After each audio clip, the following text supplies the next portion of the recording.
Okay. We're good. Let's begin with the flag salute.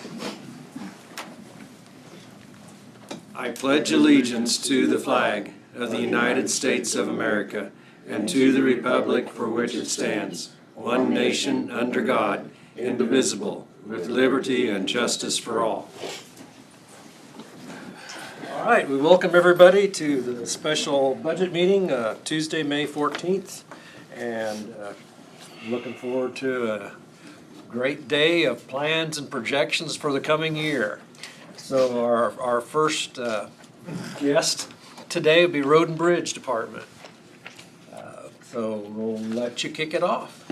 Well, guys, as far as actually completing the work or the budget sheet, there's a lot of ifs, ands, buts, questions, and all that needs to be answered before I can even fill anything out. Absolutely. I do want to just give you a brief overall of what's happening as far as the questionnaire sheet goes with budget planning.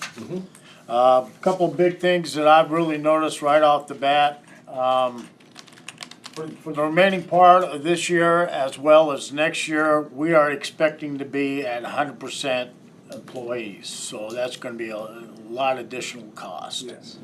One thing I did notice on our salary sheets that was presented from our HR department, we're going to be going from 27, at one time we were at 27, we're going to be at 33 full-time and 1 part-time to 4 part-time. So that's going to be 37 employees for the summertime. So I don't know what percentage that is, but that's, with more employees, the more, it's the trickle-down effect, or if you want to call it, it's just going to be more expenses on gas, fuel, equipment repairs. So just keep that in the back of our minds that we're going to have additional expenses on that. I also want to bring up a point. I don't know, maybe Tina, you can kind of help me out a little bit on our gravel. The paper that I received from Terry had the road and bridge gravel with employees, and I noticed that we were budgeted $666,000 and change, and our grand total is going to be $741 and change. So a difference is $75,300. So that's already in effect now. So anyway, that was not budgeted for this year. It's going to affect this year's budget. Okay. Hopefully I made sense on that. Another big thing that I have, and I've mentioned this to you prior in our open sessions in public, that we are planning on doing our blacktop project. We're going to be doing just as much as what we did last year, and we went way over budget as far as our contractual blacktop budget, but we were short on our gravel commodities portion of our budget. This year, with us doing rebuilds and so forth, I would expect that we cannot borrow or use or take any money from our gravel commodities this year, because we're pretty much going to expand it or use that. And those are our two biggest line items as far as our budget. One's 1.5 and the other one's at $1 million. So that's just a big concern that we could possibly run out of money on both of those this year, instead of being high in one and low in the other in the previous years. It's happened twice in 23, year ending 23, as well as a year ending in 22. So I do know that we did put in play a new line on them for gravel. Let's see, it'd be on projects, gravel projects at 200,000. I'm intending on using that money for the hard rock that's being delivered.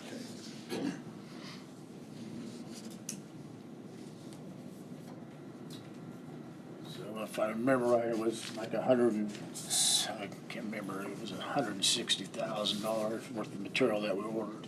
It was 4,000 tons at 15 or 1950 a ton.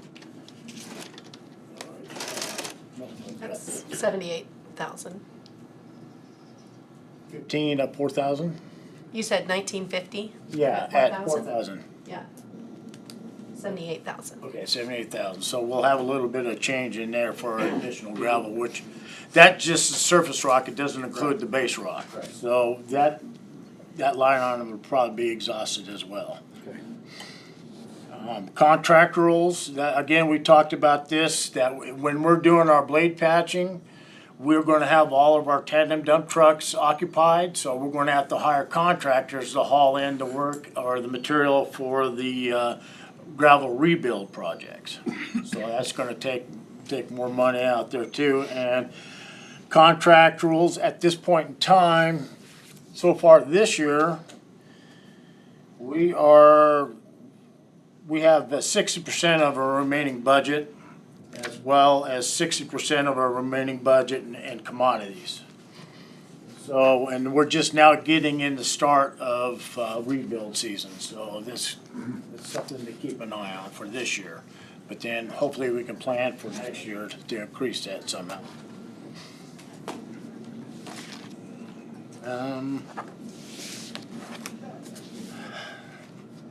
You've got a list of proposed projects for next year or expenditures.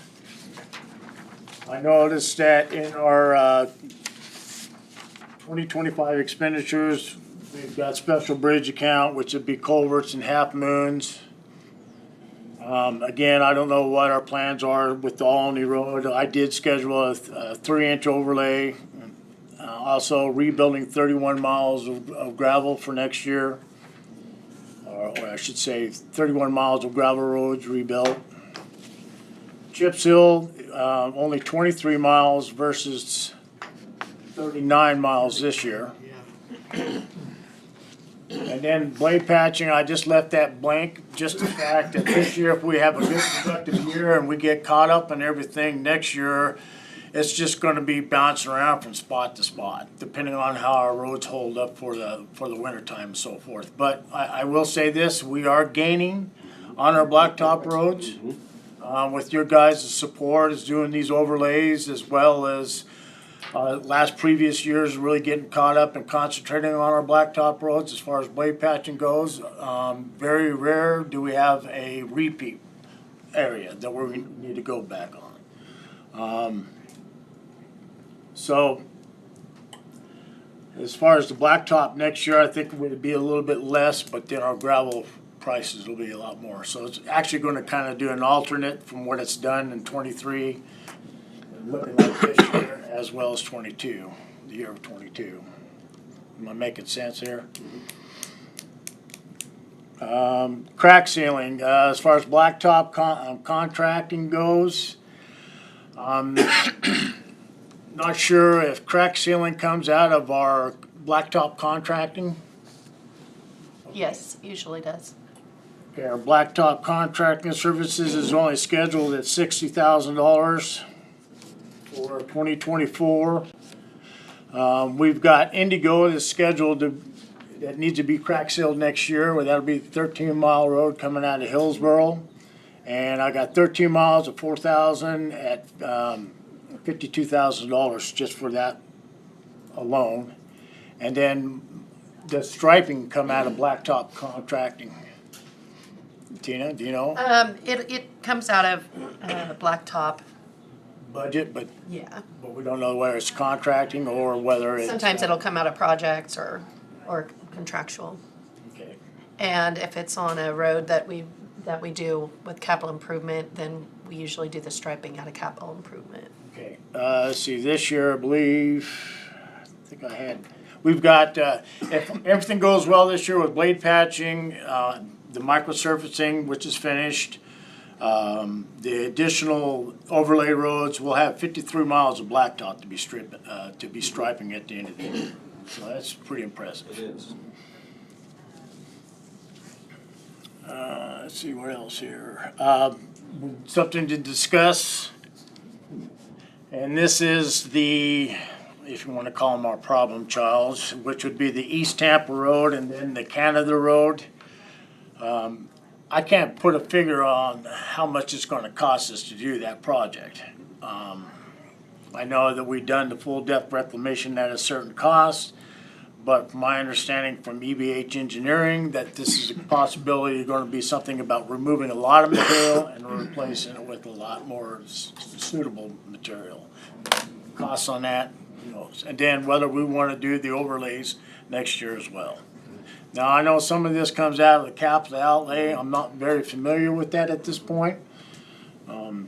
But I still had to bring it to everybody's attention. Right. So, I would think, Tina, wouldn't that be a capital outlay? Yes, and you had already talked about that during your, Right, we kind you were of plugged it planning into our process projection. earlier. and then I also did mention about the Alney. I didn't know whether that comes out of whether our blacktop budget or, and I figured high on that since we were possibly do a 3-inch overlay next year for 3 miles. Usually it's 186,000. I went ahead because of not having a mixing plant in the county. I went ahead and figured it at 220,000. So we're looking at 660,000 for that capital outlay or the blacktop. See, one other thing I'd like to bring up is that have Tom in here to kind of mention about the equipment needs for next year and this year. And I'll have him, Tom, you want to go ahead and cover that? I can. Okay. You want to do what you want? I can do it from here. All right. This year, my intentions are a dump truck for sure, 1, possibly 2, depending upon how the price comes in. What we'll be doing here in the next few weeks.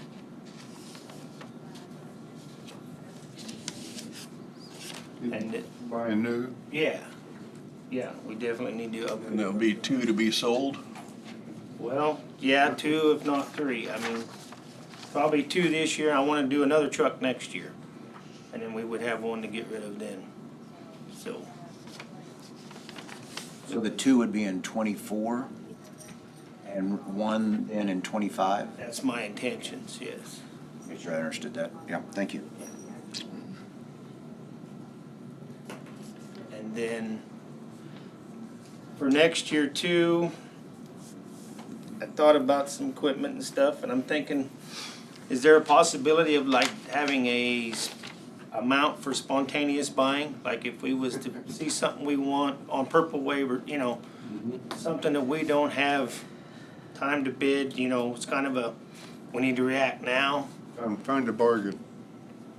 And we have done that in the past too with a You few know, if items. something comes up and then say November or something, then if we haven't spent that, then we could pick out something and purchase.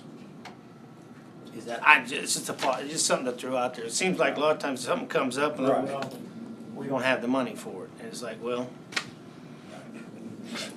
I don't think we've had a equipment fund like that, have we? Ken? No. Well, I mean, we have a line in our special equipment fund for equipment purchases that's Sure. not necessarily designated. But it's more a process question, I think, as far as if there's something that comes up that the department needs, how do we go about allowing them to do that? And because sometimes there is money in the equipment fund Sure. for purchases. I know Yeah, some things have come up in the past, you know, and it's like, well, we don't have it or it's allocated or whatever. I just thought, well. And that during our You know, training, I think that last purchase was a dump truck that showed up that we purchased. That was before my time of doing this. I didn't know where did we get the money for that all of a sudden, you know? well, I guess there needs to be an undesignated amount for general equipment purchases in that special equipment fund. But you kind of have to have a plan too of what you need. Are we still putting money back for road graders? Well, we have to pay off the ones we got. I thought we was on every two new ones every year. We ain't gonna be able to do that. We haven't gone to real true rotational Yeah, I mean, schedule, we but, started you know, with, you, but then about two, and Something about we two new need help units. with, went- Scott. I'll allude back to the new purchases like trucks. Something we need help with. You say Get two us for to get on a 24. rotation or something. And what's the lag time on ordering one and getting it? If I can get it done here fairly quick, we still may see them by the end of the year. Oh, you can on trucks. It's gonna be close. We know from some prior experiences, Right, we order it's- something and, Yes. oh, you might get it in 2 years. It's not as bad as it was. There are openings to get something done yet, possibly this year. What kind of trucks you looking at? Dump trucks. Yeah, no, but where are you going? Where are you going to? Oh, I mean, I've been working with Stan on trying to get what I can get built. Oh, you're looking at international only. Right. Well, I mean, I'm sure we can go other places and get Okay. big prices, but Well, there was some, but they was pretty high down there at the commissioners meeting this year. They had 2 of them in the showroom down there. They were showing them on the display floor. I've got the brochures that they was where was that? at the commissioners meeting. This Oh, What was the price? uh, Just the roughly. tandems was 3 something. Yeah, with aluminum. They had nice beds. They had the I mean, they had the snow deal. I'm hoping PTO and Well, yeah, for snow plows and spreaders and spreaders, yes, and everything in them for that kind of money, yeah. the, I'm shooting for 160 to 180. That's why I was asking that, because what International does, we paid It's 100. kind of where we're looking. I mean, it's, them are rough estimates. Okay. Because I'm actually going to Wichita after this to the, Master Tech has a show at Hartman Arena with all their Okay. equipment and stuff, so Cool. I'm hoping to get some better ideas. You don't have a checkbook with you, right? Got a credit card. Oh, okay. Okay. I'm hoping it'll buy me lunch. But back to that spontaneous, I didn't know how that would. I might jump in here real quick. Okay. Thank you, please. Spontaneous you don't see very often. We do 23 counties on the ARPA funds, and we had to go through all their policies and procedures to figure out how they were gonna spend, that money, so, and I may not be caught up to date with what you're doing, but with the new administrator, what you'll see is you'll actually see that those policies and procedures need to be revisited and see what levels you'll actually spend at. Because prior to that, it was set at a certain level that the commission approved, but when you have an administrator come in, that kind of changes the policy and procedure game, and I don't know how far that's got. We haven't made any changes on that yet. So literally, I hardly ever see spontaneous over 10 to 20,000, so it's hard to buy there might be something there for 10 or 20 it's a good deal. I'm not saying it's not. There's just, that's the thing with governments is you have that structure for a purpose to make sure you're not just, going out and, but it kind of hampers you when you see something on Purple Wave, that you would buy. I think that the process can be Yeah. speeded up a Yeah. little bit, working with Tina's Sure. administrator, and then if That's it right. is a higher dollar item, she can communicate with us, we have a That's right. special meeting, or, I think we can still do a quicker turnaround. Yeah. As long as we Yeah. have funds in a budget for equipment. Right, and we need to have an idea of what you're looking for and how much those things generally cost and what the department actually needs. We may pop Even across if a we- piece that's like, well, hey, this would be, just for an example is, they make an excavator that's on rubber tires. And I would really like to see, I've always thought if we could get one and put a buzzsaw blade on it for side trimming all of our hedge drills. Rather than trying to put on track home, wearing a track system out. Our boom mower don't reach high enough. This would get up high, we could really do a nice job. The guys we've hired in the past, that one guy, he kept 2 loaders hopping behind him. So it was a quick process. What brand are you looking at?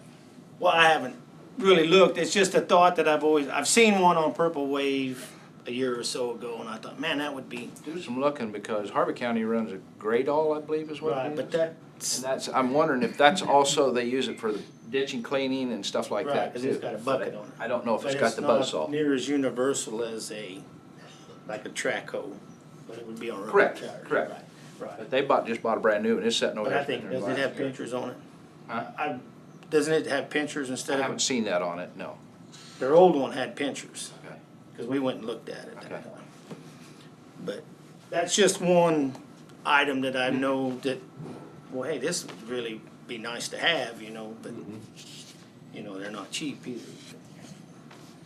And one other thing I'll interject here, I was just looking at your debt schedule, so the I don't know if it's paid off yet, 2012 motor grader has a 25 payoff, and that's an older one, and then you have 2022 Caterpillar graders that don't pay off till 2028-ish, somewhere in there.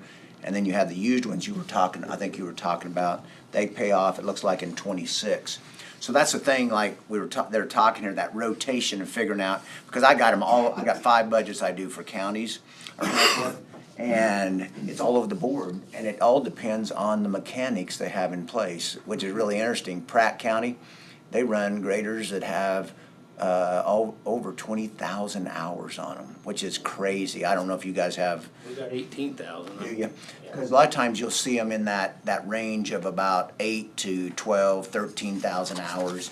And it kind of depends if they buy them on the warranty, because some of them want to do that warranty, but the debt level's fairly high, like Ottawa County, I think they have 9 and all of them are on debt. And they're trying to get out from under there because the rates are going up. So the last one they bought was 5.05 or something like that, and we can't really earn 5.05 or close.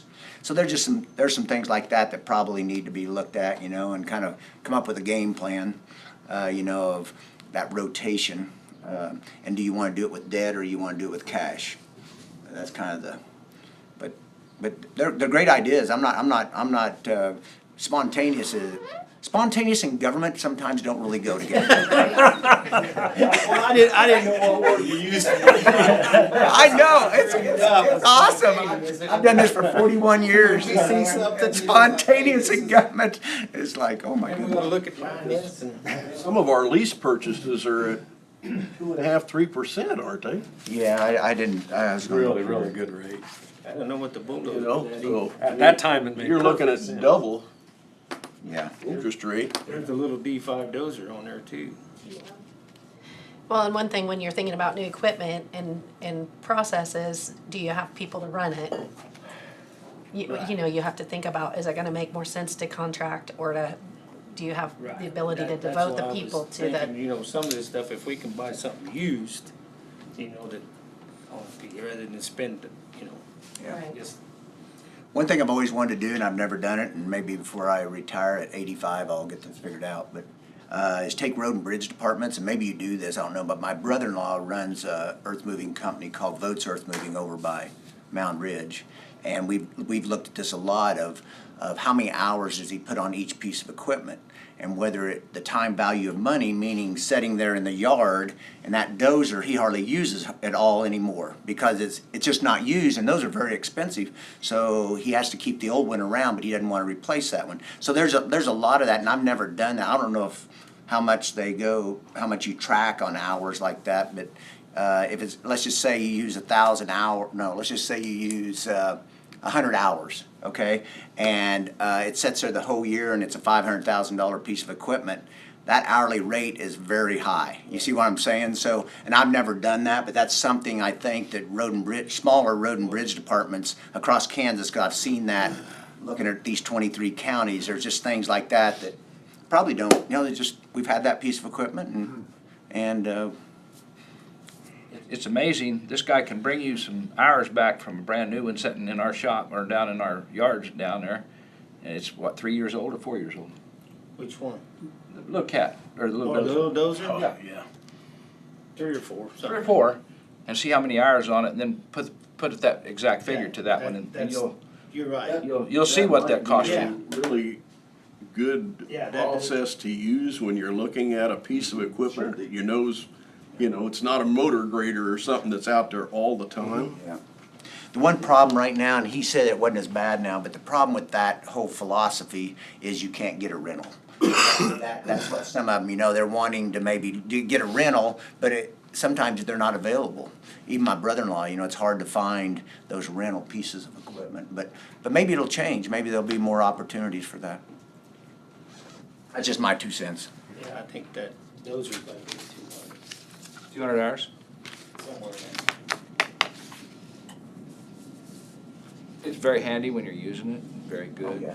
Just, yeah, I mean, Yeah, it's good where it can be used. yeah.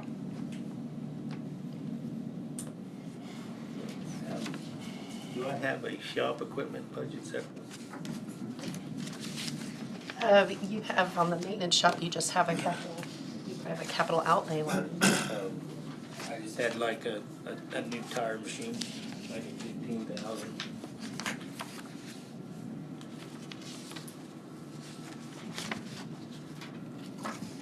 And then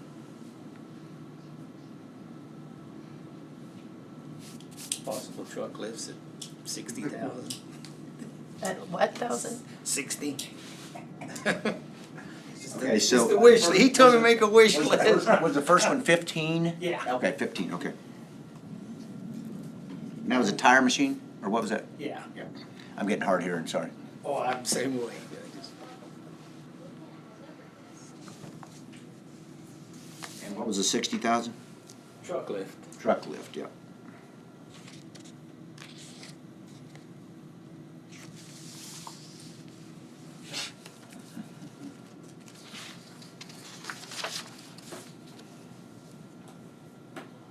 And a new shop.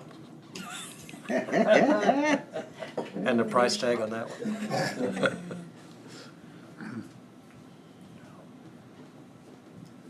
Long overdue. Long overdue for safety of Yeah, people working on it and of a lot of things there. The road and bridge needs a new shop.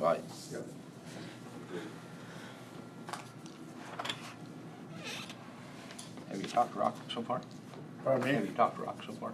Talk rock? Yeah. Yes. Yeah. Yeah, we covered that already.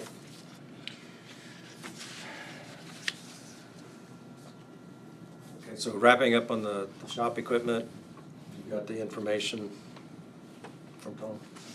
Do we need to have a little bit of discussion on the road and bridge maintenance contractual as far as farming out our repairs?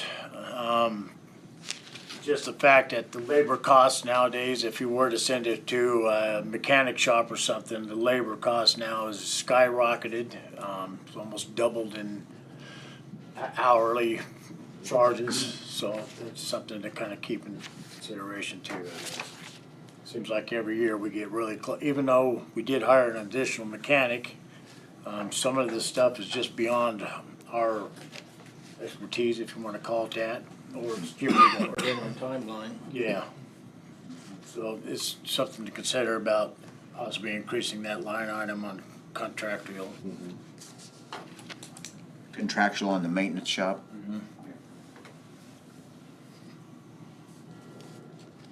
What is the, I've heard that a lot, where they'd send something into the shop and it's like double or triple what it's been in the past. Do they put an hourly rate on it, or have you seen anything like that? What is it an hourly rate now for a mechanic? $60 an hour or something like that?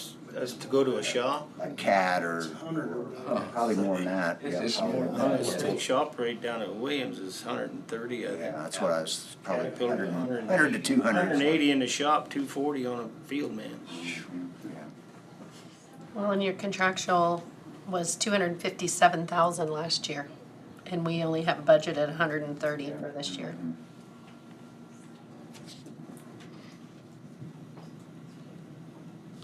Where are you at? Do you know what you're at this year on it, spent on that? After March, it was about 25,000. All the expense so far? Well, after, As as of March March 31st. 29th, yeah.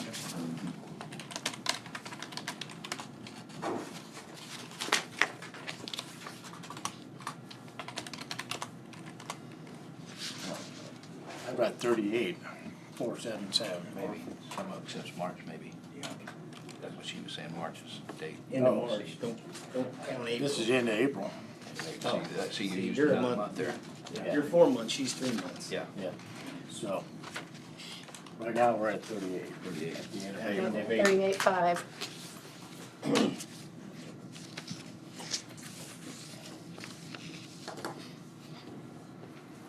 It's hard to find these, but like, I live in Galvin, and some of these Canton Galvin kids, one guy went to, I think it's in Denver, to a diesel school, and he's come back, he worked for Prairie Land, and really sweet, just nice kid, and he loves what he does, and it'd be really, that, looking long-term, like we talked the other day, the long-term vision, if you could find somebody and pay him a, decent salary, which may be out of whack with the rest of your, but I'm just saying that would pay dividends for a long time. Somebody like Brian or something that I know. It seems like more kids are doing that. A lot of them aren't going to college. They're going to these tech schools. And if you could find somebody, even I don't know if this would work or not, but give some incentive for them, a lot of businesses, I'm not sure, we'd have to look at the legal side of that, but, to pay a portion of that to have them come back, and they would have to stay a certain number of years to get that paid back. But there'd be incentive programs like that maybe that, to come to Marion County, because Marion's a great place, especially if they're hunters and fishermen, there's a lot of those kids that want to do that kind of stuff. So, that's just a thought. And that's gonna work, but I'm gonna need a bigger facility. Absolutely, yeah, absolutely. That's just, Yeah, you can't do a major overhaul and tie up all three of your bays. or one bay. Yeah. Yeah. Yeah. I've got 3 bays now. Usually we try to put the longer term projects in 2 and leave 1 for a daily. Yeah. Yeah. I don't know what Morris County built, well, I do, we went up toured it, but it was a wood structure building, and it was very nice. Of course, that's been 4 years ago, or 5, maybe 6 when we toured it, but, we ought to have a budget line item for a building for them. I like Scott's idea though about studying some type of incentive, because I know in the past, we've talked to people about, go to the VOTEC, try to recruit somebody. They're already hired by the wind farms, the oil companies, way before they're done. And so if there was some kid, that is on some kind of plan of incentive or something, well, that might make a difference. You could offer a scholarship from the county. Yeah, absolutely. We'll do this and you give us 5 years, Yeah. or else you have to pay us back. I mean, That's right, absolutely. they've been doing that in the medical profession for years with doctors. All we do at EMT. Yeah, 7-year contract or something, pay off your student loans. Like Tom said, the first thing we need is a place to put them. Yeah. Can work. Correct. So I'm gonna circle back to Commissioner Dahlke's discussion on the building. Would be appropriate to move to that topic. I'm just gonna suggest, I like this figure of 1.5. Put it in as a figure. I don't know what we can do, but that's 50 by 100 up there. I don't know whether 100's wide or 50's wide enough for a good shop to where it pull through, and 50's not quite. For most stuff, Can't get the door shut. It would be a little short. But Yeah, so you may have to maybe squeeze it down a little bit and stretch it one way, maybe 80 by 80 or something to that effect, to where I'd like the size up there, because they had 2 machines sitting in there, 2 graders, new graders, where you could set them all in one deal to work on. And so I don't know if 1.5 will do it, but we got to start somewhere, and we haven't done that. We know we need to. My other brother-in-law is Votes Parga, and he's passed away, but they just bought that building. I don't know if you're familiar with it, because you guys don't go that direction, but it's right there at the corner of Mound Ridge exit, the second exit going south, the main exit. It used to be MJ's truck or something like that. So Votes Parga bought it, and they had an open house here today, so I went through it because I wanted to go down and just see what they'd done. And they got that for $1.2 million. but it's a $6 million facility, you know, if you had to rebuild it. And what was cool about it, I had never thought about this, I'm not an equipment operator, but they said it's so nice from what they had in North Newton. They can literally pull a semi in and shut both doors, or they can pull in and you know, if the weather's bad, they've got it inside, and they have 2 of those buildings, and that's pretty amazing, you know. So they're not cheap, but they got it. They did a bid auction that just happened to come up on auction, and so they bid it. But it really gave me a visual. I think that's something like when we were talking trash, you know, back in that day, solid waste utility in McPherson. It's one of the nicest ones you'll see, and I go there every time I dump, you know, some people need that visual of what the shop looked like, you know, and they showed me around there at Boats Park, and they still got a lot of work to do, but that's a visual, and I don't know, you guys, did they get that article on the capital planning? Yeah, so we talked about that at training the other day. Right. And how the long-term vision, meaning, okay, does this benefit the generation right now? Or does this benefit the generation for the next 20 years? And how do you split that out between cash and debt? And there's some great points in there of just exactly what all you're talking about here. I just had found that article, and it really helped me kind of visualize it also, because the younger generation also should help pay for that, and that's through debt. And people don't like debt, but if it's done the right way, you know, so that's just, we had a good conversation the other day. I felt like everybody interjected. Didn't Lyon County just build a new county shop? Emporia, yeah, I don't know, I'm not sure. I'm thinking I've heard word of it. Yeah, they, I think they well, did. I then think so. Nelson did engineer. it. Oh, really? Yeah, It was on there. last year, I think. I don't know what they I built. can't remember what size it was. Well, Metal building. we started the shop discussion about 4 years ago, for me. I think it started long before that, but I thought we were getting pretty serious at that time, but we looked at other locations of moving the whole department. The way I remember the circle of discussion, we came back to basically staying where we're at. Correct me if I'm wrong. Yeah, but it's not a good location. It's not a good location, but at the same time, the cost of moving the There's- entire department. That's just it. There's so much infrastructure there Right. right now. So I guess what I'm gonna come back to, Commissioner Dalkey, in light of those discussions we've had, would you like to set a goal of pursuing with a shop building at the current complex? Or do we start the whole thing over again, looking for a new location? Well, first of all, you need some money. Right. There's no use to look unless you got some money. Right. Okay, then would the goal be to start funding for and visualizing where we want to go? You either go 2 years or 3 years for putting some money back. Yeah, that's the expensive way, either 500 for 3 years, or if you can get it for 1.5. And you gotta set a goal too. Sure. I don't have what, for 1 point, you know, whether you'd Yeah, find. whatever that Yeah. price is, yeah. So, Well, that's where I come back to, in my mind, is the target the big goal of moving it, or is the target using our current well, location? I think it goes back to what he just said. Right. Right now, that shop was good 30 years ago, Oh. because the little graders pulled in there and they could work on them Years ago. 30 years ago. And now we're in 30 years later, and it's a piece of, How old is that facility? you got any idea? I've been here since '86, and I remember it probably then, so. Yeah, but I think I'm that's. 60, and I remember playing there when I was 5 years old. So. Okay.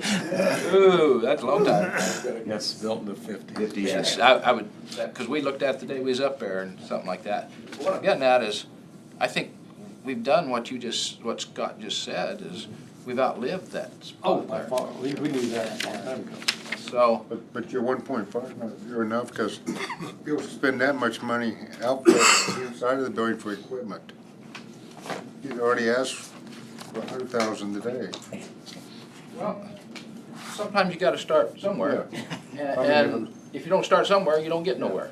Yeah, but is the goal to put away money for looking at as a down payment with a certain percentage to go on debt?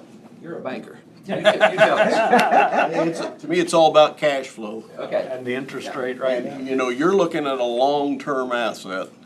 Yes. Now, the interest rate environment's horrific. I don't know if it'll be any, depending on the November election, you look a year or two down the road, that environment, it's either gonna be a whole lot better or it's gonna be worse. It's moving one way or the other, yes. Yeah. And it's probably gonna move, well, you know, they keep saying that rates are probably gonna be stagnant for the whole year. But all we need is one little glitch in our economy, and you're not gonna see another hike or two. Now, conceivably, the economy would ever turn around, we would get in a better rate environment. Like I said, so, you know, we're looking at, say if we're looking at, we wanna start building something in 2 years. How much of that do we wanna pay in cash and how much of that do we wanna finance? 50-50? You know, you gotta have something in mind. But you know how well we've been about putting money away to finance the whole thing. You're not gonna have any COVID money anymore. That was the one. With what you just said, I think when you talk to your little area that you was talking about, Dave, when you talk a little area, there's only so much space that you can use for that shop and make it accessible for these guys to pull their equipment in and out. So the building's got to be littler if you stay there. And is that going to It be? has to, right, and that's a question. I've seen a couple different proposals presented, you know, over the Yes. past few years. We've seen a couple different proposals.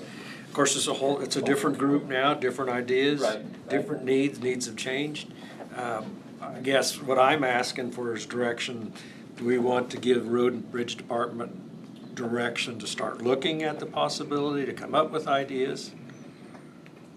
I just don't see how a new facility works up there. I really don't. And again, we've been through this whole circle for I know. 4 years. And we go to look at other prices, and once we bring the dollar numbers back, it One gets, thing about it, if you don't build there, you gotta build a whole new fueling Exactly. facility, a whole new. I know, that's what I said, all the infrastructure is there. and then it just, the Yeah. whole project disappears But like then it where did. do you move road and bridge during a year and a half's worth of construction? It's me. Well, I still say, of course, I know a commissioner that outvoted me that when we built the transfer station, but there is a south shop out here. And so I'll just put it on his shoulders a little bit here. But that's got a lot of room out there. There's another shop out there. That was a goal of one of our road and bridge foremen at one time. My fault. So, I might interject real quick, Thank you. because this is another thing that was really interesting about this visit to Mound Ridge. They had a shop in North Newton, nice facility, but no area around it. Okay? And they bought those 2 buildings, there's 12 acres. And so what's nice is they can park every piece of their equipment in that 12 acres.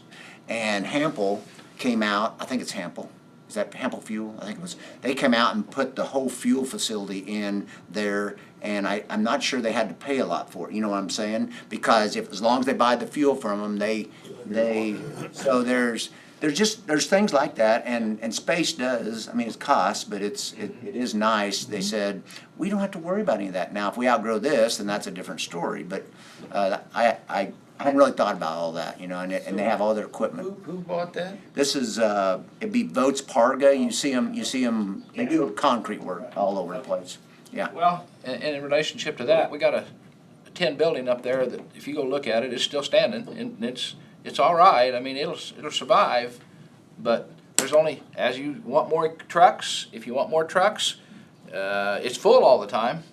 And so we don't have no place to build more unless we tear something down and we go north and put more storage there. It is a limited space deal, and I think you're all seeing the points here that you gotta have room for a shop like this to take care of the future. Commissioner Garing? Once upon a time, Hillsborough was going to give us basically 7 acres if we wanted to build there. Just putting that back out there And then we'd only have to come up with 8 million for infrastructure.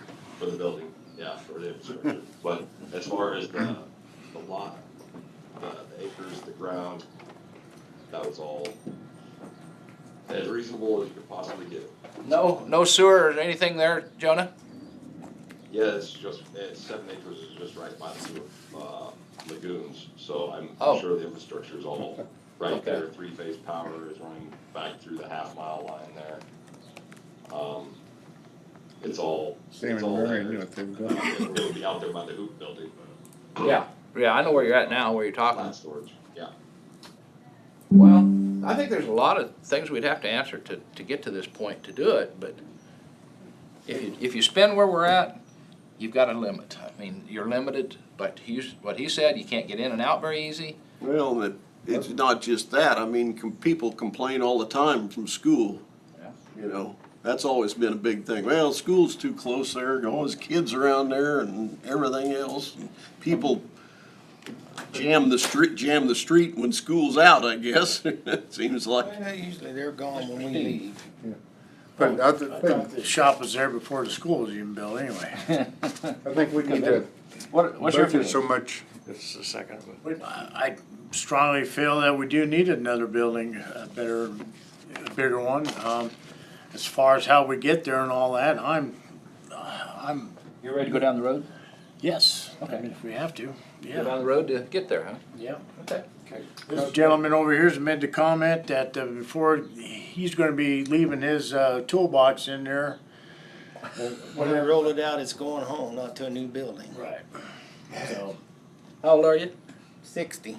Oh, okay. Okay, then we're not building a new shop. I know, he's got 5, 6, 7 years. I mean, he stays until there's And a, it's all gonna come back to two, you know, if you build a bigger shop, you're gonna have to staff it. oh yeah. I mean, all that plays into fact. I mean, we're gonna have to decide, do we wanna pay these shop rates?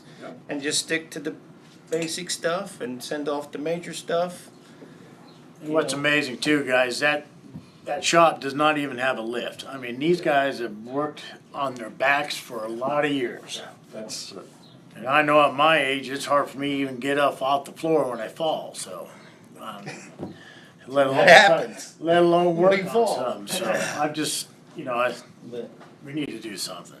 I'm sorry, So, Commissioner Crowfoot. I think we need to pick a number, how much to set aside each year and start building a fund. Cause it's not gonna happen this year, next year. It's gonna be a long-term project and we need to put 200 or 300,000 aside to start building the nest egg. So we have a down payment. And if you hit a year that the interest rates are down, act on it. Well, yeah, if you And find if they're it, still high, keep building. Well, I remember someone saying cash is king and we might as well start saving up for it, right? That's right, absolutely. today is not the day to decide the location. Yes. Yeah, right now is the day that we start saying, okay, let's start setting money aside. And looking and see what other people have been building and what works or what doesn't work. What it costs. Well, the costs are gonna be different next year, I mean. Right. Yes.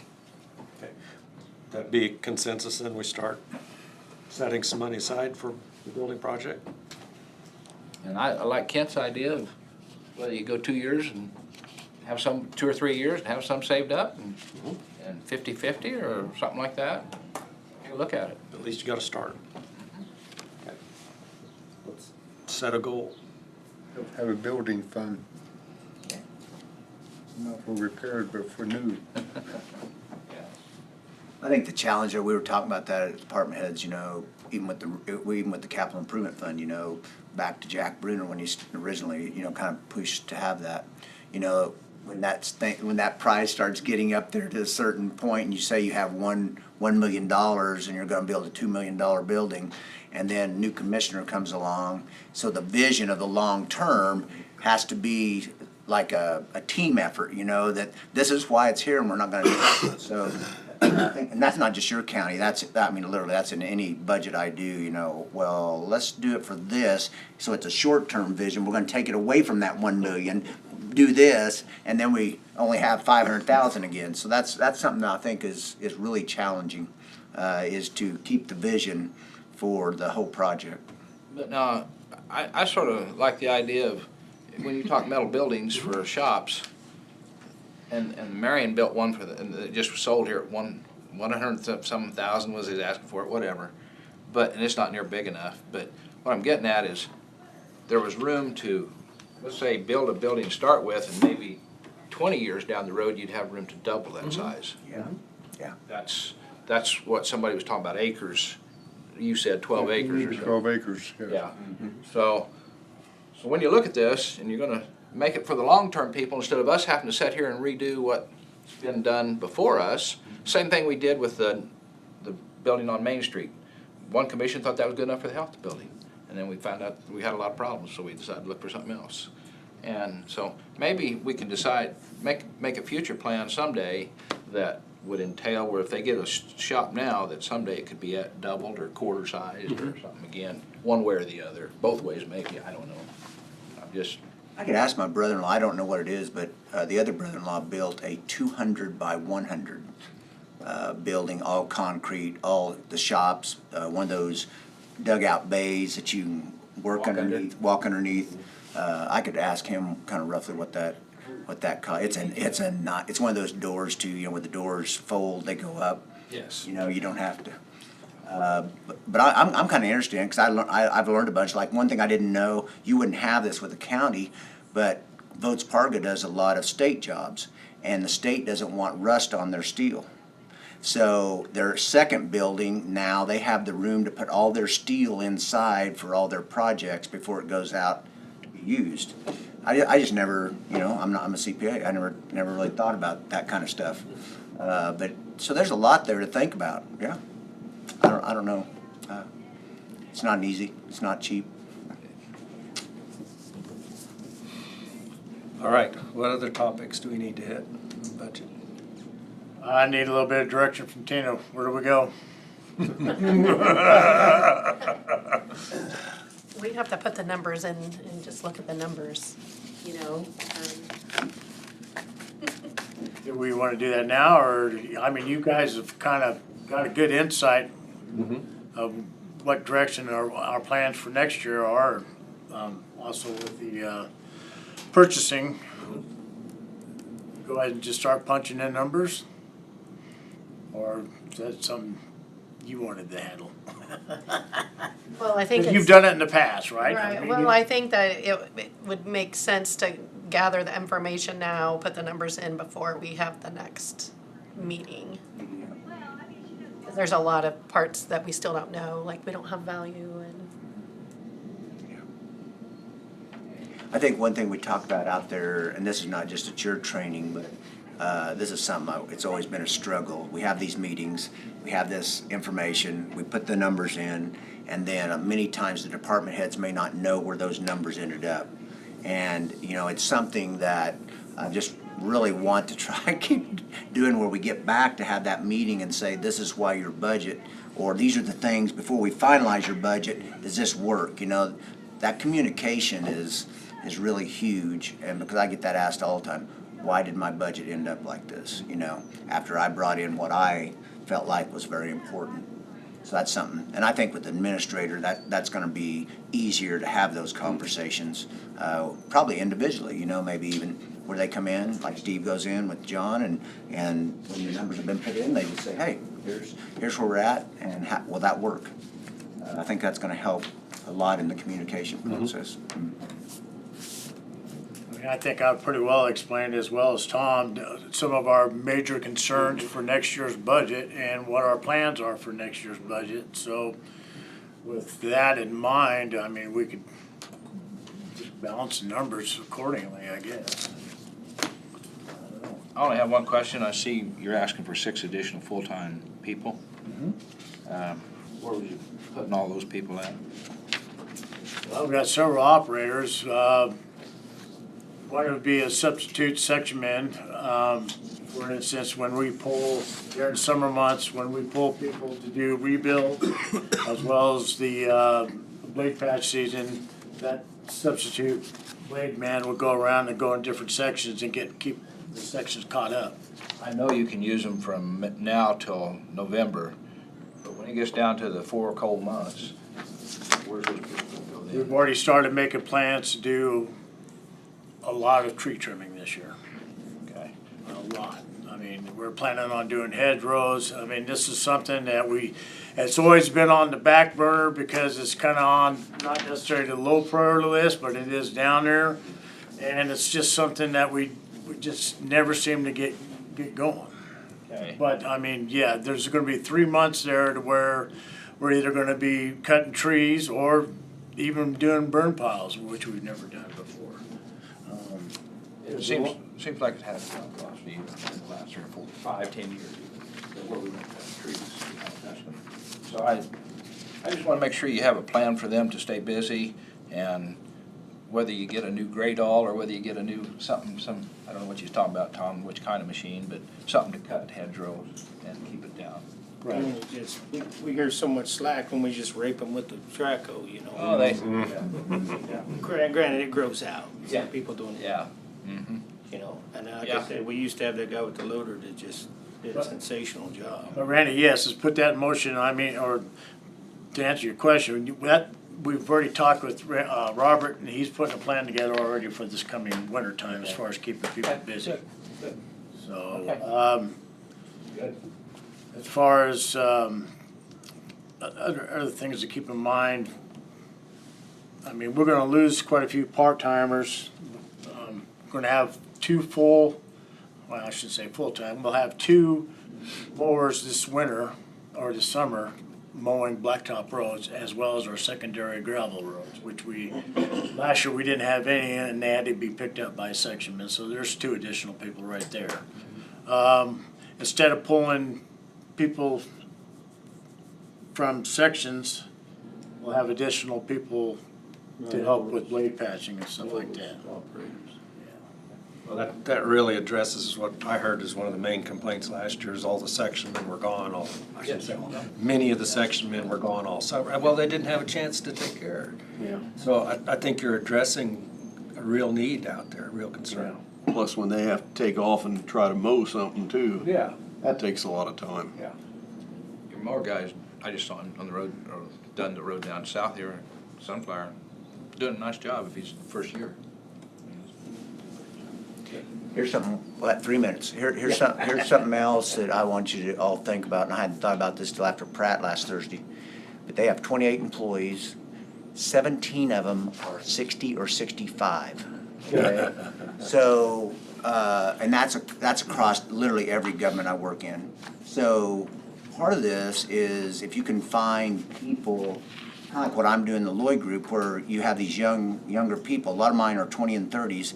And over the next 5 years, hopefully, they'll be able to take over and do that. But I think governments really need to have some kind of a succession plan for some of these departments, because this guy, the guy that runs the department, I think he's 48, he told me.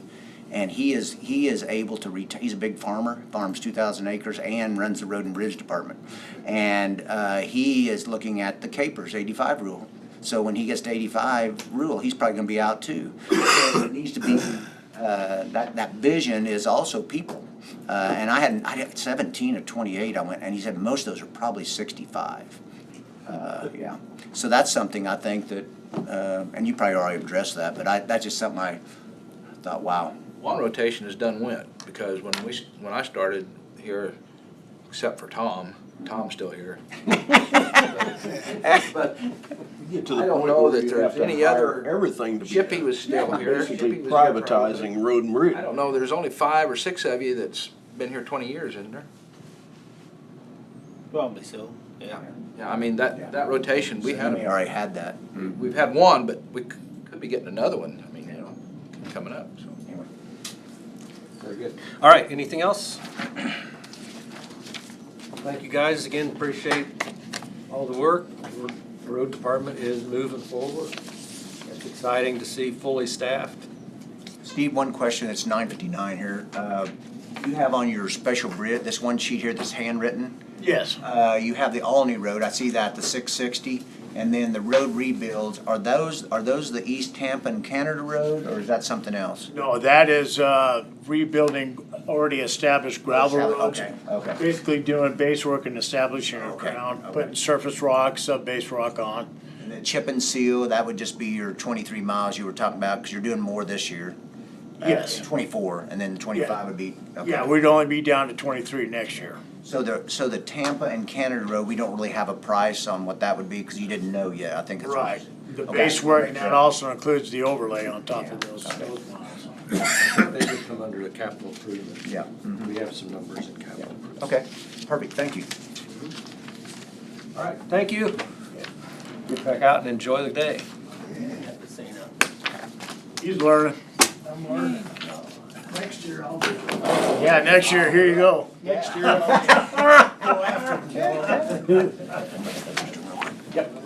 No, you can take that back. Thank you. Thank you. Thanks, guys. Thank you. Steve.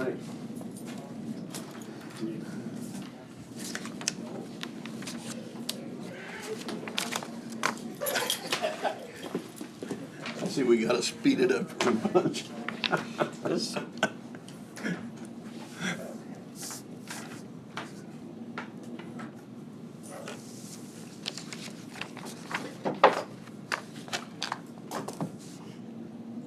Did they tell you, I see 60%'s already used of, or got 60% left. Yes, as of May. Did they give you a prediction for what we're looking at towards the end of the year? If you go to the one page of the spreadsheet, under gravel commodity,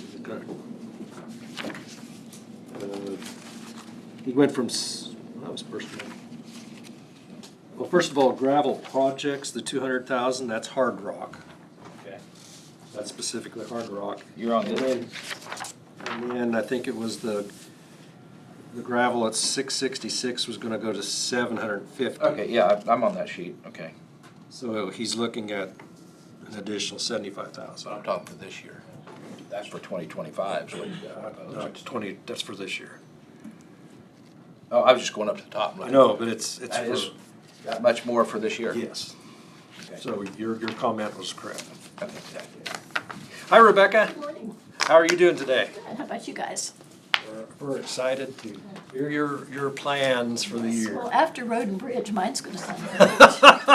Take one down, pass them around. Rebecca's plan is retire. Well, if you will look at number 2 on your sheet, that will answer that question. Go.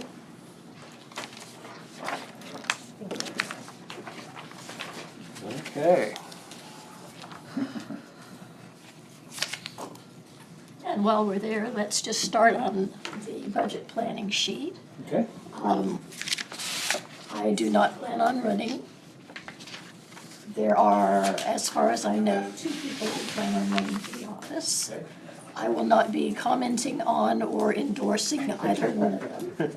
So most of the budget for next year is based on the knowledge that I'm preparing it for someone else. So I tried to be as generous as possible for them, but I also maintained the budget the way it's been for quite a few years for our office. Equipment purchases for 2025. Most of the computers in our office are relatively new. When COVID was going on, I got a mini computer for my home work in case I would need it. My plan is to bring that and install that where Joe's computer is now, because hers is the oldest one. That way, the new person can have a laptop or whatever they choose for their. And as far as printers, everything is still going fine. The copy machine is relatively new. So I don't expect there to be any major equipment purchases other than your usual, oh, it's time to fall apart. All right, unique situations because Joe and I have both been around here for quite a long time. I think the personnel line will probably go down for next year because you'll have new people in the office, and I don't think they will have as many steps as we do. Other matters of importance, like I said, my goal is to provide sufficient funding for the next ROD. So if we go over to the personnel. Excuse me a second, you just said something. A new office, is the new treasurer or register of deeds coming in at existing rate, or is it gonna be, is it a lower set rate? It would probably come in at the base rate, At the what? at the starting wage, Base the rate, base okay. rate. Okay, thank you. Good question. So if you look at the personnel services, that's based on the information Sherry gave me before I made it known I was not coming back. So, like I said, that will probably be lower, a little bit lower. The other three, I kept the way that we have in the past for contractual commodities and capital outlay. As you know, ROD normally does not use that whole fund, but I want to be generous for the next person. And the same thing on the tech fund, I kept it exactly the way it has been in the past, so that the tech fund is dependent upon how many things are recorded and how many things are filed. So it's kind of hard to guess exactly what that new figure will be. By going with these amounts, that allows the next ROD lots of wiggle room in case there's an oil rush or a solar rush or a wind rush, and they have a lot more money than I currently expect. So that's what I got. Any questions for Rebecca? What you just said, and we know it does to your job, because it does a lot of things. Let's say this company that's thinking about expanding what we've seen, what kind of percentage would that increase time for, extra time for a new person to come in and have to work all of the claims and stuff that goes with wind farm or solar farm? Normally, in the past, anything that comes in has been recorded that day, except when we get those monster That's what I'm filings. thinking. And then what we normally do is we start putting things in the book, but we don't date them. Once everything is in the book and in the computer, then we go back and date it for whatever that date might be. So rarely, there might be times it takes a couple of days. Okay, so no major increase. Okay. Thank you. Anything else? What's the balance in the tech fund? Do you know cash-wise? The unencumbered balance in the tech fund as of April 30 was $21,375.66. Okay, I knew you'd know. And it's nothing against you, that, I think they're all aware of this, but once it reaches, I think it's 50,000, if there was 50,000, and then it's up to, I think, the register of deeds, but they could actually use some of that to help other offices if they had it, but 21 is gonna be quite a bit under that, so. Right, yes, I don't anticipate Marion County getting over that 50,000 unless, like I said, we get wind, oil, and solar all three at the same time. Time, yeah. Stuff. Yeah. Okay. All right, thank you, Rebecca. Thanks. We'll miss you next year. All right.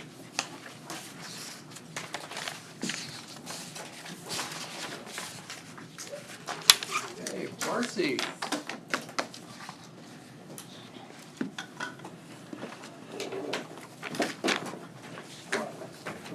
A book. Oh, no, it's me and my binders. Binder.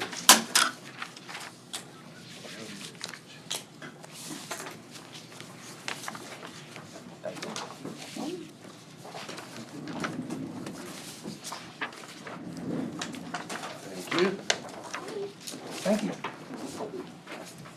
Thank you. Okay. Is that for Jonas? You got the file started for him? Yeah, I don't actually have a pile started for him. He'll just take it electronically anyway. All right. Okay, so the first page that you'll see is what Tina sent out for us to put our proposed in. For that one there, the personnel services, of course, which you already know, that's kind of chosen, I'm topped out, but the deputy director, if you guys allow it, will get a 6-month raise. So that's included in there, and that's where you see that raise. So, contractual services, that one, of course, went up just because I have a building now. Like utilities, pest control, things like that that I haven't had for a year and a half. Those kind of things went up, so that's where you see that jump there. Now, in order to help with that, I lowered capital outlay, you'll notice. With the EMPG grant, don't forget, that one isn't money going out, that's money coming back to you guys for my salary. And then for part-time, for the deputy director who's part-time for EM, his other half of his salary for health is a grant too. So both EMs or EM positions have grant money that assists with the salary. So that's why she changed that this year and put the NA to offset salaries.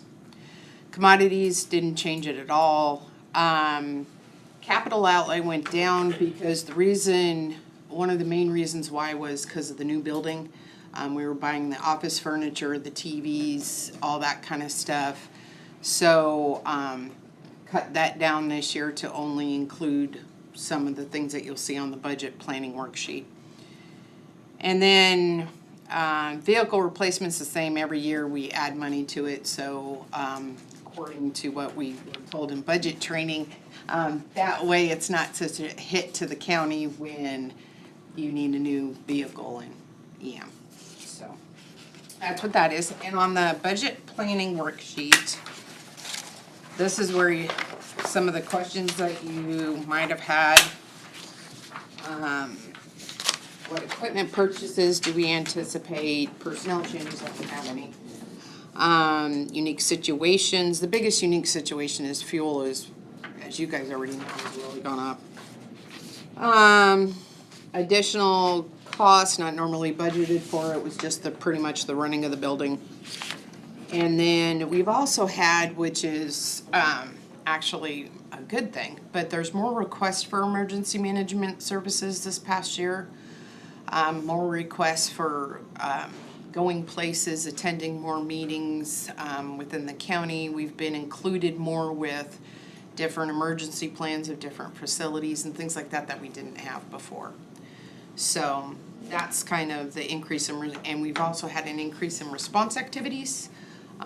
We do a lot more nowadays, which, you know, if you guys ever want to see those 214s, I'll be happy to show you. We do a lot more response activities than we used to do. So, replacement for number 4, matters of importance, replacement of current equipment that may be coming to end of life. That's mainly the ID card printer, which if you'll, which I think I've told you guys before, we've talked about it before. I'm working with Butler County to write a Homeland Security grant, and what we're doing is trying to replace all of the ones in the county, because I'm not the only county that's having a problem with the ID card machine. So that's why you see that's the only one there, because we're hoping to get a Homeland Security grant for that. The other thing that we're hoping to get a Homeland Security grant for that I wrote up with assistance from K-State is the Maisonette, the weather station that we're doing for the county, or that we'd like to have for the county, so that way, you know, National Weather Service doesn't give us our weather out of Newton or Carolina. And then explain the reasons for the budget increase, just the increase in fuel costs and things like that, the increase in response activities and just the demand for the services. So, but is there any specific questions that you guys have, or? And I think it's due to, we all know what it is, but I see you went up 10,000 when you talked about vehicle replacement. Yeah, we do that every year, we go. What's your annual mileage that you're putting on? I do not know, do you want me to figure it out? No, I just wondered if you had an idea. I don't. A target date for replacement, would it be, what target year? Yeah, that's what I was Asking the amount of money. Usually we do it every 5 years. 5, okay. If that's still okay, I mean, we can push it out if we need to. I, knock on wood, have not had any major problems with that truck at all. So, many miles to go on I'm approaching 100. it? Okay. But usually that, I mean, we only use that for, you know, kind of run into meetings and responses and things like that, so. I mean, You've been here a year and a half, 2 years? it will be 2 years in October that I've been director. That you've been director. Mhm. But you was here before that too. Yeah, I did not drive that vehicle at that Yeah. time. So, I've been driving it since, I think it was December of 2022 is when I started driving that vehicle. Yeah, because before it was just for the director. Another thing that, you know, we kind of use that vehicle for, it's been used quite a bit in the last couple months because we've been doing a lot of running to unpack things. Use it for hauling and stuff like that, but I will get the annual mileage for you on the truck. My only comment is, we're putting 30,000 or 40 a year on, that truck don't run cheap. I mean, I know it's nice to have in the wintertime. For calls, it's nice. Yeah, I'm not saying that, I'm just saying it don't run cheap, so. Yeah. But there is 4 guys that probably get more better mileage. I don't know what I get on that one. Remember, that was one that was was pre-ordered and then just had it on their lot. So we didn't order it for fuel mileage. It was, they bid on it because they had somebody cancel an order and they already had it. So we kind of had to go with what was there. But I suppose 10,000 a year anymore, trucks are 60 to 70. You Well, know? and that's why we wait for 5 years too. Yeah. Marcy, remind me, the deputy director, is that a full-time position or half-time? For the county, it's a full-time position. For EM, he works part-time in EM and he works part-time in health. Oh, okay. There is a preparedness grant that health has that pays for his health side of the salary. So he works about 30 hours a week for me and about 10 hours a week from health, and depending upon the week, that may change. He also does response activities. So, like for example, when there was storms on Sunday, I mean, him and I are still working. What I try to do in order for him not to have too much overtime, we will kind of work that out during the week. He might have to take, like for example, he had to take Friday off because he works Safe Kids on Saturday. Oh, yeah. So there's different types of things we try to work with that to, you know, make sure we don't go too far over overtime. Some of the times I can't control Mother Nature. I know what people in the county think, but I cannot. So sometimes he is responding on that types of things. Usually it's nice to have, if I'm going on scene to something, we also have to communicate with National Weather Service and Kansas Division of Emergency Management when we have calls, and he does all that inputting and everything like that, because as you know, there's certain parts of the county you don't even have cell reception. Oh, yeah, absolutely. Yeah. You speak Galvin. My house. Yeah. The other question I had was, you said something kind of interesting in that first, about the businesses, like, do you have businesses actually call and say, can you come and give us a bad weather plan? Like how to, or is that what you were saying, or what? The plans that we work with are their emergency operations plans. To give you an example, the schools each have an emergency operations plan or a crisis plan. Sure.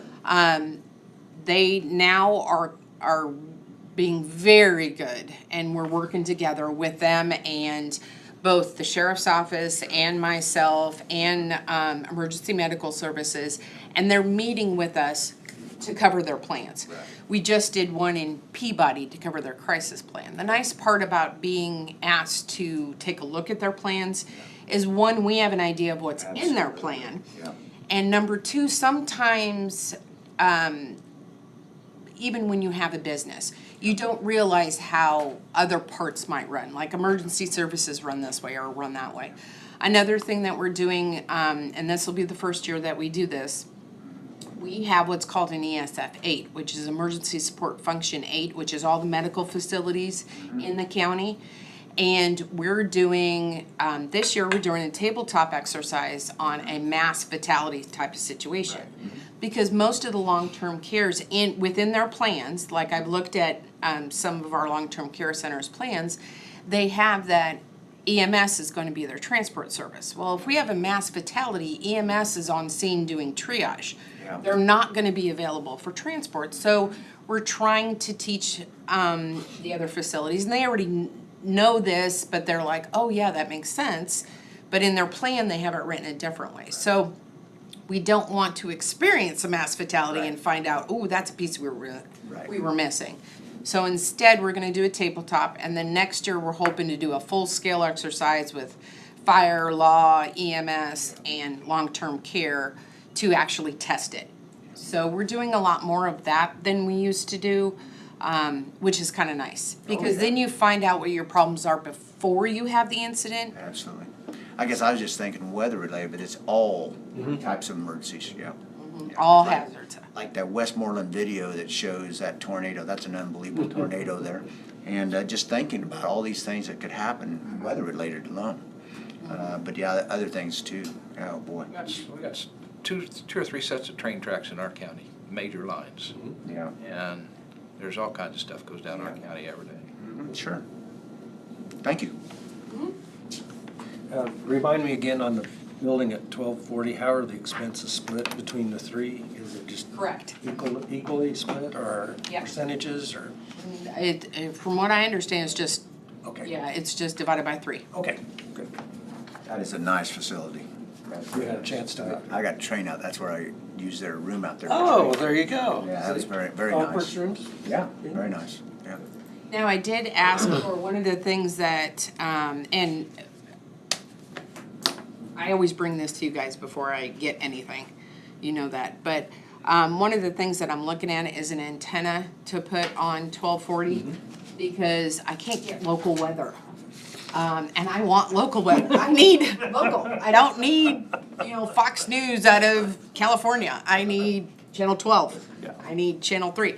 So I am looking at getting possibly an antenna to put on the top of 1240. And just speaking storm-wise, 1240 has been great. The last couple of storms, I've actually been out there observing them.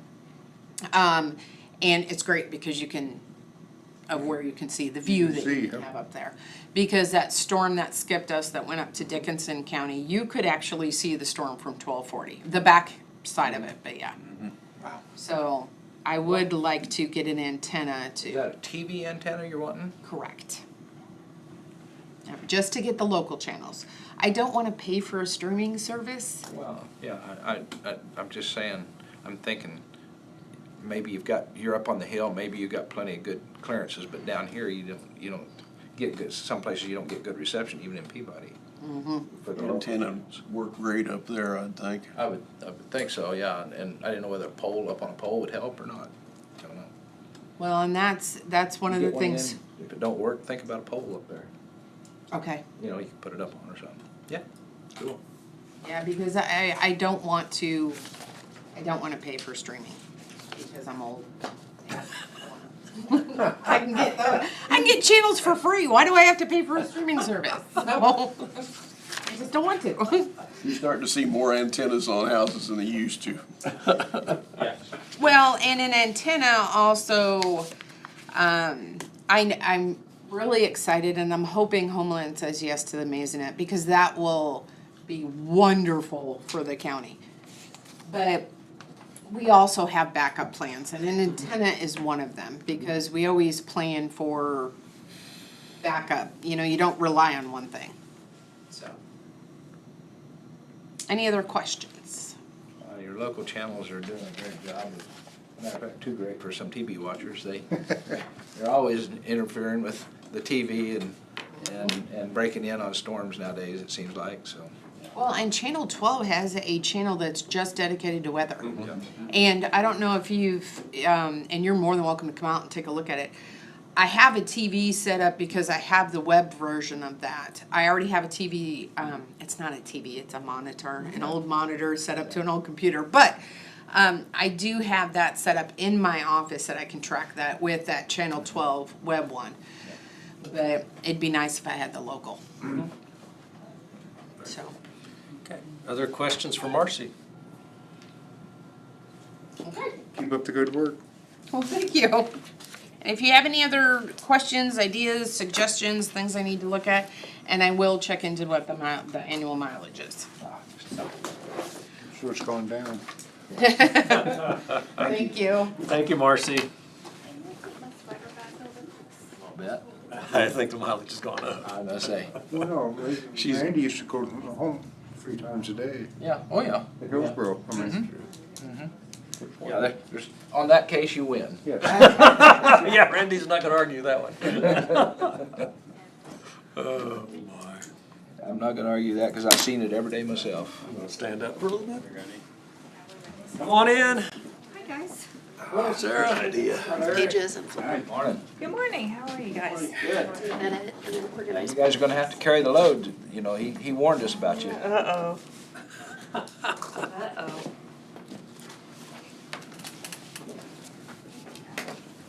But he said he had a lot of confidence in you three, so. Yeah. Want me to come and fix it? Thank you. If you want to, and then you can pull it up.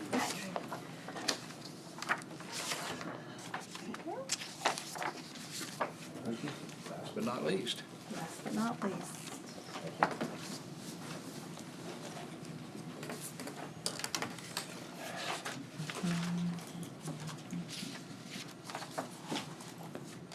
All right, well, welcome. Hi, Hi. I'm Sarah. Can we get a name, please? I'm Jeff's proxy today. He's actually at a cyber resilience symposium as a speaker in Kansas City, Oh, okay. which was a prior commitment. So Larry and I are holding down the fort, and so we're here to present for you. So, as usual, I kind of kill you guys with paperwork. I kind of give you a lot, so just kind of read through there whatever you want. The good news is that we were able to kind of go through ours, and between the contract, commodity, and contractual, we dropped at $1,300. Now that, so on our end, we kind of course, that's not personnel, but we kind of fine-tuned some stuff, and we'll kind of get to that in a little bit. If you go to the budget and planning page, which is like the fourth page down.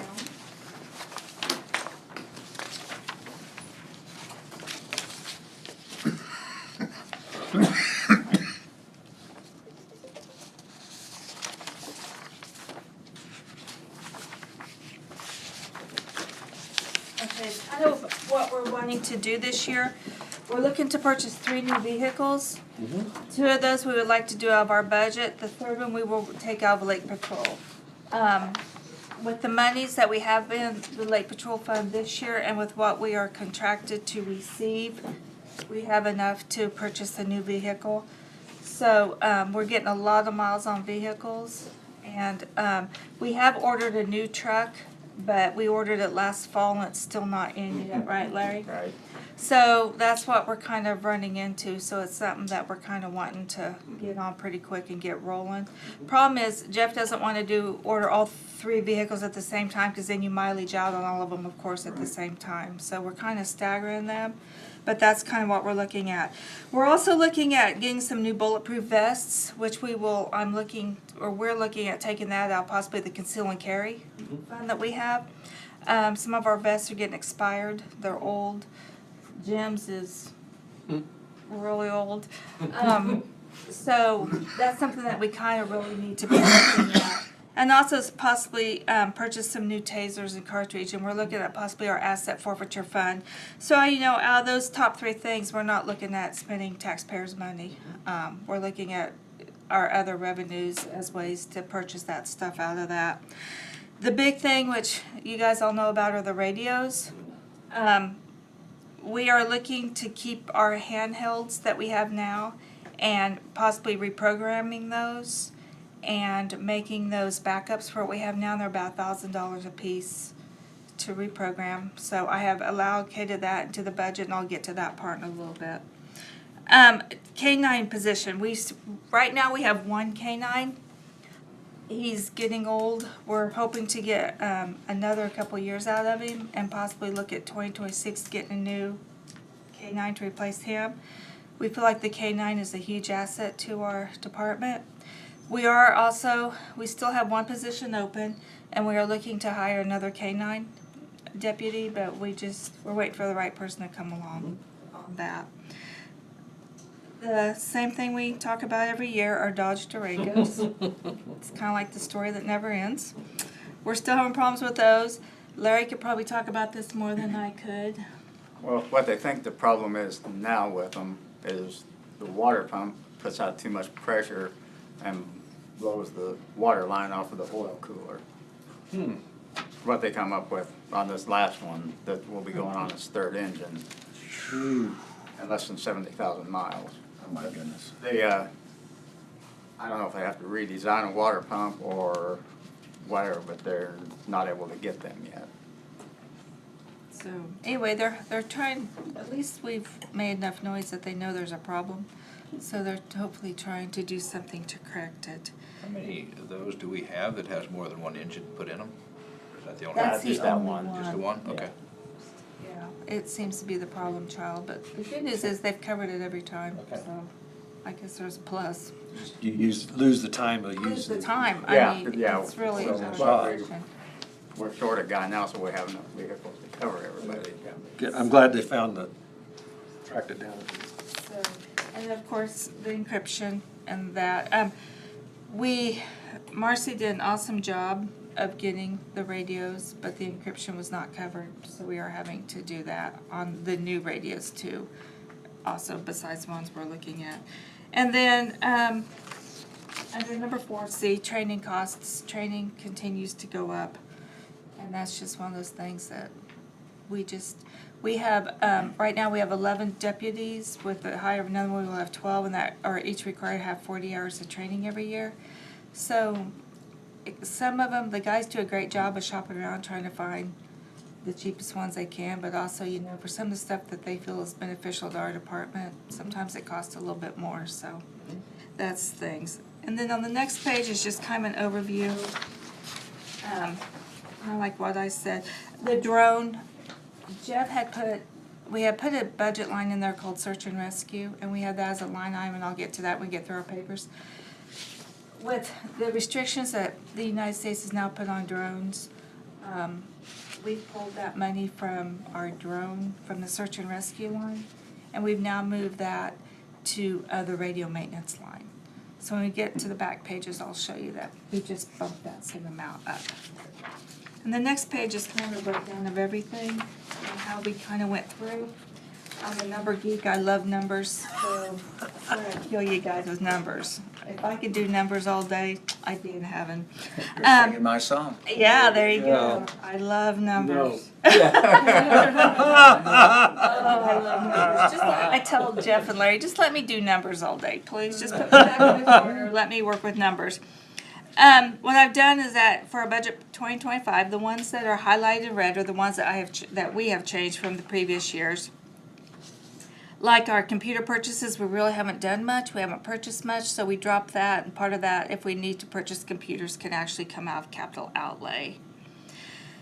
The custodian, there's been talk about doing something different there with the whole county custodian deal, so I raised that a little bit, just depending on how that goes. K-9 supplies, we really aren't using a whole lot of supplies due to the fact we only have one K-9 now. So I did drop that, or we did. K-9 veterinary is the same way, we dropped that. Deputies, equipment, accessories, we dropped that $1,000. We feel like we can get by.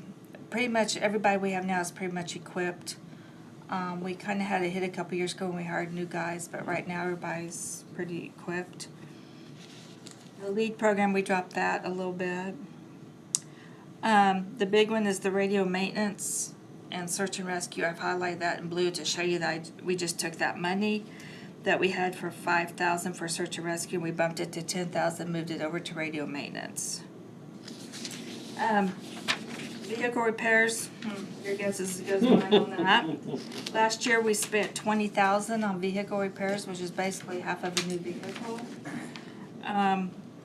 This year, we've already spent 6,000, but we're optimistic that next year we can do it for 15,000.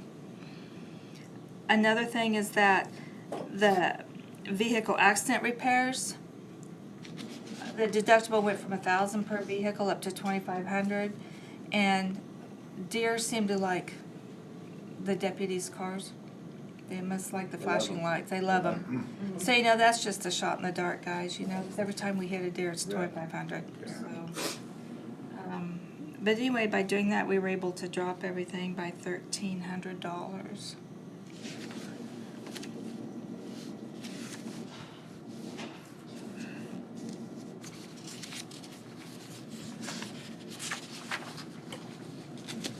And then the next pages are just breakdowns of each contractual contract and capital outlay funds. Don't have no red numbers in them? No, I didn't put the red numbers. Red numbers are just on the front page. Okay.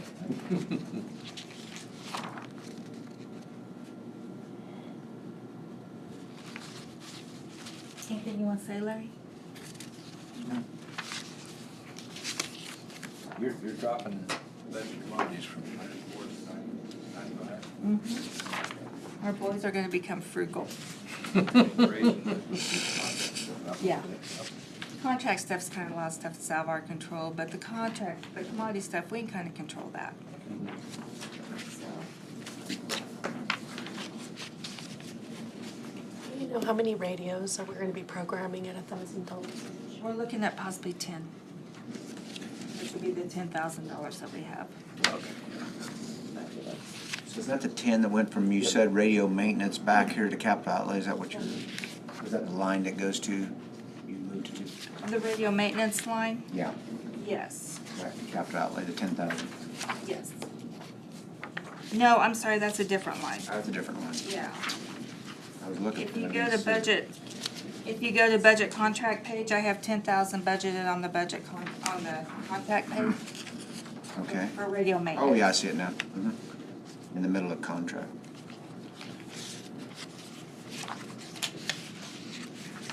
Who's your lake patrol deputy now?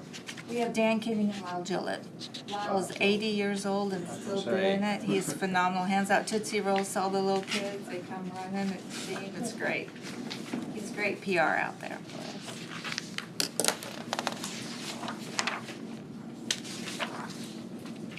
We dropped our capital outlay because we really don't, we're kind of established enough that we don't really need a whole lot of capital outlay. So we were able to drop that by 10,000 based on previous expenses.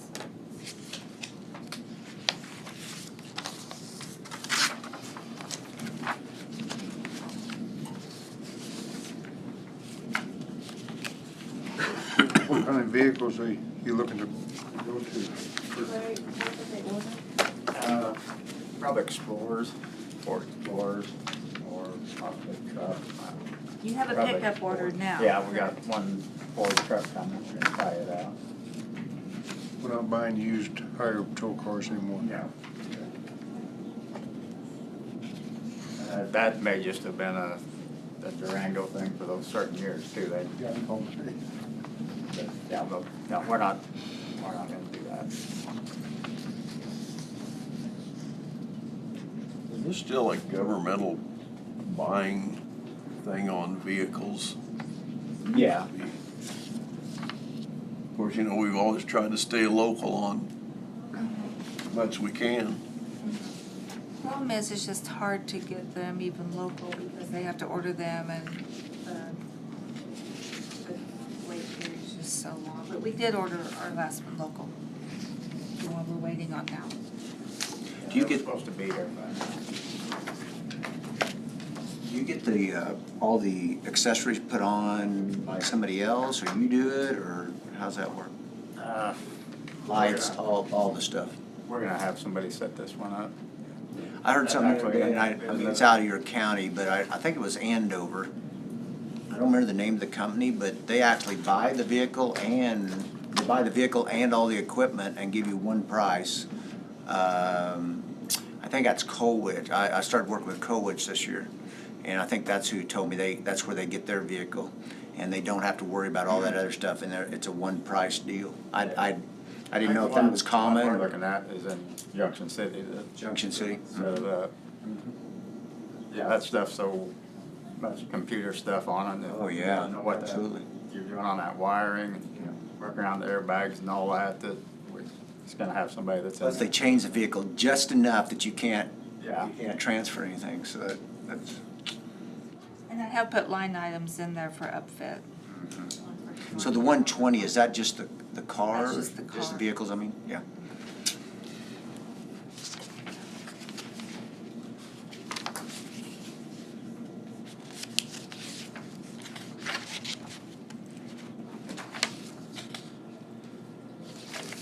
Questions for Sarah? We hope to get what you've got on there. Good job putting numbers together. Kent really likes it. I love my numbers.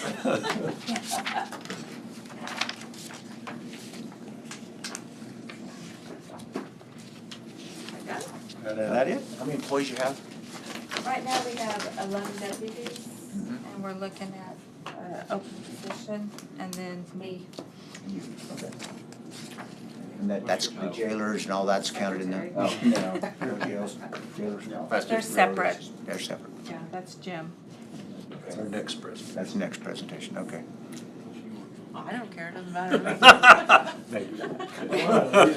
Because they never like me when I get done. I went before Jim. Remember we dropped ours? Yeah, that's why I went with Sarah. Anything else for Sarah? All right, thank you. Okay. You're on your day off. Yeah. At least I don't have to run across the street this time if anything happens to come You in. did last time, didn't you? I did have to run across the street last time. I have 2 people currently in dispatch this time, that's not trainees. So. Thanks for you guys. Thank you. You're welcome. Perfect, thank you. Thank you. Of course.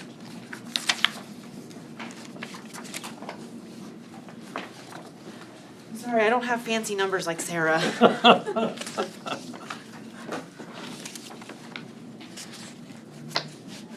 Okay, so, for the budget planning, number 1, the equipment purchases, we don't anticipate any equipment purchases besides the upgrading of our radios in our tech room, which is only 3 radios, which actually isn't bad compared to most people's, what they have to pay for. We just have to do it on our backside so that it computes with our computer and their radios, so, I did, the funds that were allocated for the 3rd station last year, I've moved to that to cover that cost, so that way it doesn't come out of any other budgets that doesn't need to take a Okay. hit on that, so I did move those funds this year. Last year's funds that were allocated for this year for the 3rd station to the radios, but I'm still asking for that 3rd station because radios are only a one-time thing, so that way we can actually still upgrade that 3rd station.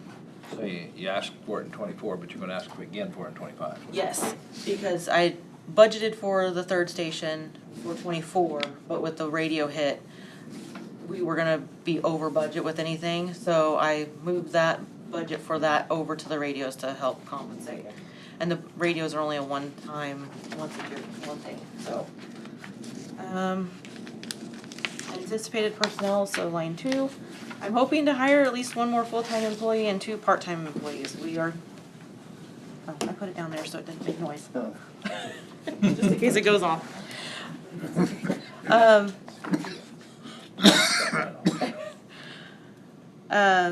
We're currently sitting at 8 total dispatchers, that's including myself, so I work the console every day. So that means that there's no extras. We have no extra personnel right now. We're still 1 full-time short, and we're 2 part-time short. So, I'm really hoping we can get some people to apply. I do want to bring before you guys later, not like right now, something about maybe doing a hiring on bonus, like it was done when I was hired in 2007, so a lot of years ago.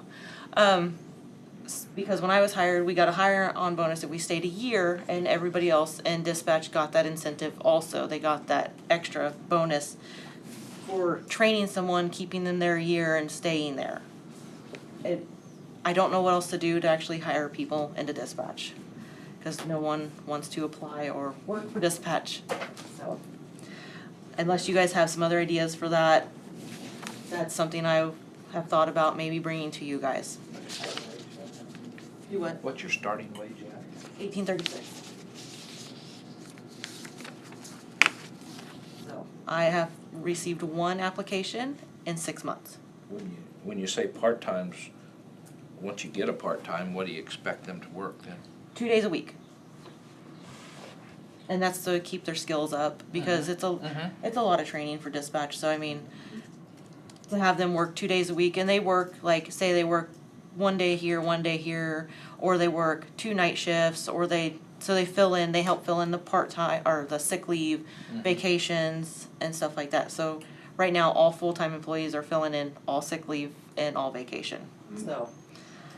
That brings us to number 3 with, the remainder of 2024 budget and 2025 is, we've actually had quite a bit of overtime, because we had a employee out on medical leave for over 8 weeks, and then so with 1 full-time dispatcher down and 2 part-time dispatchers down, we're covering it all.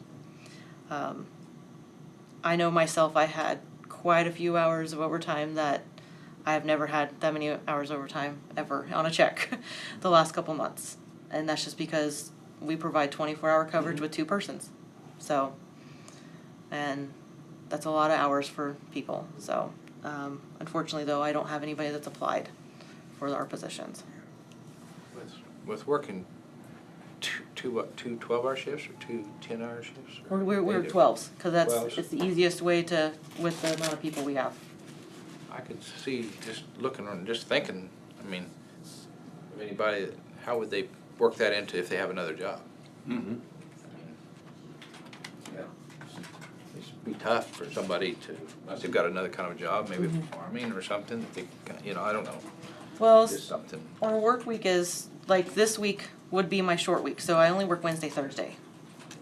So that would be my 2 12-hour shifts for the week. Next week now, I work Monday, Tuesday, I'm off Wednesday, Thursday, and then I work Friday, Saturday, Sunday. So I work 2 days one week, 5 days the next week, and they're 12 hours, and we work approximately 14 to 16 days out of the month, which is actually full-time for us, because we already meet our hours at that point. So, but I know that's hard for a lot of people, and especially night shifts, because we're overnights, and, I mean, we're 12-hour overnights, and for us, it's not like we're deputies get to go home, and if they need to go home, we have to stay. We stay in the office the whole 12 hours, so. It's just, it is how it is, and it's, a lot of people, it's really hard to find, to be able to work that. So, especially families and people that daycare, stuff like that, it's a really hard thing for people, so. You have to have special training to be a dispatcher? It's like 400 to 600 hours of training.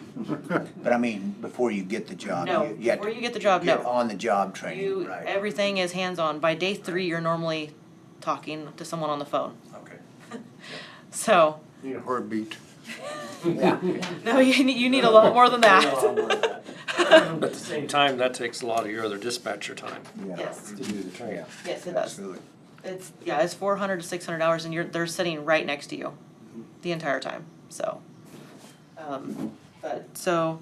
As I was saying, for the remainder of 2024 and 2025, right now with us 8 dispatchers who are doing a 11-person job with the part-time, everybody that's full-time right now is filling in all the sick and vacation leave, so there's been a lot of overtime lately.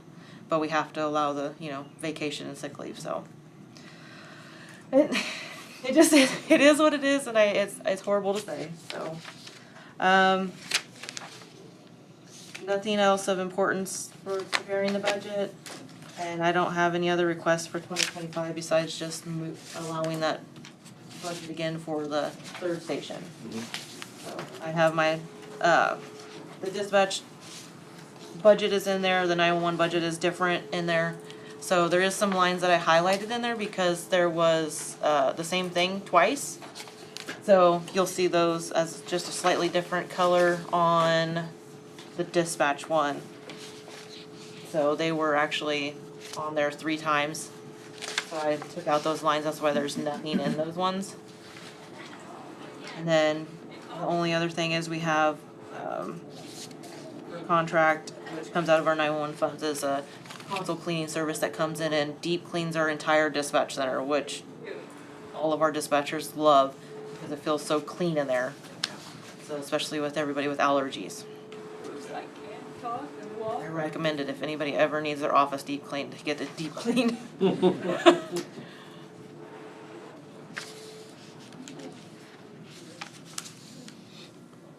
So is back to the dispatch, is the 500,000 proposed, does that include the 11, the 1 full-time and the 2 part-time you're adding? That's approximately, yeah. I mean, right now us 8 full-timers are taking up all the budget for the other full-timer and part-timers, so yeah. So it's a lot different. It's difficult to propose what it is. So honestly. would you had the full 11 positions in 22 or 23? Would they have been full then? Yeah. Do you know? They've been open for quite a while. We've been open for quite some time. Like we get people and then like Jimmy stole one of mine for his department. So, but it's okay. Well, Yeah. I say it just rolls up because they Yeah. steal from me, so. They either go from dispatch to the jail or dispatch to the road, or they go from the jail to the road. It's Well, the reason I was asking that, because it went from, like 22, it went from 379, and 23 was 459, but that's all overtime, is what you're saying, probably. well, we got that raise. Oh, We got the raise, raise, and so that bumped it up a lot. And trying to figure the raise is really hard. Yeah. So, but we got that raise between 22 to 23, and then so we got so trying to figure the raise for Sure. next year, Yeah. and if we can get the dispatchers, it'll help eliminate a lot of the overtime, which will knock down some of the wages on that. So. Okay. Is there any other questions? I'll do my best to answer everything. I don't think so. It's kind of interesting. I was telling them I do 4 counties. And Pratt, what's interesting was in the ambulance department. Mm-hmm. I think they're starting on EMTs and I don't know how that compares to here, it was like 1375. That's pretty low. Yeah, that seems very low, because McDonald's there in Pratt's paying 15. And so I was telling my wife, I go, would you, and this, I probably shouldn't say this, but, McDonald's compared to someone coming out and basically saving your life, maybe. That just seems that doesn't seem like it matches up. So is there a minimum here at the county based on your pay plan? I don't know that answer. We have different pay bands for different positions. So different starting places, okay. Some of ours start at, 1437 is like one of the lower. Right. This would be demanding. I mean, It's 12 hours to stay alert and. It's a very demanding job. I have done it. Yeah. I've done it for 16 years. I've done it way longer than I ever thought I would. I still love it as much as I did then. So see, that's the question you'd ask is what drives you to come to work every day and then just find somebody else like that, see? But you gotta take 10 people, figure that out you might get one. Oh, I know, yeah, absolutely, yeah. It's way of everything. Yeah, it is. It really is. It's horrible, honestly, because like I said, I've gotten 1 application in 6 months, and we have it out all kinds of places to try to get people to come in. They'll sound interested and never come. Mm-hmm. So I just can tell by your passion for the job that you must enjoy it. So, you know, that's in any field to see the passion. Yeah. Is there anything else, guys? Well, we appreciate the work you've done, and I think the commission would like to hear your proposal bring back a proposal, what we can do to help. Okay, well, I appreciate that. I believe I have it from 2007 when Shelley did it, actually. So I will. Because that's an absolute critical area. We need to step up. Well, I appreciate that. Thank you. Okay, thank you. Jimmy. Dun, okay, we're gonna take a quick break. Well, Gotta get himself mentally prepared for this one.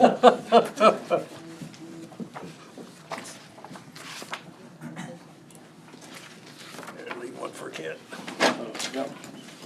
Thank you. Thank you, sir. Thank you.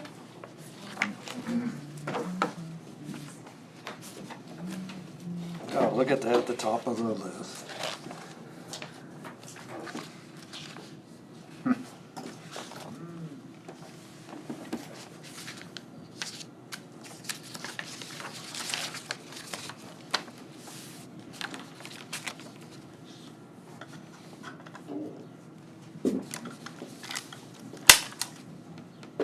It sounded really loud. While he's not in here, let's talk about something that Kent has. Kent saw where you've had one of your prisoners go for crowns or something, or teeth or something. I don't remember what it was, Jim, not too long ago. What is the rules now that you have to do for a? That individual had some infection. Oh. You have to treat. You know, it's one of those deals that's, you spend $300-400 to get tooth pulled, or you want to pay $20,000 later when he sues you because you didn't take care of him. So. Well, that was a problem. He was thinking that, well, why not just pull the tooth or something? Yeah. I think that's. I've worked really pretty well with my dentist office. They know that we're not doing major dental work. If it needs pulled, we're going to pull it. Otherwise, they can wait. So. You may get asked by Kent here. He asked, and I said, well, some of it you gotta do, but Has that changed, while we're waiting on him, has that changed any, like on the, is it Medicaid reimbursement? I mean, the rates, aren't there certain rates you can get to help? Yeah, there is. Dental's kind of a, you know, it's not like the medical. The medical I can get it all. Dental, sometimes it's a pretty good fight. Okay. I've tried several times over the years to send them to my provider to get them repriced, and they come back and said, "No, you can't do anything about that one. You're just going to have to eat it." So. Everything I heard the other day, I thought was kind of interesting that maybe you do this too. Like this is even like when you have prisoners that need to be taken to mental facilities, you know. And this one county had to drive all the way across the state because that was the only open bed. And so that sheriff was telling me it's unbelievable what it's starting to. That's starting to be real. You have 2 state mental hospitals. We sit in Larned's catchment, so anybody that's going to mental hospital has to go to Larned. Okay. So, you know, that's 2 hours one way for us. Yeah. We had one we sent here recently. My transport officer was ill. You know, I was at training, you know, so I had to hire a company, they're really good with us, work with us really well. They're pretty reasonable priced, so. And then we, had one we had to bring from Indianapolis here, you know, warrant, you know, pretty good drug charges. And he said, yeah, we got to bring him here. You know, that was a $1,500 bill, which was about half of this other company I got a bid from. So, you know, just. It sounds like you're pretty good shape. You're pretty full, or staff.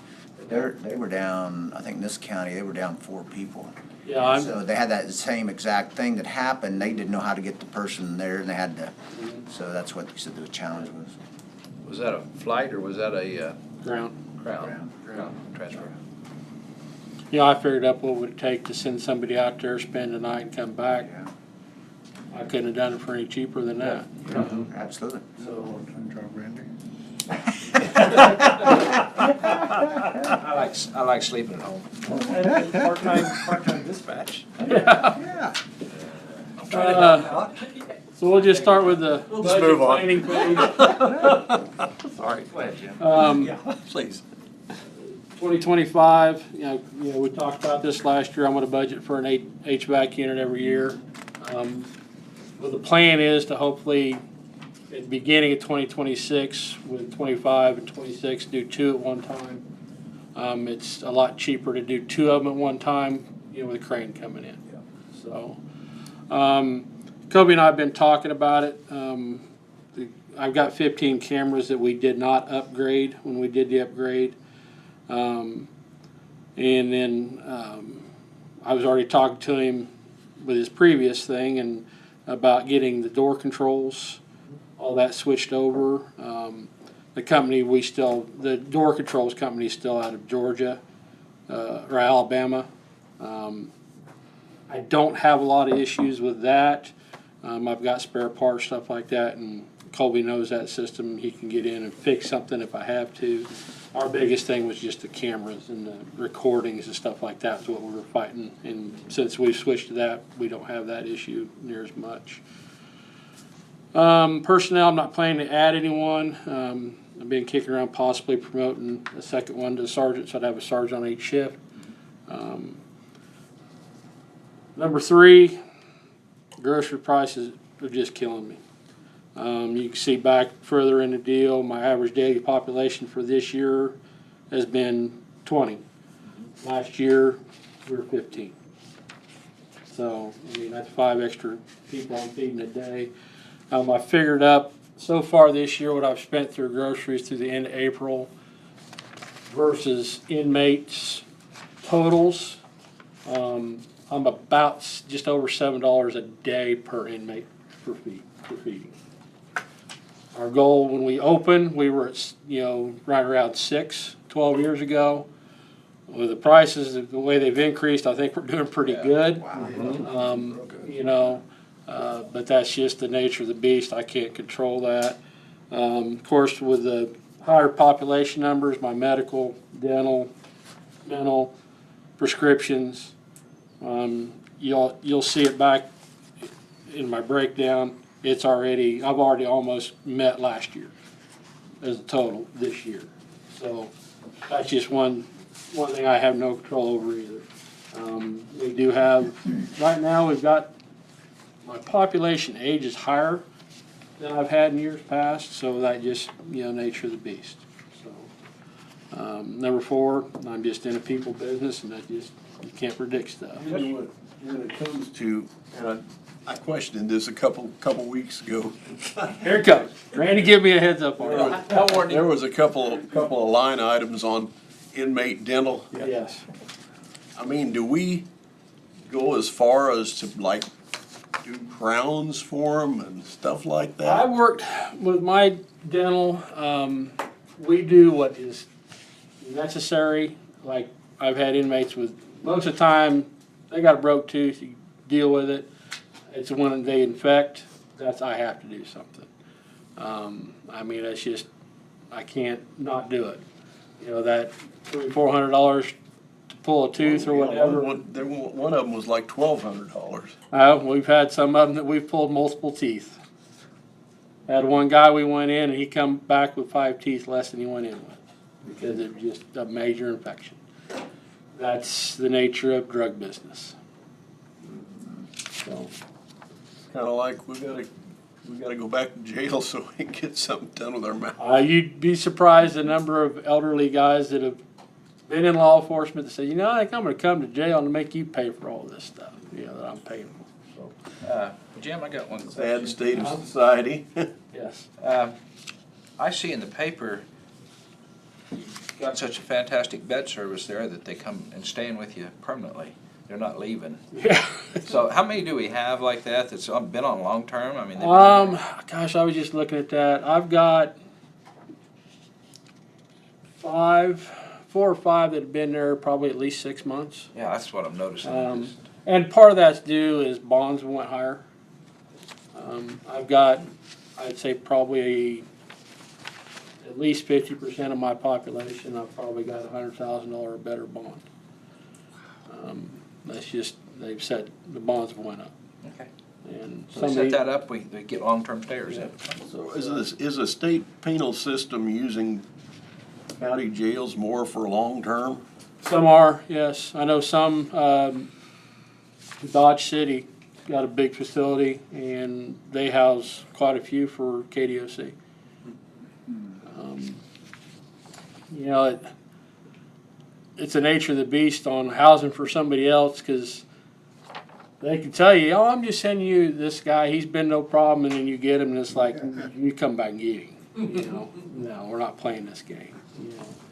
You know, most of your guys that are going to out are not murderers, stuff like that. I was just wondering whether, you know, the state was putting the onus on the counties. They've been real The good. taxpayers fund state penal, but Yes. when you bring it back local, it just seems like it's, Right. Generally, we don't house anybody. We will get guys in that have gotten trouble, that have been out of prison. Maybe they've missed a meeting with their probation officer or something like that. We'll get them in for, most of the time, the order we get's a 30-day order. They have to do something in that 30 days, and after that 30 days, if they don't reissue, it expires and they leave. But the thing is the state they do reimburse us for that time frame. So I see on your medical service from 24, the budget was 11,000, you projected at 35,000 for 24? Yep. Well, my current is where I'm at. This is what we've spent so far. Yeah, there you go, right. That's what I've spent so far. And as you can see, in 2023, I spent $12,233 total, and I'm already almost there for 2024. 12,000, yeah. So if you keep that going, that's why you're saying projected Yes. 24. What was your projected what was your 24 budget though? Yeah, I didn't break it down last year because they Okay. wanted us to go to this new format, so I didn't have it broke down Okay, on what thank I you. did last That's year. good, no problem. You know, as you can see, prescriptions, I've almost already met what I spent last year total. Utilities is kind of right on line where we've been. You know, supplies, you know, that's just, you know, keeping what I need to keep. Repairs, I'm down a little bit yet, but I've still got some stuff that I'm trying to get fixed. Transports, we have done a lot of transports already this year, and like I said, 1,500 of that transports was one guy. In my capital outlay, I haven't spent anything out of it this year because I've got that AC unit, because we budgeted an extra 20,000 into that last year, so. Is that about 20 grand every time you replace one of those, or what's Yes. that? So you're doing it, if I heard that right, you're doing it at the end of December, or doing it 25 and 26, so you can rent the crane once? Yes. I see. I've got two ordered now. I'm supposed to be in, Zach thought they'd be here the 1st of June, so we're looking at the mid of June to get put 2 units on. Because I had one last year that you guys approved, and I budgeted for this year, so, he thought that he'd have it earlier, but they put him off a couple weeks, so, because we were hoping to be putting them in now. So we do have those 2 units coming, and he's been working with Kobe on getting some stuff, because there's things that Kobe's gonna have to do. As far as like the fire alarm stuff and, you know, smoke evac system, stuff like that. One last question. So do you have, all your prisoners here, this 20, these are all local? Or none of them are like U.S. Marshal? No, these are all just Marion County charged. I am housing one for McPherson County, but McPherson County is housing one for me. I got you. Because there's a conflict with employment, so that's, you know, we're just trading days. So, I mean, he said, hey, you wanna hold one for me, we'll just trade days. I said, that works great for me, so that way I'm not paying him, he's not paying me, and so.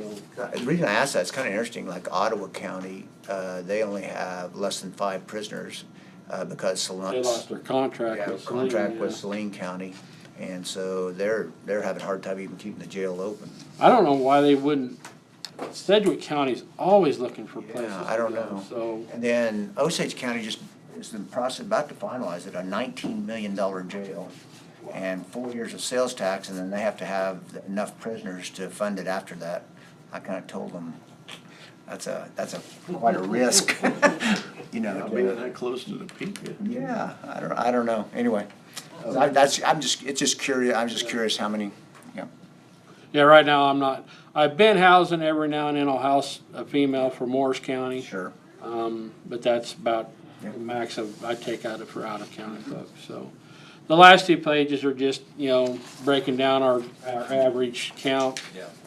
You know, last year, you can see that my highest count was 23, and I've had 27, 25, a lot this year. Today, we're at 19. You know, this weekend, I think I've got 2 or 3 court commits this weekend. You know, you get a lot of weekenders, so, you know, and then it seems like the weekends are generally busier on arrests anyways. I know last Friday, we had the transport we did, brought 1 in, and then next thing I know, we had 3 more arrests. And then we had 3 court commits. So, you know, within a matter of 6 hours, we had 6 new folks in our jail. So, What's your capacity? 34.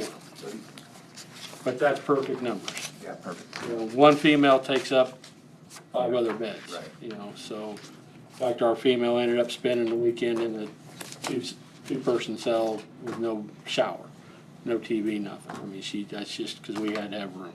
So You gotta do what you gotta do. got to do what we got to do. So Do we pay for a hospitalization? So you take an inmate in and they said, they gotta stay. We pay for that too. yep. Spent 4 days in Wesley Medical Center 2 weekends ago. And that staff covering down there 24 hours a day as well. Seems like we're hung out to dry on that stuff. You have to spend, did other people come in and relieve you, or do you just spend straight through? No, we work shifts. Shifts? Yeah. So, that's, you know, you're looking at 13, 14 hours a day, you know, time they drive down, the other one drives back, you know, I mean, you're looking, sitting there, hanging out there 12 hours. When we went down there, we didn't expect to stay down there, and so we had one of my jailers on the clock for about 22 hours. Before, you know, because we kept expecting to come home. Right. You know, and so. Any other questions for? I think that'll be a challenge. One of the other sheriffs, I'm not gonna say where, but they had a juvenile situation, and yeah, I can't believe they had to do what they had to do, but you gotta keep them, you know, so I guess that's part of the job maybe. It is. I don't deal with a lot of juveniles in our jail. My jail is an adult-only jail because I can't sight and sound separate. I'm too small. So, Don't all of our juveniles go to juvenile detention? with most of them, and it's pretty difficult. They gotta have a pretty good time to go to Junction City again. So, just because they're full. So. They're full? So. All right. Thank you very much for all you do. Hey Jim, that wasn't too bad. You're not in that seat. You know, I used to fret over, and I just got to the point, I said, it's just the way it is. It is what it is, so. That's what it is. Yeah. Thanks, guys. Right. Yeah. For in-house service. Oh, my. All right, Josh, you're out there? Thought I saw him earlier.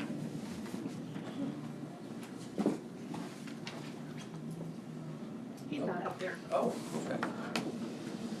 One thing, county attorney will not be able to present today. He emailed me and said he's gonna be in court, so. Not sure when we'll get his. Ready for you, Josh. I found him. Talking to the girls. Conducting business. Signing paperwork. Paperwork. Hey, Josh. Hey. Thanks. Yes, sir.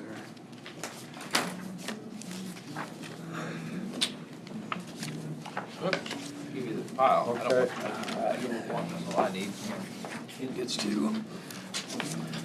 Oh, there we go. All right, where would you like to start? Oh, start with the transfer station. Transfer station, okay?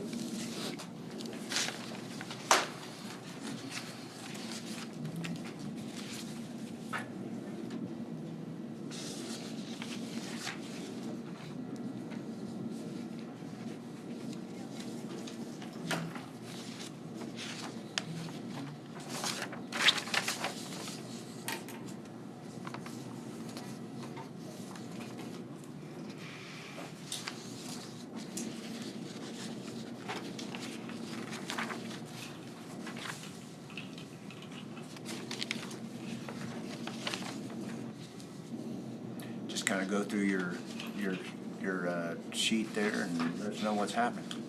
Well, on the fees, I just left them the same. They always change every year, no matter what. So that's all what the year is. I left the demonstration at 35,000. That's just our receipts or revenue.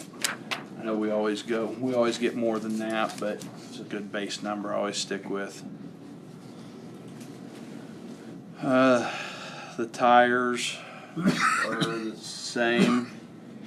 We've always done it since I've been around. It's $1,500 in revenue on that. When some years we get more, way over it, and some years we just barely clear it. We're running 35,000 on demolition though coming in? Well, that's just what we'd like to see come in, but in years past we're always double that. So we're around 60 to 70,000 is what we get in fees every year. So I'd like a number, at least they can shoot for that, and we get way more than that. Makes it look really good. So. Conservative revenue. The recycle revenue, we've always, we sit 20,000 is what I have for the revenue on that, but we come in just a few $1,000s over, just another good area to sit with on that. Contractuals, I did leave it the same as what we had budgeted for this year, along with commodities. But I do commodities, we will be close due to fuel and equipment repairs. We did have the backhoe just went down again today. So it's got the boom stuck in the trailer, so we're trying to figure out how to get that out so we can get the trailer out now. Motor's dead? Well, lost all hydraulics, so I don't know, I think hydraulic pump may have went out.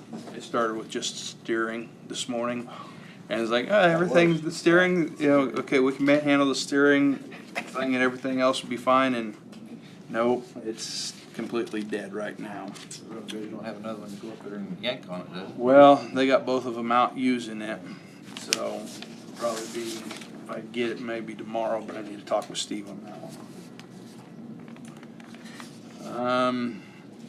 The commodities, let's see, which one is that one? It'll be close. That's where all our transfers, or the fees come out. It'll go to the landfill, since we have the mattresses. That's another extra expense that we wasn't really for sure on, and we didn't know about it until a month or two into this year. So What's our bill been on mattresses? our biggest one is $120, but I'm getting ready to load up our bin completely full and haul down there from our city cleanups. We gained a lot of mattresses that way, so, well, Have we notified the cities yet? well, I got told if they came in on that trash truck and they come in on the packer and we put them in, there was no charge, but I've been seeing a few charges, so I'm hoping when I get down there I can corner the guy and talk with him and see what's going on, because if they're gonna start charging us no matter what, then we need to look at notifying the cities and everybody and letting them know that there will be a charge on stuff, so I'm watching that one really close right now. Then we have our lease purchase, which I think is pretty much $148,000 a year. I know Ashley's should have all those figures. That's what it looks like it's been the past few years. And then recycle contractual, we've always been under it, so I just left it at 35,000. Not a whole lot of change in the budget for this year on that one. I would like to look at next year at a backhoe.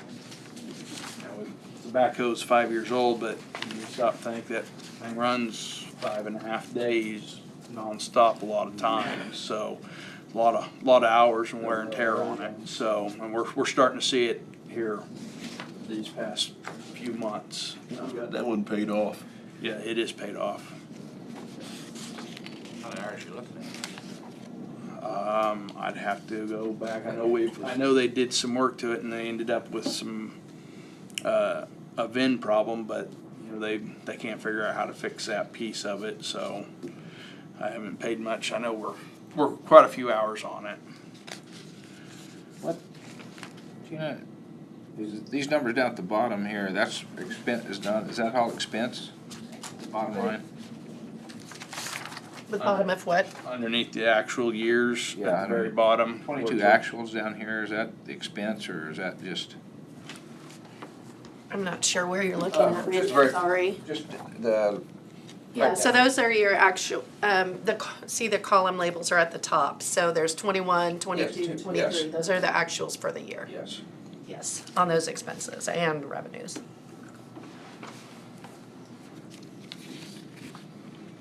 I can't see you from here. Yeah. Yeah, well, yeah, you don't want to see me. The revenue, do we have it? Yeah, we got it, revenue up on top. Okay. Revenue's been running at 650,000 for those years, and we're already at 510 this year. So the way the tax distributions are, those solid waste assessment fees come in at specific times each year. And so the majority of those come in January after the first half of the taxes are paid in December. Okay. So those you're not gonna see double that number by the end of the year. We'll have a distribution in June, and we'll have a distribution, just a really small one, in October. Okay. And so the next big distribution is in June. Okay. And we also have one in September as well.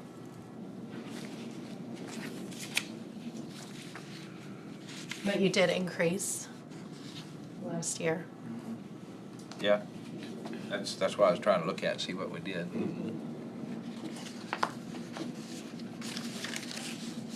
What is that, your fingertips, what the unencumbered cash is right now? I can look. And that payment, that lease purchase payment, is that done annually? It's twice a year. Twice a year.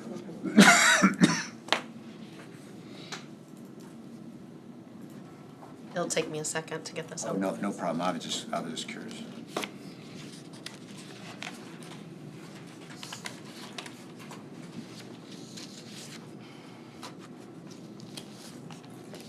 I see a lot of the reason I'm asking that question, Josh, is because we've all went to land banks in this county now, and there's a lot of cities getting properties in, and they're doing away with, they're empty, and they're doing away with the $100 or whatever, $120 assessment fees.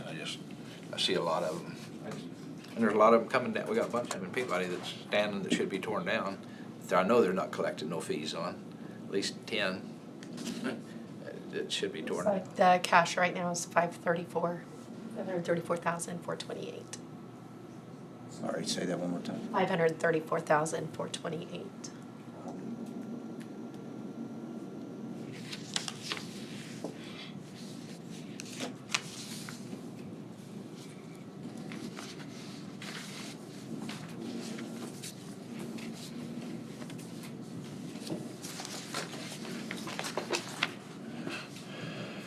Anything else on the transfer station? How many movable trailers do you have that's working? I had 3. One of them has landing gear problems, and I'm waiting on parts that are back ordered on it. So it's hooked and staying on one truck, so we can use it. We got 3 of them. The new trailer that we ordered last year, I did talk to them. It's supposed to be middle to end of June by the time we get it. So Getting closer. yeah. They contacted me a few months ago, and I was like, oh, they're getting ready to get started on it. We'll have it sooner, but I had my hopes up too high too quick on that one. But And then we have another one on order now? and then we ordered another one. Yeah. And that one, if I figure, probably into December, beginning of January of next year.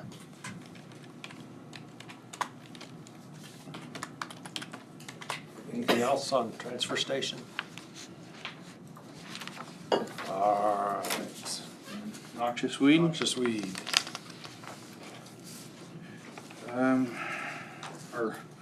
Our daily receipts, we've always had it right at 40,000. So I just left it at that, a good number. We're just starting in on our busy time of the year, so we'll start seeing the actual receipts go up. Personal service, I did increase it. Right now I have Steve Millett and another one in the transfer station coming down working at the weed department. I did like to budget for another full-time and have 2 full-times down there because I believe I can keep them busy through the winter. Working with the road and bridge on cutting trees and clearing out, getting the trees cut out of the ditches and helping the farmers and road and bridge all at the same time. Steve transferred over from Road and Bridge? Yeah. Steve Millett or John Millett. I missed that one. Yeah, so he's been over with me for a while and since last year, the end of last year. I did ask for an increase on that for another full-time, so I have 2 full-time guys plus myself, and be able to keep myself more into the office, get them 2 trained out spraying is what I'm trying this year.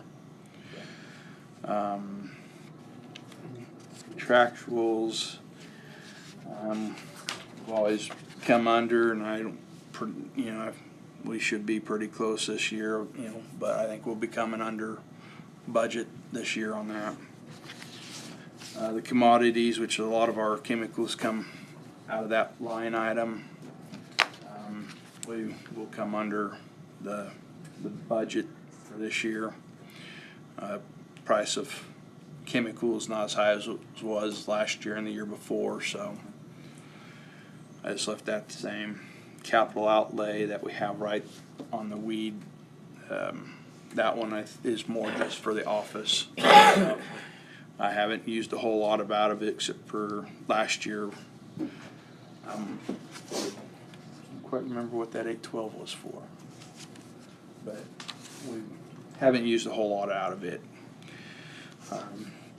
I do have the weed capital outlay, which is just strictly for my equipment, and it's what bought the side-by-side last year.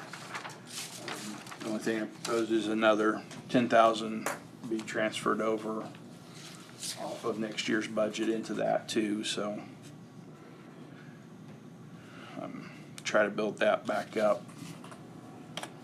If I can get those guys going, almost had thoughts of putting another sprayer in, a couple part-time helpers where I can get 2 trucks out spraying here. Not gonna be next year or the year, it'll take a few years to get the money back in there to be able to do it. But I figured it'd be a good start there. Last year you bought a printer. That's what it was, That's what yes. you spent that money on. And Yeah. like, how's your computer over there? Oh, mine in my office, I think it's 10 years old. So We probably should be talking about getting you updated computer, yeah, on mine, yeah. The other one. Capital outlay line. Yeah, the other one, I think it's maybe 5 years old, so.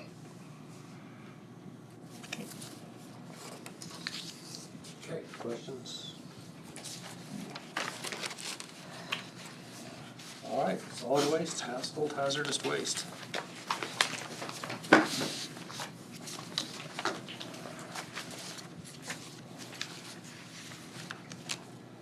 The very top line, that is for the landfill itself. I don't know if, do you still do that one, Tina? For the landfill piece of it?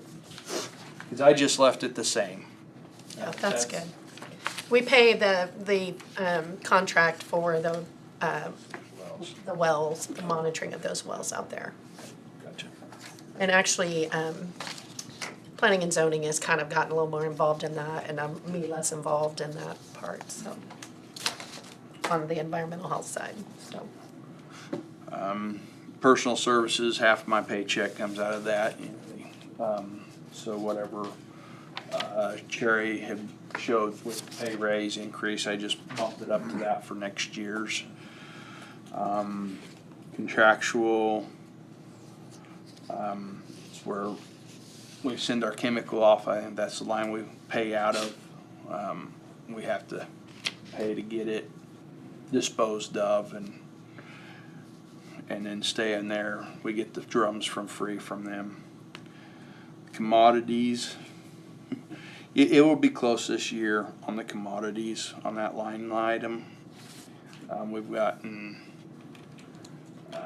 as I was cleaning out last week, we had to clean out one of my grates. Our containment had broke, so I had to replace that, and it was $550, and we needed some more floor dry, so I always end up getting a pallet of floor dry, so that way, and it lasts 2 or 3 years there too, so between those few items there, it'll push up to that budget line and the price there, so other than that, that's really all I have on there.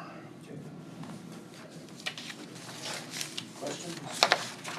I think though, trailers, there's a necessity, and I think we have to spend money on trailers to get hauled off if that's, I mean, we had one burn up,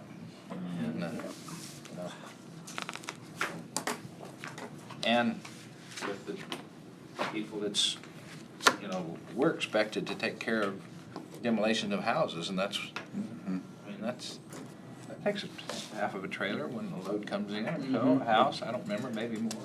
If tears up trailers too. It tears up trailers and stuff. We can fill a full trailer full of C&D. It does a number on the tarps and on the sides of the trailers too, so. Is that new trailer, is it coming from out of state or is that an in-state manufacturer? That is an out-of-state, they come out of Arkansas. Is where that company. Yeah, I remember the bid process, I just couldn't remember if it's, I know there's one in the state, in Kansas, cause I just drove by it. Yeah, up at Stockton. Stockton, yeah. South of Stockton. Big outfit up there. Mm-hmm.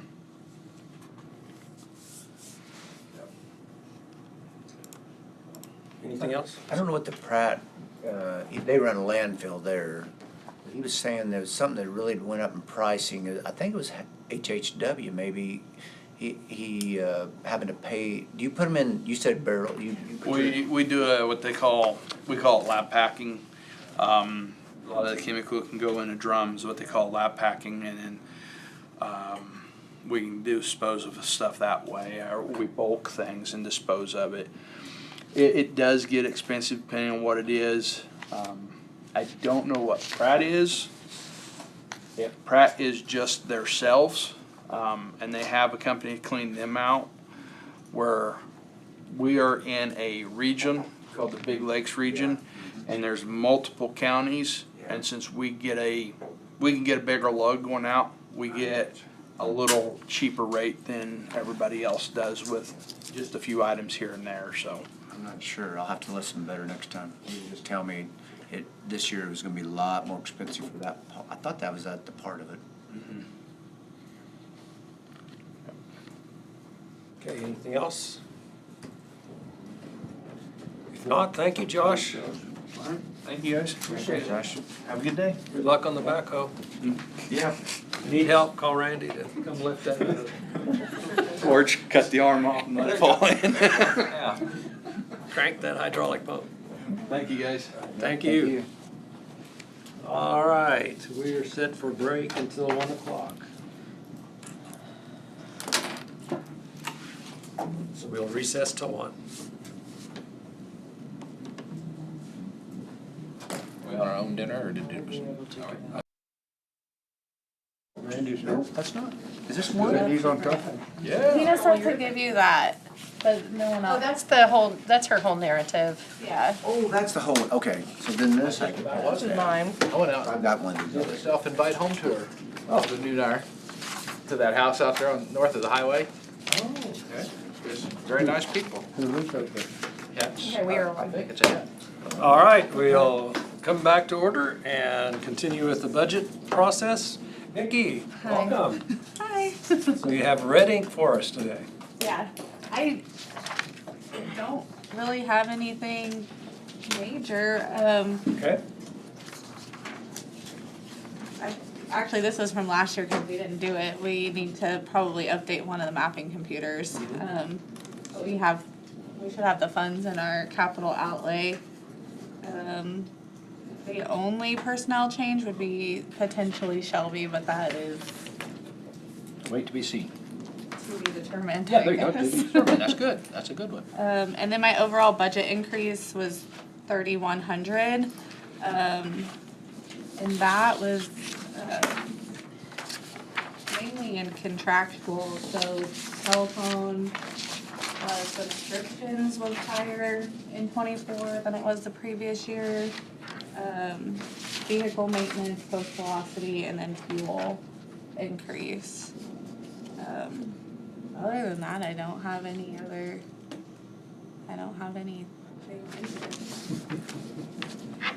Okay. Questions for Nikki? That's crazy. You're fully staffed now? I am fully staffed, and we have Taylor back, so we have our part-time, so also, For the summer? yeah. You have 2 vehicles or 3? We have 4. 4. Uh-huh. So are they on any kind of a schedule to replace? We save, is it 3,500 a year? We have the new one, sorry, maybe I misunderstood the question. Yeah, we have the new Trailblazer, and then the other ones are all older. But yeah, I don't know how often, I guess when one goes really bad, we trade it in. I didn't know how many miles you put on those vehicles every year. Quite a few, I suppose, wouldn't it be? I don't know off the top of my head, but yeah, quite a few. I think that, well, we only typically use the Trailblazer for class, and I think it's has like 7,000 miles on it now, but the ones they take out in the field, they're probably pretty high. But off the top of my head, I don't know. We do keep track of the mileage, I don't know, I'm sorry. Well, I think what Kent's getting to is you only put 3,500 in, and if you're planning on getting one, you're only gonna have 18,500. You're gonna At least. 4 more years, huh? Some more That's what years, it's so. always been. I've never changed it, so that's been that way forever, I think. I think we've been adding 3,500 a year to it, so if you wanna up that, we can up that. I just like, I think what Kent's asking is if you've got a vehicle coming up in the next couple of years, you're short. Probably. So, that's what I think that's what he's alluding to. Of course, they don't need a $80,000 vehicle for most of their work. Typically, I mean, we've, in the past, have not used vehicles for our field. I don't know that we've ever bought anyone other than the Trailblazer, at least not since I've been here. Well, figure it out. So I guess I can up it if that's what you're asking or wanting me to do. I don't know. Razors kept those for 20 years before they traded. Do what? Razor kept those for 20 years before they traded. The pickup, Sharon traded off. Oh, planning and zoning? Planning and zoning. Planning and zoning, I mean, Yeah, yeah. I was gonna say you're looking at it appraisal. I was just gonna agree with you. A lot of puzzled looks. We've had our other ones the one before that was the Jeep, and I think Cindy was here when we got the truck, so that's probably been 10, 11 years ago. That long?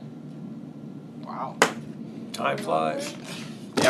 Yeah, I know. Well, I've been here 13, and Cindy was only here a couple of years before she quit, so the Fusion we had before I started, so. You did a good job. I mean, if we only had to worry about your increase, we probably wouldn't even have these meetings, so. So. Any other questions for Nikki? Thank you. Thanks.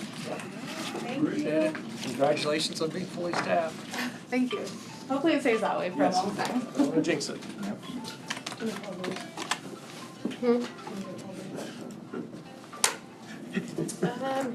Unless we wanna switch the order. Apple prod.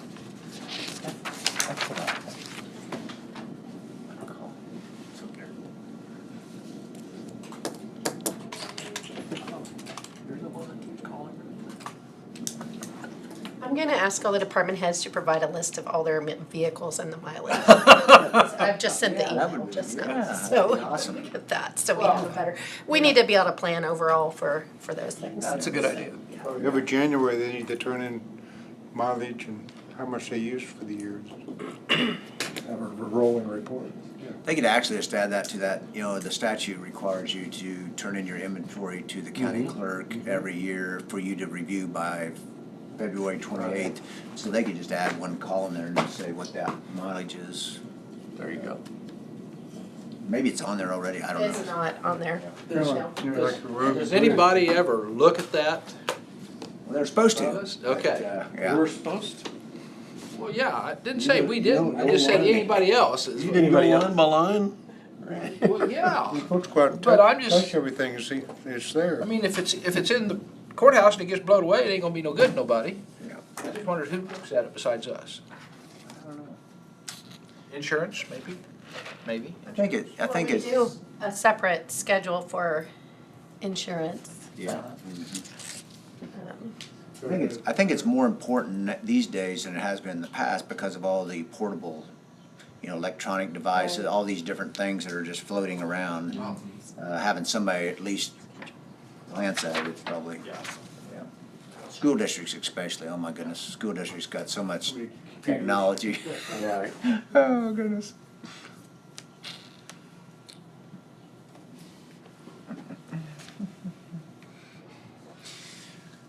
Any other information or exciting news from other counties that you could update us on? Tina and I was talking about, that capital planning article I gave you. Of looking at maybe saying, right now, the capital improvement fund here, which you were one of the first ones I ever had, because of that road thing, but maybe we need to expand that where it's not just roads.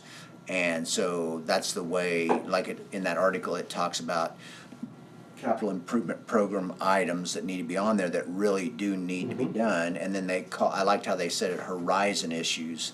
So horizon issues would be more like, could call it a wish list too, but items that may not be right now, but something down the road. And I like the, I don't have it memorized, but I liked what it said, these 4 points, when we talked about this at the meeting, is horizon issues, which are projects that are not included in the capital improvement program because they do not have the following: a funding source, sufficiently refined scope, cost, or business case. I'd never seen that way before, and so when department heads ask why shouldn't that be on my list, well, do you have those 4 items met? Because if you don't have a funding source, it's probably, and then they give you 6 bullets there. What is the problem the department is trying to solve would be one of them. Just those different things, and I think we were talking about that. If you see the statute allows you to do an equipment reserve,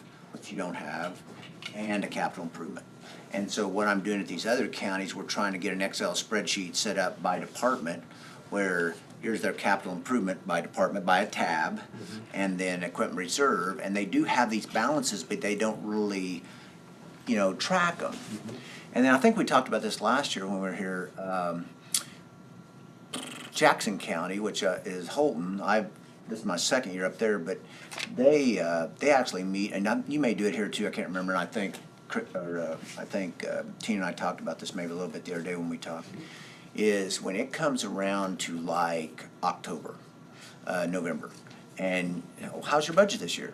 Well, I've been trying to save money. I'm a lot more efficient than I was last year. Well, how much you save? 10%. Well, if you save that, give them some incentive, for saving that. And so what they do at Jackson is they actually, whatever they save in that department's budget, they actually transfer to equipment reserve if they have reason to. Now, they don't just transfer it to be transferred, but that gives them incentive to save up for something they couldn't buy right now, but then maybe they could buy in 3 years, I don't know. It's just, there's that, by doing all these different counties, I've learned, that's the part I probably learned, every one of them does it, literally different. It's kind of the structure. But those are some things that this article is really. It would definitely, though, give departments incentive to budget and try to beat budget. Yeah. I think most of it though, like it's hard.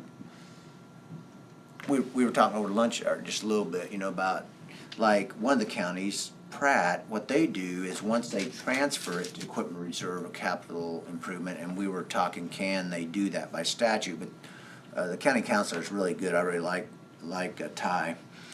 I've learned a lot from him. He's a young guy, and he's really very energetic, And so what they've done is actually made up a resolution, I believe it's a resolution, where once it transfers to capital improvement or equipment reserve, it's under the control of the commissioners.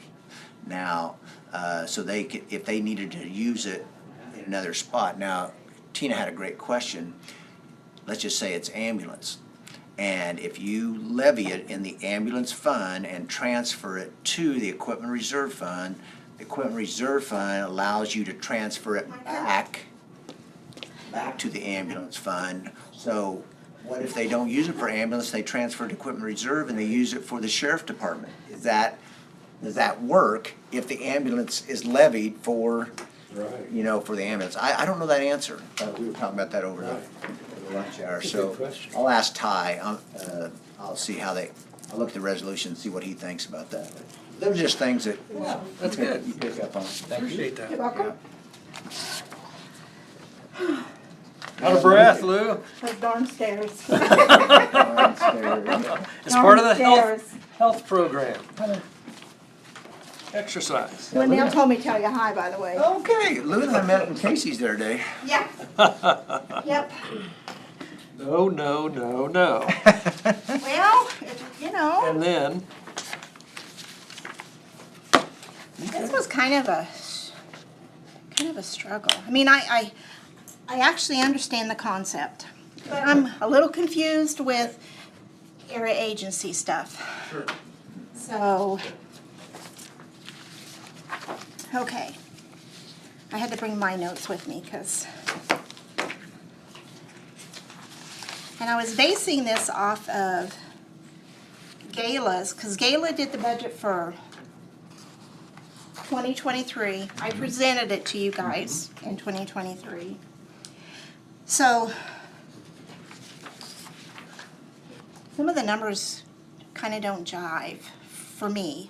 And like everybody told me, I would rather be too long than too short. So based on, let me see here. Please forgive me. Okay. So what Tina did for me last year is she broke this up because of the contractual commodities, capital layout. So I use this to help me understand more where everything goes into budget. So of course the first one we know is the wages. That was cut and dry. Contractual, under that is going to be our rent, which is going to stay the same from what I understand, $400 a month. Vehicle repair.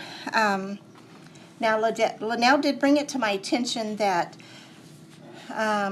we have not replaced the tires on the Caravan since we've had the Caravan. So just as a safety precaution, we put $800 in the budget, and if, you know, as a safety precaution. You're gonna get one lug nut for that. One lug nut. Well, this is for the Caravan. Oh, okay. Yeah, and see, we just, from what I was told, 2 years ago, we replaced the tires on the old van. So we're fine there. Okay. Newsletter, we left it at, it was budgeted at one time at 2,000, we left that the same. Mileage, we actually reduced that, so we're budgeting about $1,000 for mileage. Driver reimbursement,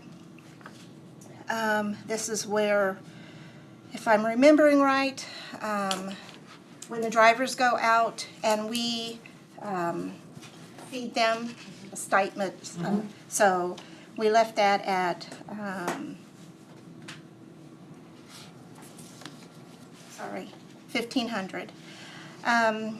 Education, I changed, I only put down $500 for that. With me still being new and I'm not comfortable going out there yet. The computer work, we left it at $1,000. And then we had some evidence-based classes. I put it at $500. So that brought our contractual at $1,480. $14,800. And then the senior match, that actually came from North Central Flint Hills, so I have that number from them. This is the part that and I apologize, I wish my brain can't understand this, but we pay the insurance for the 2 employees in Peabody because they're under 60. Now, if for some reason Kathy quits and we have to replace her with somebody that's under 60, we need to account for that just in case. So, and we did get the notice from North Central Flint Hills of the rate increase on their insurance. So I took that. It's $14,727 a year per person. So I times that by 2. But I also towards, you see at the side there, if we had to employ 2 more people, it would be $58,000. So we put that in there as a safety net. Commodities, that is our fuel, our office supplies, our copy machine, and our our annual meetings and our volunteer recognition. We left that at $6,900, excuse me. Yeah, too many zeros. And then the capital. See, that's where I lose it, because to me, capital and then the senior insurance match, I can't get that, and I'm confused there. So I don't know. So capital outlay would be like purchases like computers or any major. Well, it says senior center, which, And sometimes they will give you requests from the senior Yes. centers at the end of the year to help them pay for certain things. and so we have 6,500 in a budget, and that's what the senior centers ask for if they ask for a meal levy. The Senior Care Act, again, that is in black and white from North Central, and that's 1774. And then there's a administrative match. That 4,215 administrative match goes with the insurance. We do that in one line with the insurance. Okay, so I need to take that off.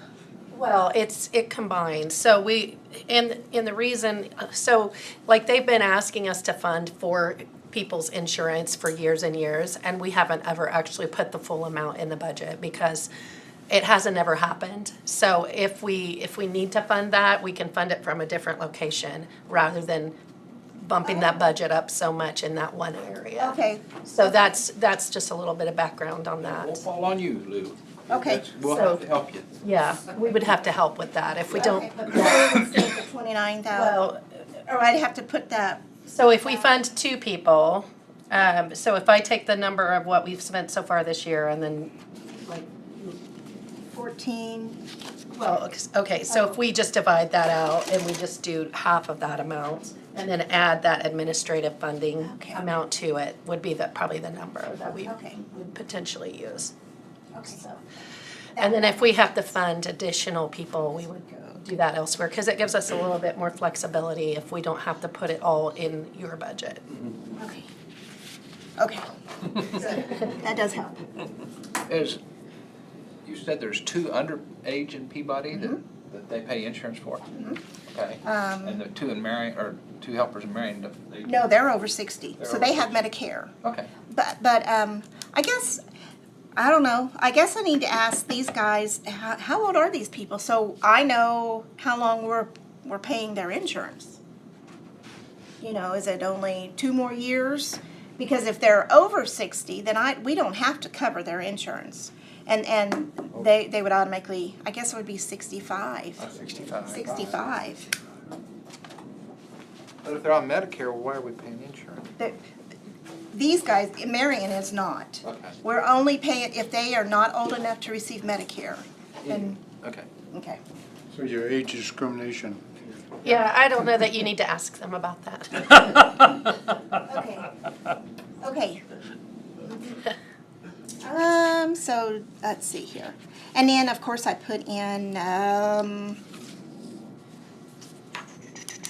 the vehicle replacement, just in case, 25,000. So, I'm looking at 156,622 for the year.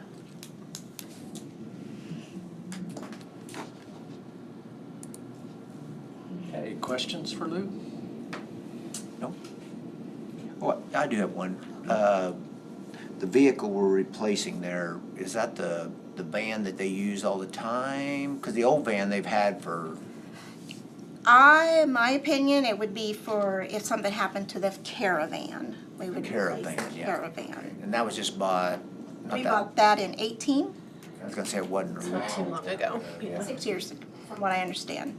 So you're putting back 5,000 a year, and that van was like 42,000, 48,000, something like that. 48,000.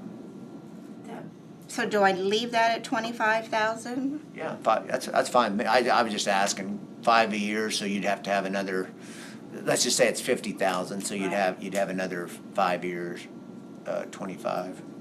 Well, more, 6 years, probably to get to 50.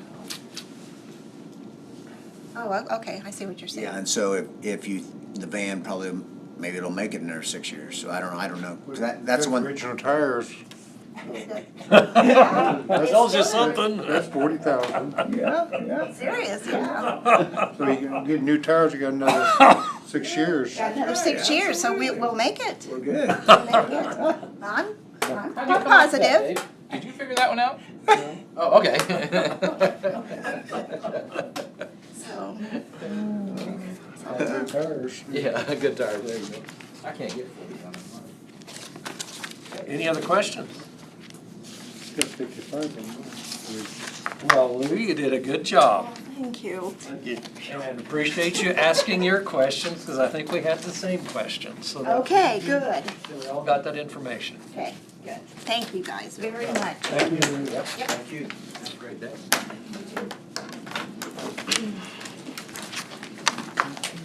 Can I make it?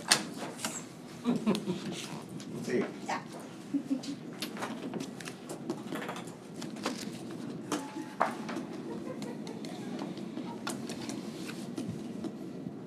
Hi, Sharon.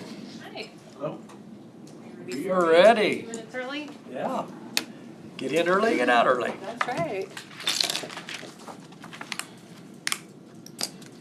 Okay. Yes, sir.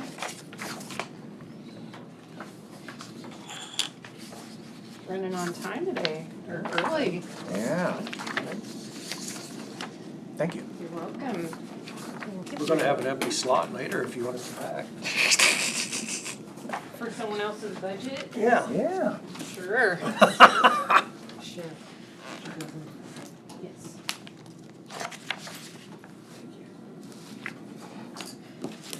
All right. Where would you like to start? Okay, so I guess if we turn to that second page, maybe get a little description of some There we go. changes that'll be made in our department this year. Any equipment purchases anticipated.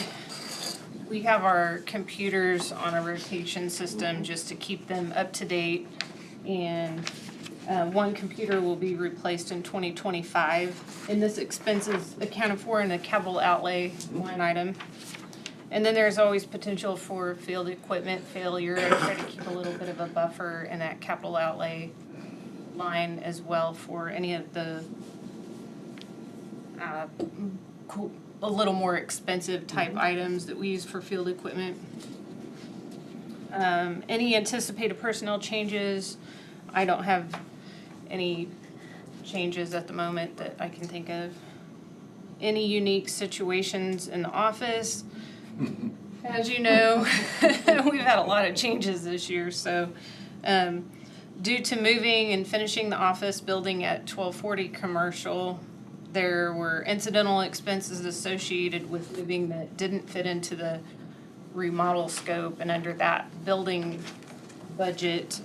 So the departments have absorbed some of those expenses. And then the remainder of 2024 will provide a better picture of what actual operating expenses are. We're kind of shooting in the dark at this point on what utilities and all those different things will cost for each department. So I just tried to make a best guess estimate in my budget for this year. And then number 4, any matters of importance in preparation of the budget. Sunflower Energy Center pilot payments are expected to begin in 2025. Would also anticipate the continuance of payments from the Diamond Vista Wind facility. So I guess we should hopefully be banking on those. And then number 5, explain request for the 2025 budget. Eventually, it would be beneficial to have an infrastructure budget that includes maintenance expenses for all county-owned structures. As maintenance, like major replacements and repairs, are taxing on our individual budgets, especially when they're anticipated. So it would be nice to have a structured system for that across the board in the county. Is that a thought? What do you think our taxpayers ask us though, when we putting you in this new building, doing that, they're wanting to know how much that costs. And it is for your department that you're there. So are you saying that you would like it to be so the county have a major budget for this? Is that what you're saying? Oh, no, just so, so major repairs for any county structure, any office building, like a roof replacement or an HVAC system replacement, something that would be a major expense that isn't budgeted within the departments that are using that building, where the county actually owns the building because our department is in it. Just budgeting those repairs in a different fund, like for instance, the jail HVAC, those air conditioning units and things like that, to where you can say courthouse, here's what we need to maintain and here's the amount per year to put into it, kind of like that's something that I've been thinking about a lot too. And not, I mean, you can still be transparent about where that money is going or what it was used for, but maybe not have it be taxing on the particular department that's using the structure, if that makes sense. It does in a way, in some ways, but in other ways, I wanna know what that department cost me. For the taxpayers, period. I mean, that's my reasoning. We should break out the utilities here and divide them by 7 or 8, how many of the departments are in this building. That's kind of what you're saying, isn't it? Yeah, and I guess I just see it that the buildings themselves are county owned. You can put whatever department you want in whatever structure you own, so it doesn't matter what department is in that structure at any given time. The building itself has expenses regardless of the department using it, I guess is what I'm getting at. Scott, did you have any comment or advice on that idea? I've seen it literally everywhere, like the courthouse general will have any office like here, and I think, is that kind of the way it is now? Courthouse, I can't remember here. So like courthouse general would cover all the, like utilities, like the window, like when we did the window project, that was a lease, I don't remember what. We did a lease purchase. Lease purchase, so the county general took care of that, the offices didn't have to get charged for that. Yeah.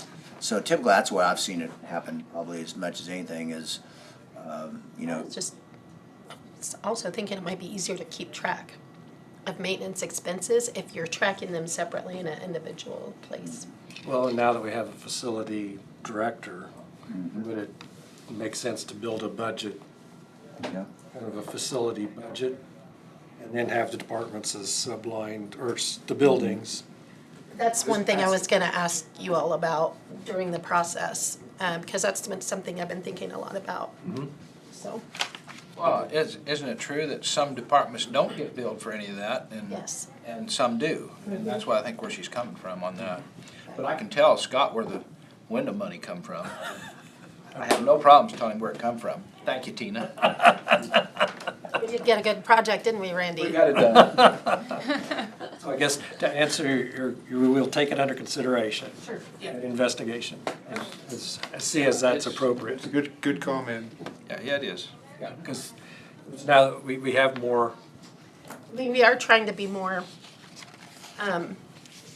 unified as an organization, not just in our individual silos. And that's one of the goals that I have, is to try to unify us and to make things more consistent across all the departments. And so that is one thing I have been thinking about a lot. I don't know if this is the year to do The it. answers that I would want, Tina, would be that building out there, and it don't make no difference where the money comes from, it all comes from the county. Right. But it could be listed under that building, that it cost us paint job this year, or roof job Exactly. this year, furniture, or whatever. Right. You know, and that's what you was talking Yes. about. Like the EMS building, the remodel job, who's paying for that? We paid for that out of Randy's building fund.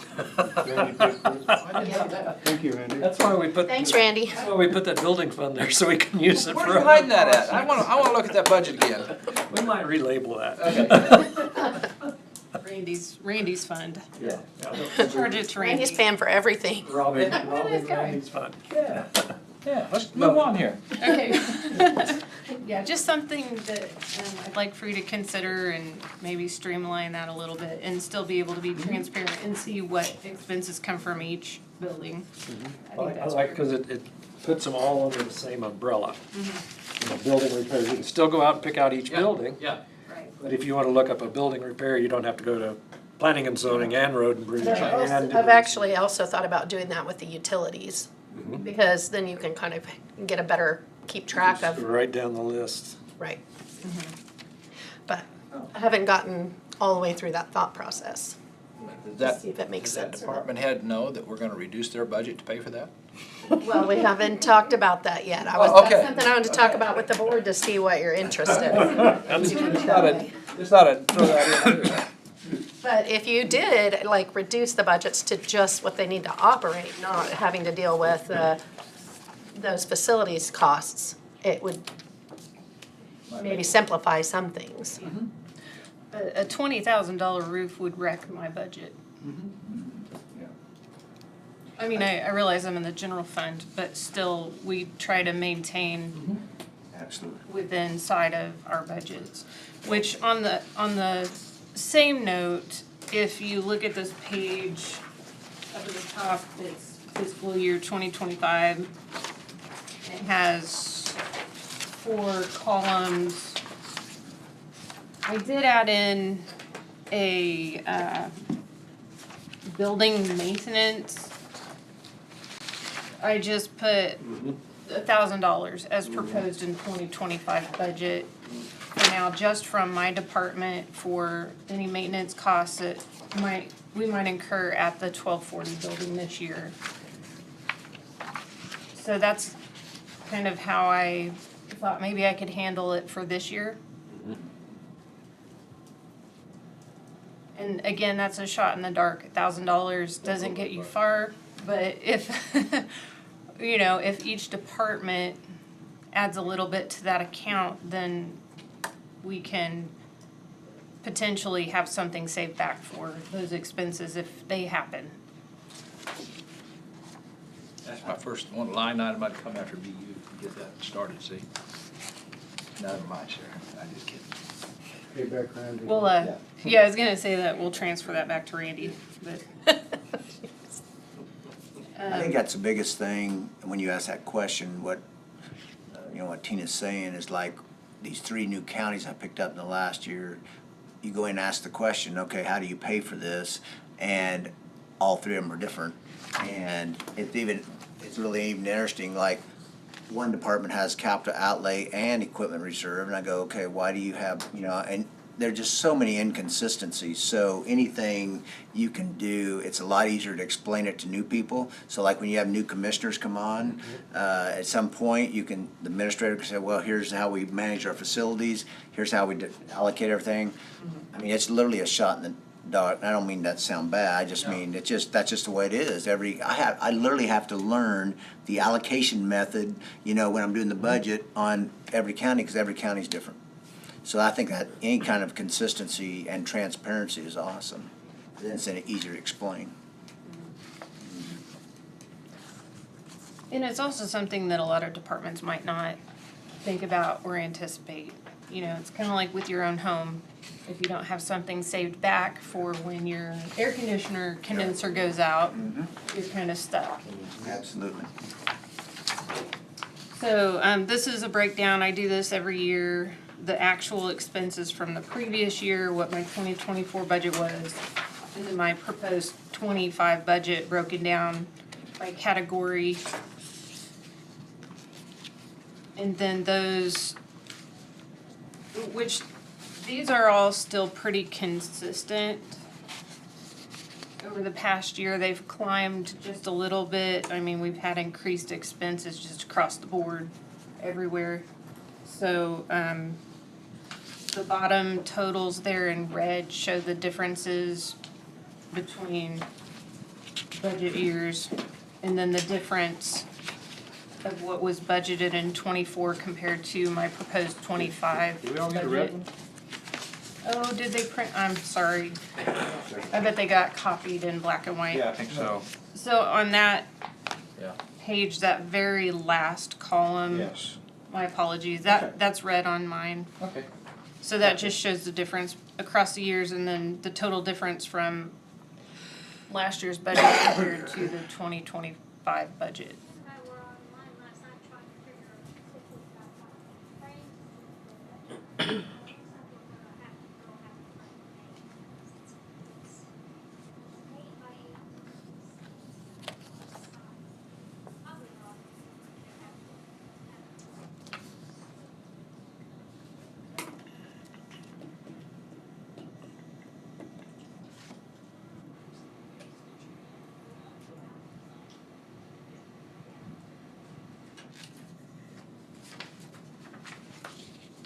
That legal counsel and consultants, does it kind of go up and down each year, kind of depending on what you have going on? Yes. We've needed every bit of $20,000 or $30,000 all the way down to $1,500. It's hard to. Is that the legal publications tied to that, or how? No, could that that's- drop to quite a bit? Legal publications is a separate line item in that category. We've had years where we had lawsuits and years where we didn't, and then years where we've used planning consultants more than others. So that fluctuates quite a bit.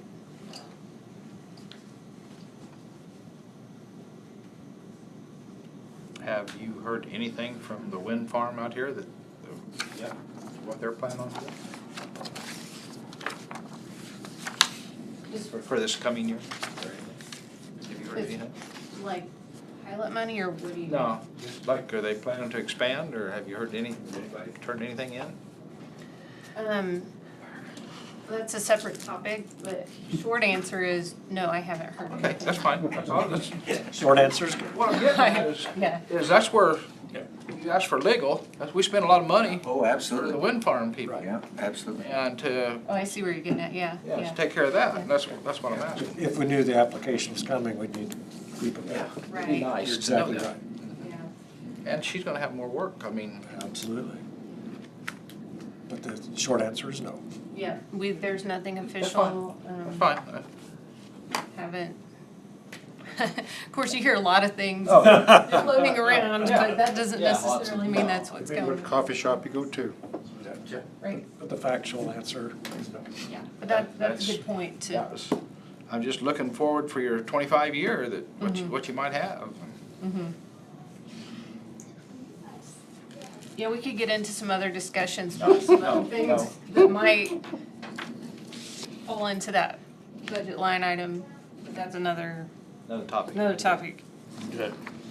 But if it hits you in the middle of the year, then you're gonna be asking for something else, then, right? I think I've hopefully accounted for that. Good.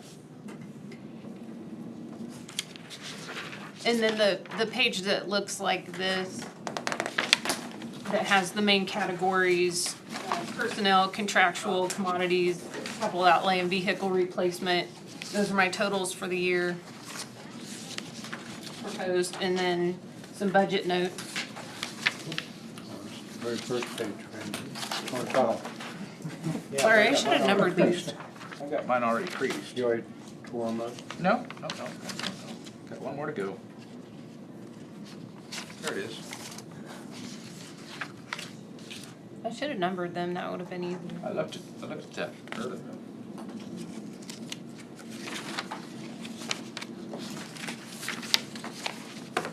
I guess the total difference between the 2024 budget and 2025 budget is $8,571.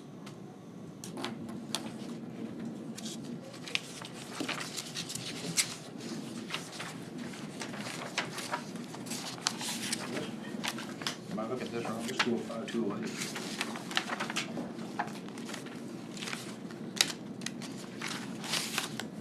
But you go to the third page. Oh, okay. Well, and on your Like vehicle this. replacement, I think you need to add on the 25, on the front page. Right, No, yeah.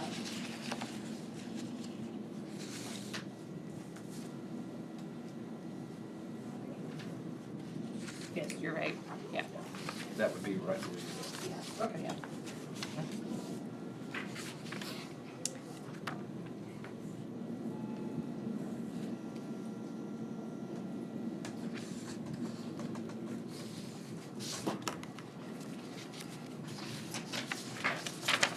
Questions? Sure. Not about budget. Scott, you're still writing with your orange pen. I'm just making sure I have my notes. Okay. Keep up with everybody here. I like the third page. Which one is that? The third page. Oh, that has the comparisons?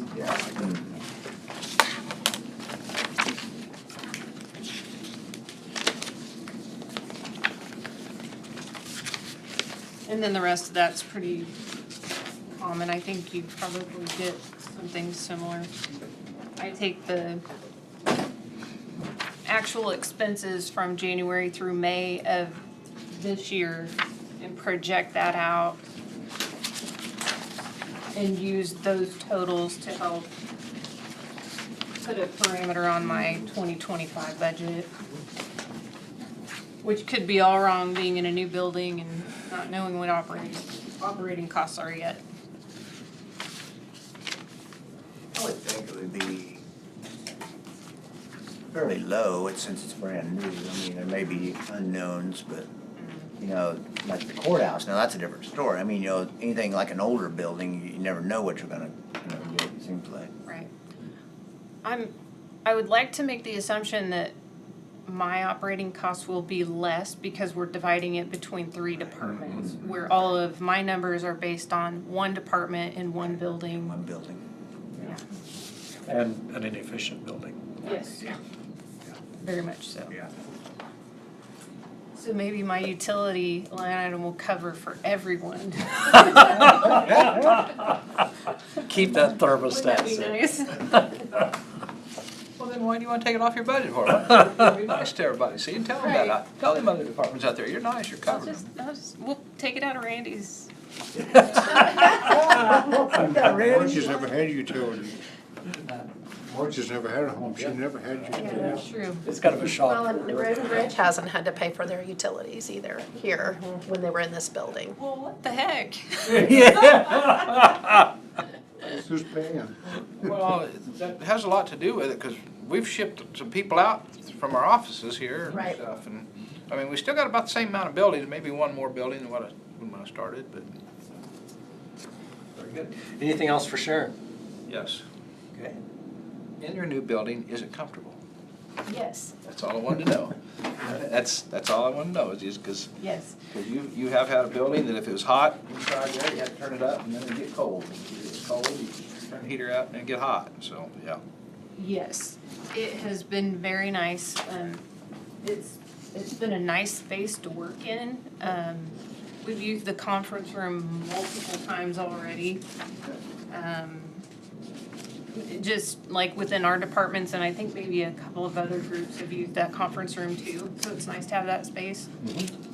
I think the individuals within the departments have gotten along really well and we're working together as far as I can tell, so it's been nice. Nobody left dirty dishes in the sink, huh? No dirty dishes. That's what gets all of us. That's what gets it. Or taking environmental samples out of the refrigerator for leftovers.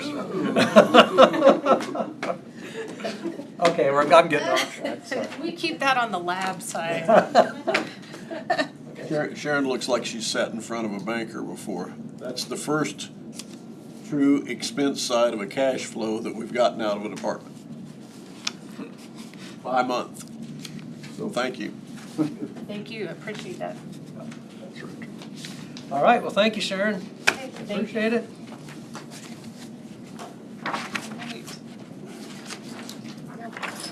Thanks. Thanks. Yep. Pass it around. Absolutely. Purple. What if we're colorblind? Wow. Is that what? Huh? Yakima. Okay. They're just, I got it.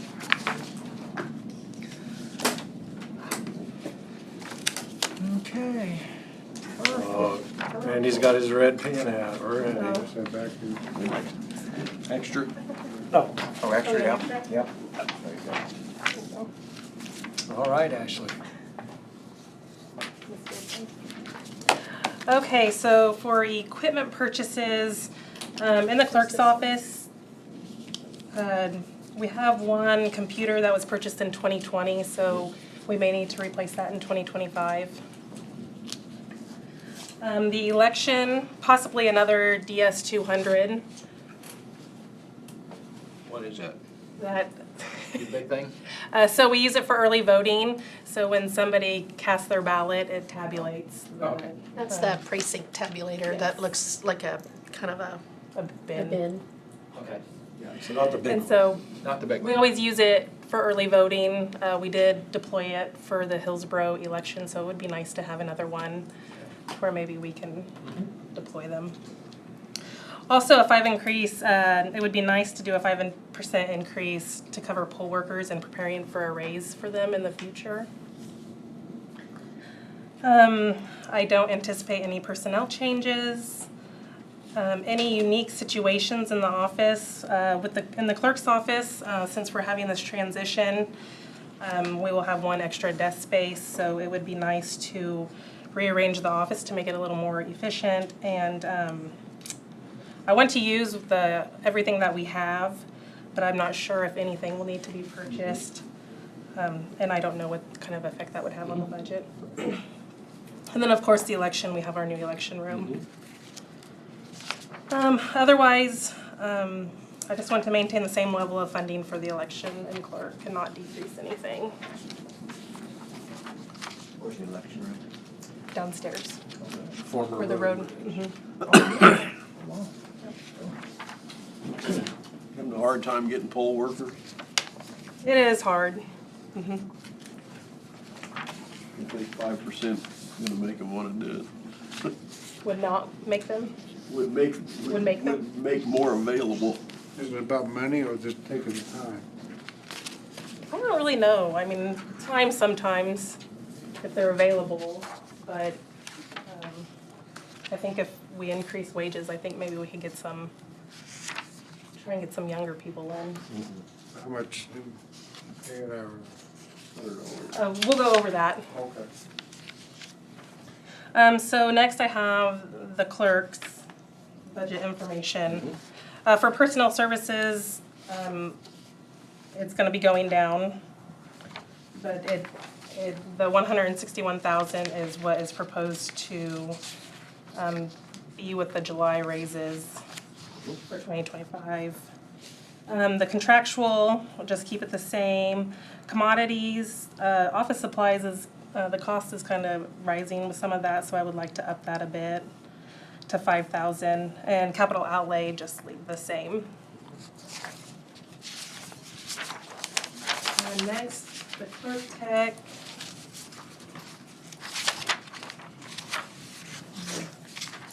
We just kind of figured the amount of revenue may be around 3,000, estimated that. Any questions on that? What does the revenue consist of? It comes from Register of Deeds when anybody files. Oh, okay. It's not for selling hunting licenses then? Yeah, we end up with about $100 of revenue from that in a year. That's what I figured. 105, something like that, right? Ashley, that's not very. It's a pain to get to work. Right. Next is the election. Just personnel services to 62,000.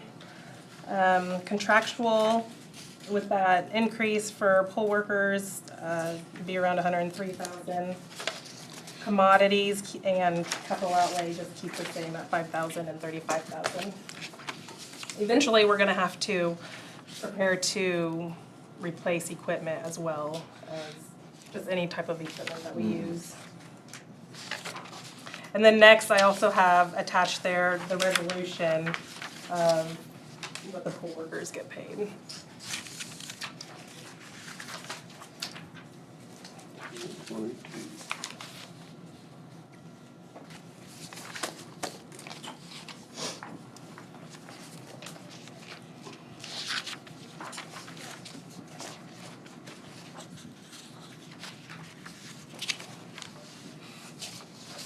Alright, that's it. Okay, so I'm gonna go back to your second page, personnel services. Uh-huh. We ended up taking out the human resources out of this budget. We took insurance, we took everything out of that budget, For out of 2025? your budget for that. No, insurance doesn't It's not in come there. out of the department budgets. It comes out of the employee benefit fund. Okay. But the salary, Salaries. right, so there would be one person less in there than plus the difference between my previous salary and Ashley's salary.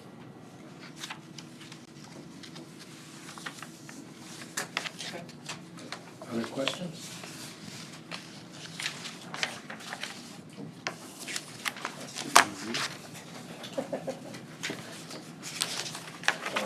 Well, I do have one. What are the hours?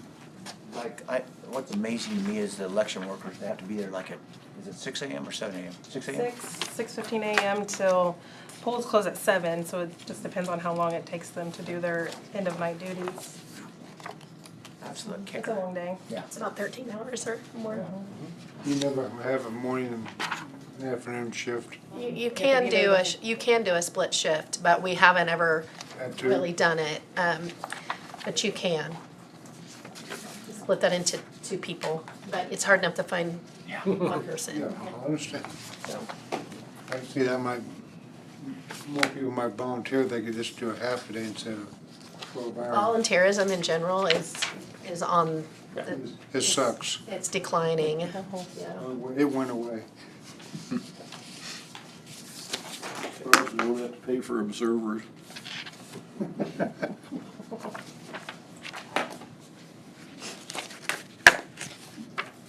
Any other questions for Ashley?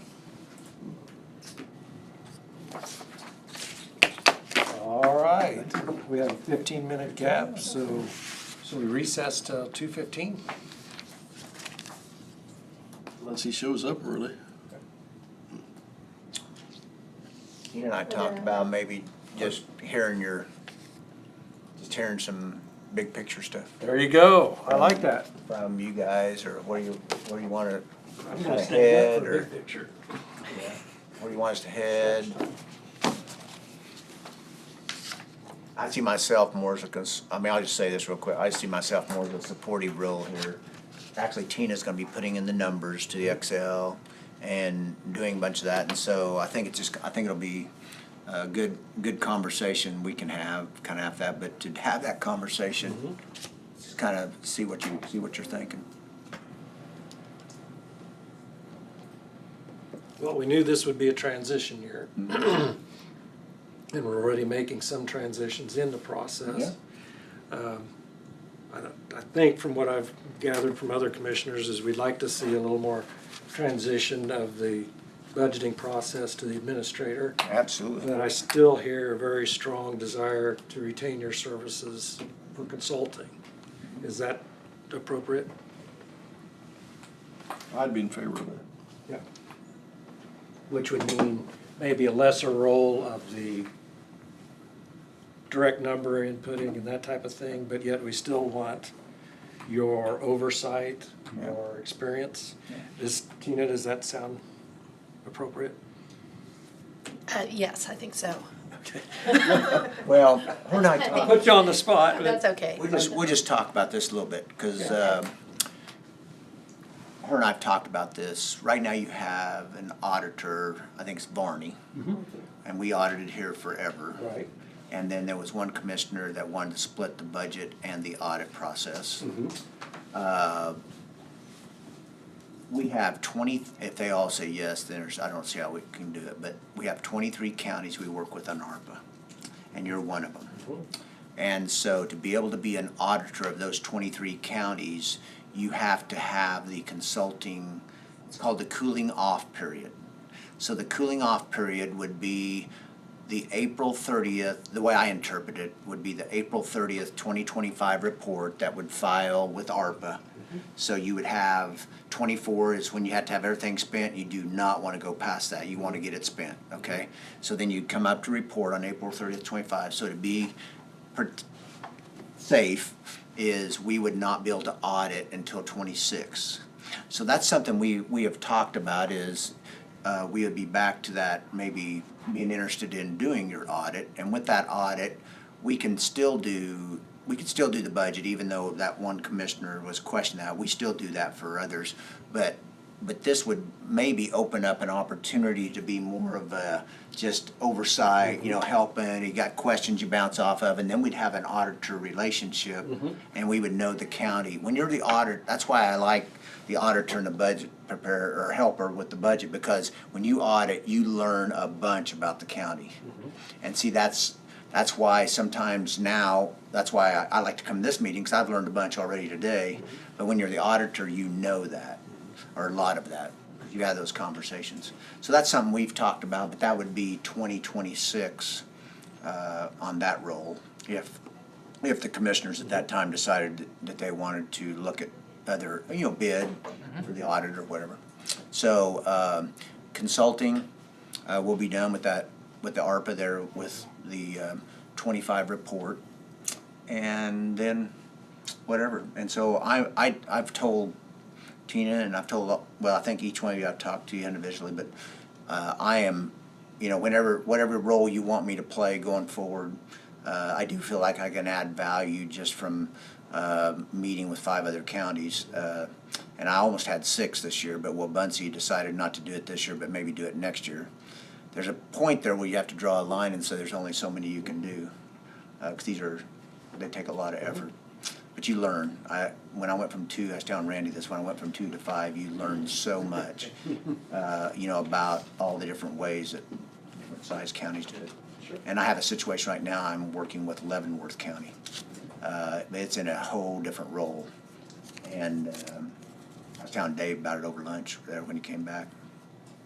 So it'll be an incredible learning experience. And that's a big county. 1 mill there is $1 million. Yeah. And there they have, I think, Dave and I was talking about, I think it's 60% of the property is federal government. Yeah. Think about that. So 60%, it's like your lake out here, your reservoir. That's federal land, and so they have the officer school and they have all the prisons, you know. So that's a totally different, and I'm not there for the budget, they have an administrator, but it's more of looking at things that are going on, so. Okay, give us a little feel for, you see other counties with administrators apparently. Yep. So where does the budget and you come in with them? If there's an administrator, I don't think I have one. Most of the ones I get involved with are That's what I thought. about your size and below. Like Wabunsee, I'll just be open with you. Brand new clerk, I thought 2 years probably. And they had some guy look it over last year, but not really help. And they said, nope, you need to do it all yourself. Well, that's a lot to ask of a county clerk. 2 years experience. Wow. And I went and met with them, and they were very nice, but they just wanted to expect that. And that's a lot to expect out of a brand new clerk. And so what most of the roles, like Marshall County, where that fraud occurred, you remember, I don't know if you all remember that, about 7 years ago, probably, 400 and some thousand, and nobody could do the budget. And so what I usually get into is I'll go for like 2 to 3 years and train them. You know, like we'll go set up a process, and then they decided that the new clerk, now that she'd been through it 3 years, or 2 or 3 years, she decided to take over, which is great. And I love to do that, you know. So I have all different types of roles I play. I just from what, I think I just from the outside looking in, Tina's the one that does it, but I think when something comes up, she needs somebody to talk to. Yeah. She's for a while and see until she feels very comfortable, and I wouldn't expect nothing less than her to get on the phone and call and audit or whatever the relationship between you and her and working and getting this prepared for us. That's what I originally thought, and quite truthfully, we didn't know who was going to be our administrator. Yeah, absolutely. And so what was we going to get for an administrator? So that was something after we finally made this decision, we had to make some other adjustments, so. No, I'm 100% behind Tina. She's very, very much with it. Knows the county, and that's an incredible plus. Incredible plus deal. So, anyway, so we were just thinking that that was kind of big picture, and then just you know, if we down the road have a chance to be audited, that'd be awesome. If not, it's fine. And I just think about kind of where you're headed. Are you thinking, I mean, there's probably differences like mill levy, where you're thinking you'll be. We don't know what the assessed value will do yet. I mean, that'll be a biggie. Yeah. Pratt just got his done, the appraiser. He gave it to me on Thursday just for his portion. So that would be real estate for his portion, and it was up $2 million. So it went, 1 mil from 105 to 107, but state assessed and, oil and gas, you just don't know what those are. Those could be pretty big. I think this is a question for you guys and all of us to decide is, I think this lady sitting right here, I'm looking at you. I think she needs to be broke in on this somehow. Absolutely. Because what happens if Tina goes down the road and we don't find somebody? Yeah. And I think Ashley she's got a lot of knowledge, and I think she needs to I don't know how to say it, Ashley. I'm just saying, I think if you have questions, you need to fall in on this too, maybe to work together as a team too. So maybe I'm stepping on your toes, Tina. I don't know. Somewhat of a succession plan. There you go. Yeah. Something cross training for success. I mean, it'd have to be something that Ashley would have to agree to. Well, I'm sorry, Ashley and I can't work together. I've been wondering about that. But I'm saying, what happens if Somebody's got to step in the interim. Yeah. Even if you're going to open it back up for interviews. Yeah. And absolutely. And I think it would help her, Ashley, widen her skills too. So I will tell you, just about budget preparation in general, that Ashley's gonna be in charge this year of doing all the township budgets, all the cemetery budgets. So those are ones that she has helped with in the past, but I've been responsible for doing. So this year, she's gonna be responsible for those. So those are transitioning to her. And it's basically the same process that we use for the county budget, just not on the same number of the same scale. Yeah. And so she's familiar with that. In fact, we're all going to budget training together. Are one or two of your staff going? Just one. Okay, so there'll be 3 of us going, 2 from her office and myself are gonna go to budget training. So. I think that's a plus. And I don't think it could be a fairly informal, but some type of succession that just addresses that if there needs to be an interim. Yeah. Doing those little ones though, you learn a lot. I mean, and you'll be the one actually meeting with them, so that's a great process. You see, it doesn't matter. It's just bigger numbers. It's just bigger numbers. Yeah, exactly. Yep. Who was it in here today? Just wanted to play with numbers? Was it? Sarah. I love numbers. Sarah Cope. But no, I think the commission would very well appreciate that, and we'd stand behind you both to help you in whatever it needs. So.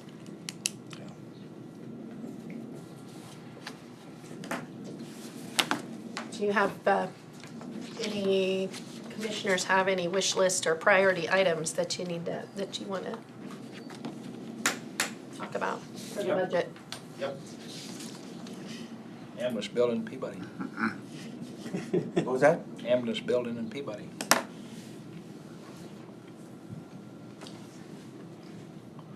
Talked to Chuck here just the other day, and he's got thinks his model would be just a straight 40 by 60, one height building, and one bay, and that's what he thinks that he can get by with, and send a person down and feel like he's got some coverage and stuff like that. So, because I think July 1st probably going to be our last day to have an ambulance down there. People just getting tired. Retired, yeah. I don't do Mitchell County, but I do Cocker City, and they actually have a building sitting there in Cocker City with an ambulance sitting in it. Nobody to drive it. Isn't that crazy? Yeah. So you're seeing that more, So it's going to get challenging to get election worker, I mean, any of those types of people, even these board members for townships and cemetery and some of that, you're gonna see when this age group goes out, it's gonna be a little harder to get those. People under 40 are participating. They're just for themselves. I think something that needs to be done is that a lot of those bookkeeping systems need to go to electronic. And some have it, some don't, but we did 8 townships in Reno County when I was SHL, and what was really neat about them, we had them all switched over to we did the payrolls for them. And SHL still has this payroll system, but you can do it on your smartphone. So like a lot of them only have one employee.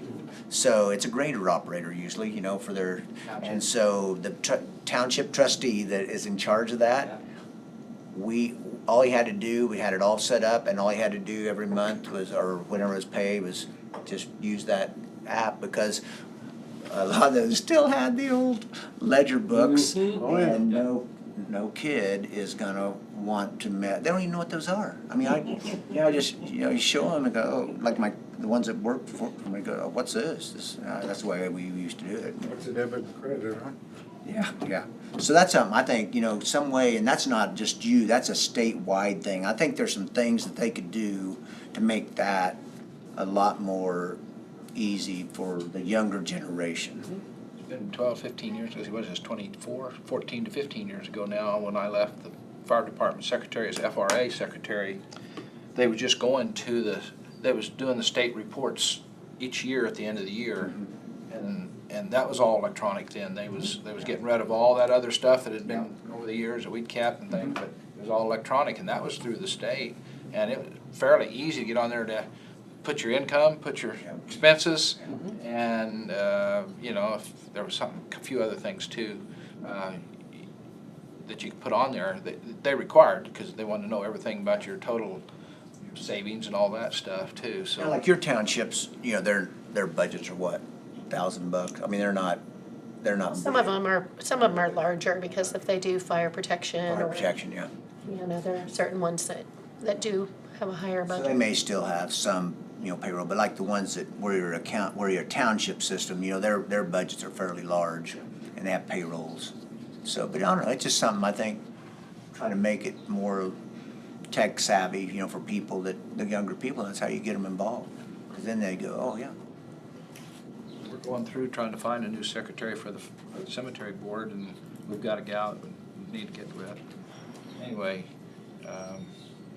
there's a lot more paperwork today. There's a lot. What there's ever been for employees, and I'm sort of a partial full-time employee, but then we have 3 part-times, and for weed eating and mowing, so there's a lot of that. Insurance went up to about $7,000 a year for that cemetery now. Wow. For the board and employees and stuff. Liability insurance and things. Just crazy for what it's costing to insure the place. And that's going to get worse too. We were talking about that with the training, but property insurance for little cities, EMC is one of the only ones that will write a property insurance now, and the price on that EMC's jumped quite a bit. So that's going to get.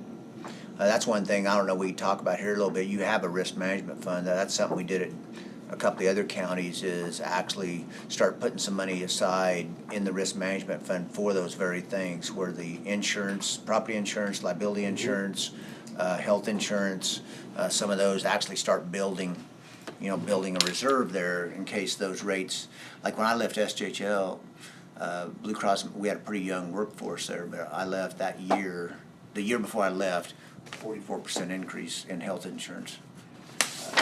That's a kicker. How's that gonna health insurance, is that gonna show on our budget? How's that gonna work this year? I mean, It remains to be seen. Okay. But that's in our employee benefit fund, and we haven't really talked about that one yet. But on health insurance, we paid our first weekly claim last week, and so anyway, we're learning it. Okay. So. Is that out of your office or your office? That's where that comes from. Okay. So, That's what they charge. yeah.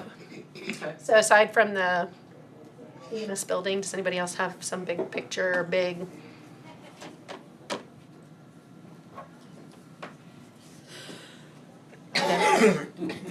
We've talked about several of them. County shop, but yeah. Road and bridge. Right.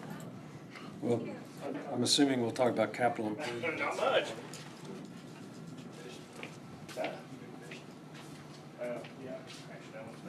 I think all of us have stated that our goal will be to reduce the mill levy, but our lists keep getting longer.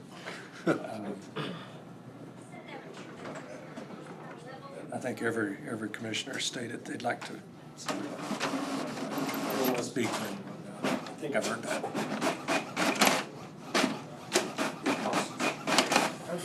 Sorry, I'm so sorry.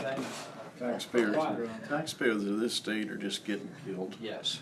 And, you know, this county's got a lot of fixed income people. Inflation is just killing them. And if they're living in their house and trying to maintain that, Topeka's not gonna help. Even though the surplus, I've noticed this morning, the last I heard it was 3.5 billion. As of this morning, it's 4.3 billion. Oh, moly. And our governor will not sign a tax reduction. He's gonna call them back into special session, and if he calls them back into special session, it could cost up to $8 million to have a special session. Oh, spend it all then, huh? I mean, there's ludicrous and then there's ludicrous. Yeah.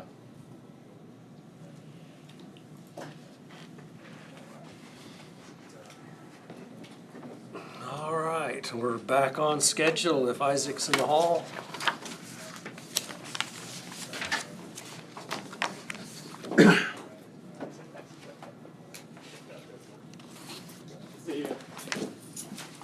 Hey, Isaac. Hey, how are we today? Oh, we're just thrilled to be looking at budgets.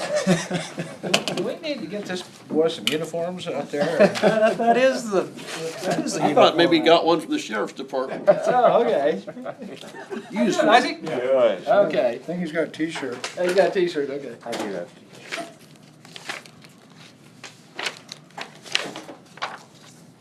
Just pass these down. Okay. There should be 8 of them there.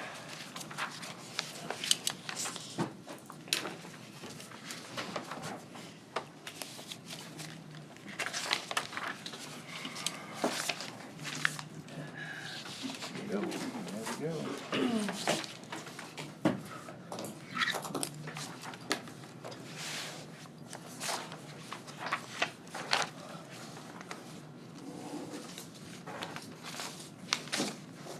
All right, I think everybody has a copy. Where'd you like to start? You can take this one, Phyllis. I'll just put them here.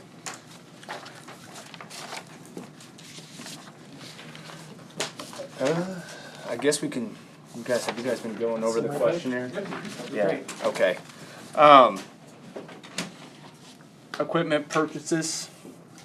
I don't really have anything major, for 2025. That new mower that we got's been working great for us out there. Good. That was kinda been on our list for a while, and besides that, I think we have what we need to get by, so I don't really have any plans for that. Same with number 2, hopefully, fingers crossed, no changes in personnel are anticipated for the remainder of this year or next year, so should be good there. Number 3, unique situations. The only thing that I could really come up with is the second phase of the dam project, which we'll see what happens there, but hopefully not.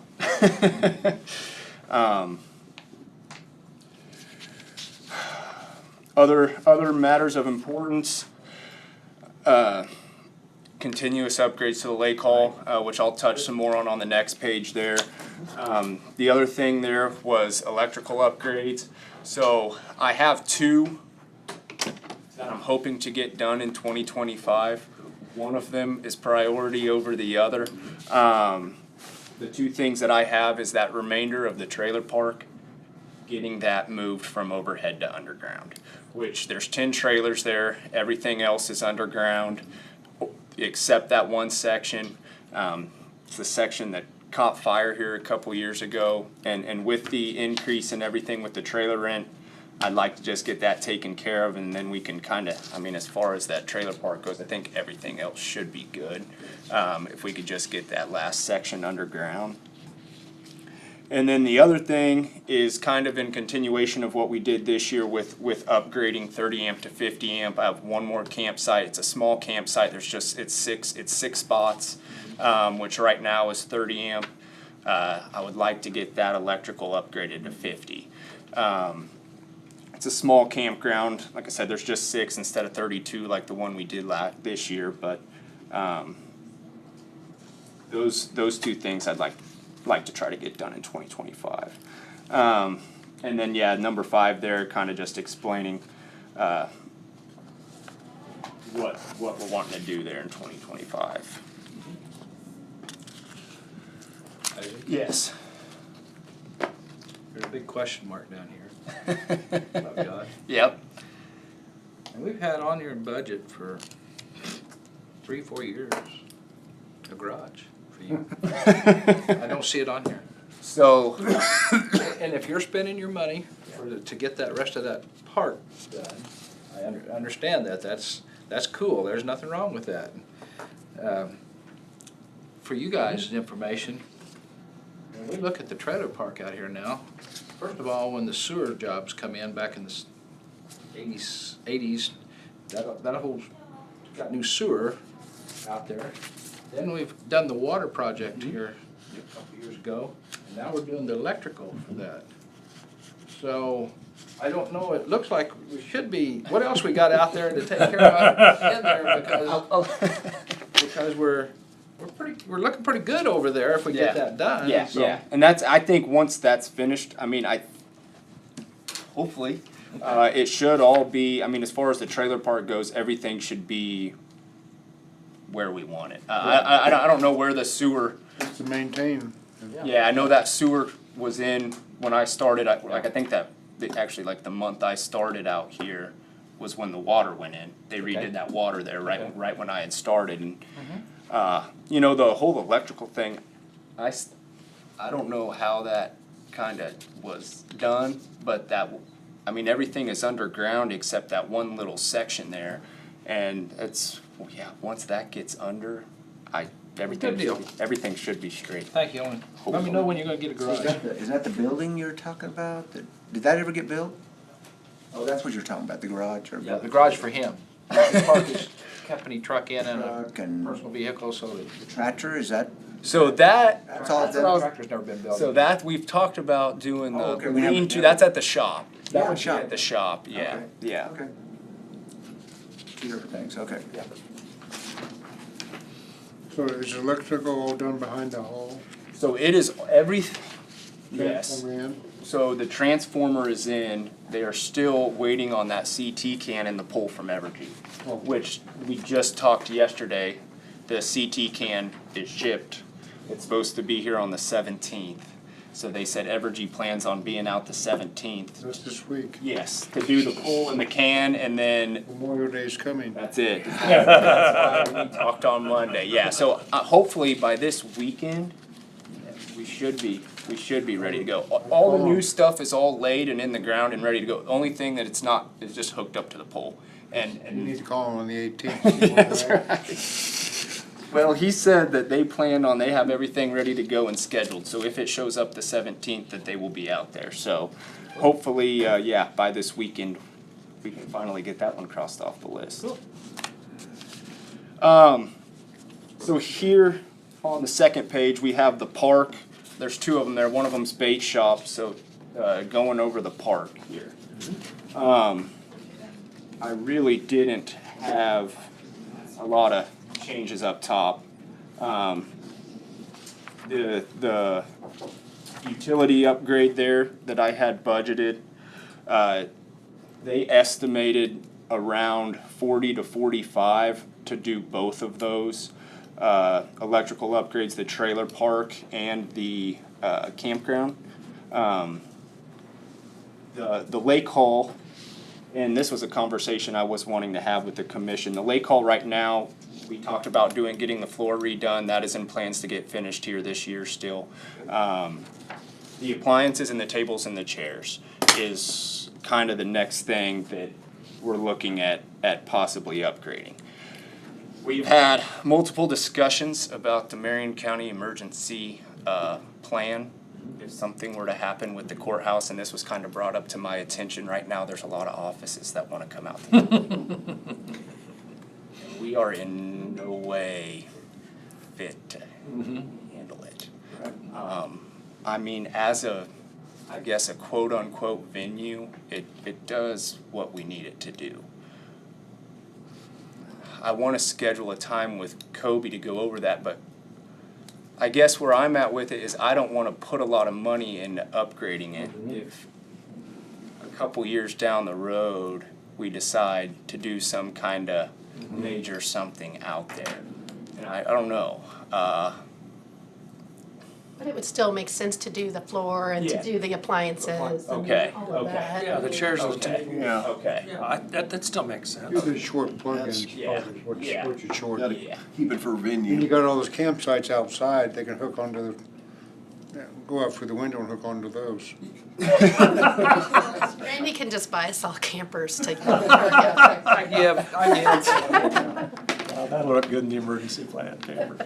But I'm guessing the key would be the internet access and. I think that's a lot of it, yeah. Because we County operations. you we need have a lot. Wi-Fi that's pushed over there from the lake office right Yeah. now. And so, I mean, it works to run a presentation but as far, there's no phone hookups in there, you don't get cell service in there. So there's a lot of things that, if something were to ever go into play, I think we would run into a lot of problems. So my plan is to schedule a time to kind of go over what exactly we would have to do to make that plausible.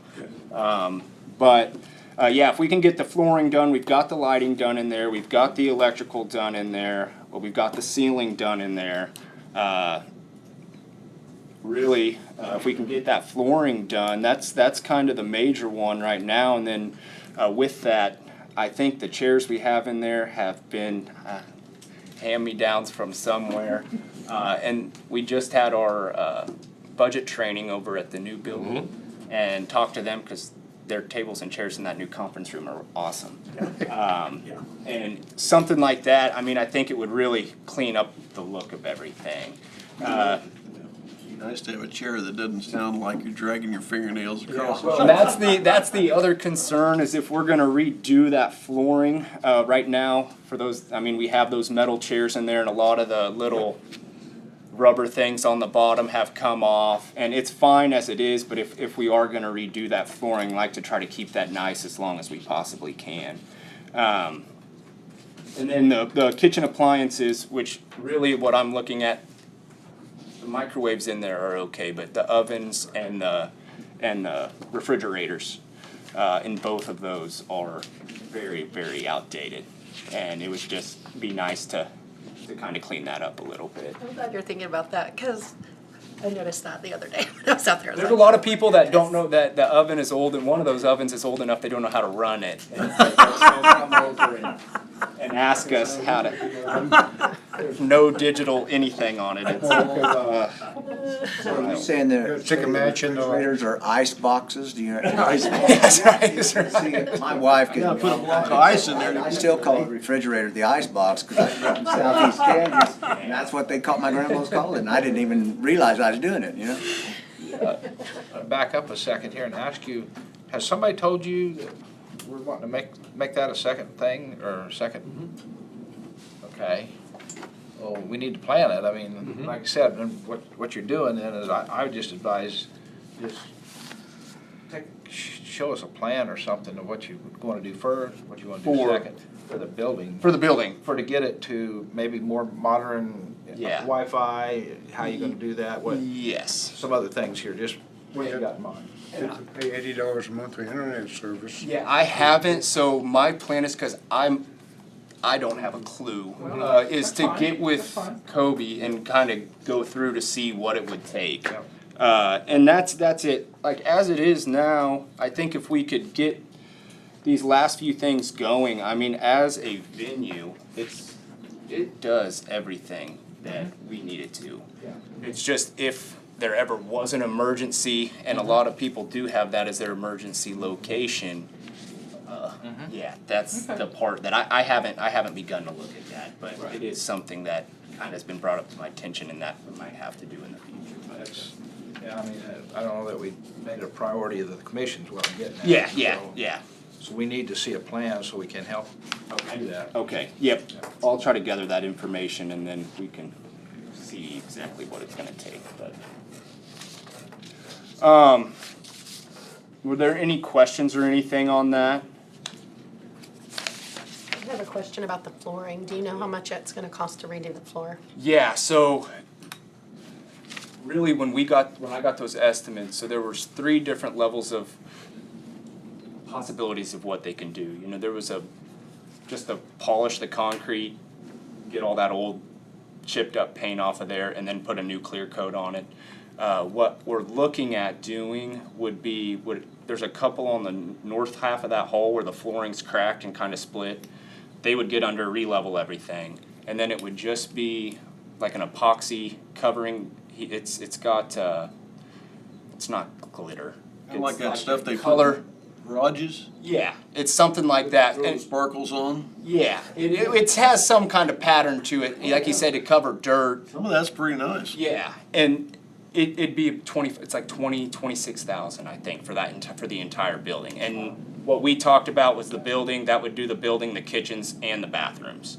So it would be the floor in the entire building. I think that'd be a smart way to go. Yeah, easy to clean. Yeah, that was the thing, easy to clean and try to cover up, like, cause I don't know how old that building is, but the flooring in it is cracked in a couple of places, and to get all that leveled and covered, I think would be an awesome thing to get done. What does your lake hall bring in a year? So I was just looking at it from where we are at now. I would say on average, which obviously that changes, we're at about $875 a month. So a little under 12,000. Say $10,000 a year. And one thing that we have noticed, especially the last couple years, is there's been a lot more weddings out there. Oh, really? Yeah, and that's kind of another push to, I mean, if we could make it a little nicer, Chairs, tables, yeah, and that's it. I mean, people have done, you walk in there and you don't even recognize it. I mean, some of the ways that they have decorated it, it's looked really, really good. But yeah, that's been a big increase in weddings out there. Yeah. Going to church anymore. Well, in some of those wedding venues, like $20,000 a weekend, you know. So it offers a nice location for, Right on the lake, we can on go. the- We do. You get married down in your stage, then overlooking the lake.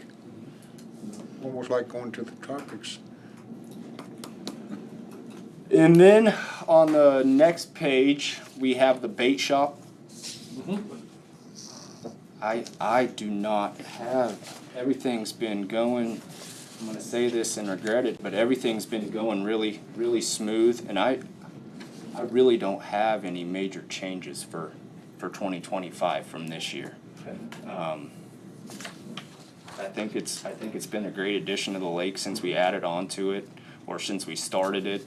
And everything's been going pretty smoothly, so. Has the seed money all been paid back? No, so we need to put that 5,000 transfer back in. We've only done one transfer so far. So it'd be a 25,000. Do you have most everything that people want? Yeah, I mean, yeah, I do. There's more requests for like rods and reels and things like that, which I really haven't gotten into. I mean, a lot of that stuff's high dollar things, and that's it. And some people come in and ask for that. Ace Hardware here in town has a pretty decent selection since they redid it, so if that's what they're looking for, I'll send them there or out to the reservoir. I mean, I've tried to keep it pretty low-cost items and basics, so if, you know, you're in a bind, we'll have it, but, that's really the only thing that I get asked about that we What were. about those old bait tanks? Are they even usable? Yep, I got them running. They're running. You got minnows in them? I do. Okay, And cause. they actually work.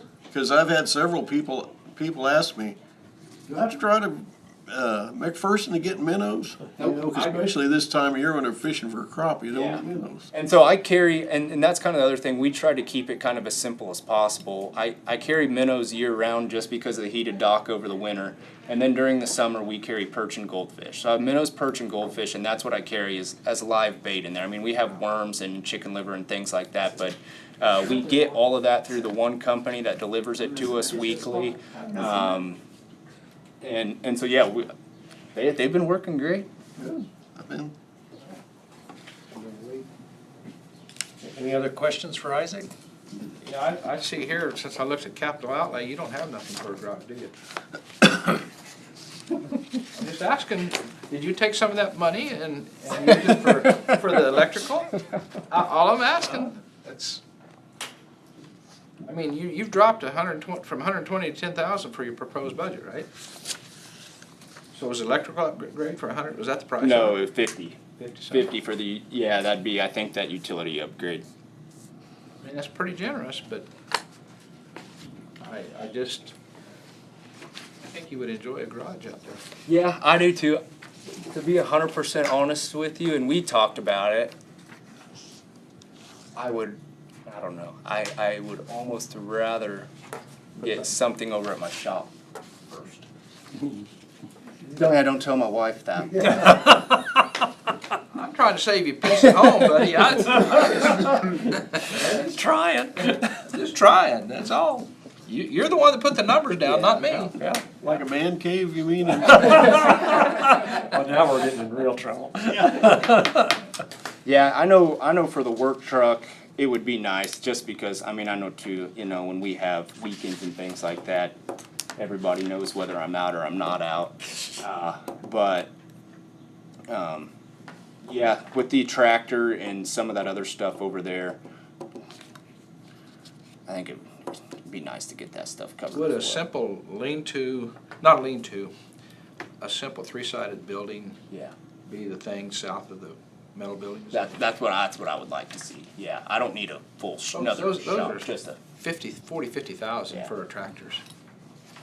And that blue tractor has never been inside of a shed since it's been bought. Be under a roof. Too late now, it's faded. Well, it's faded. Yeah, it is faded, I agree. So now the building and a new tractor.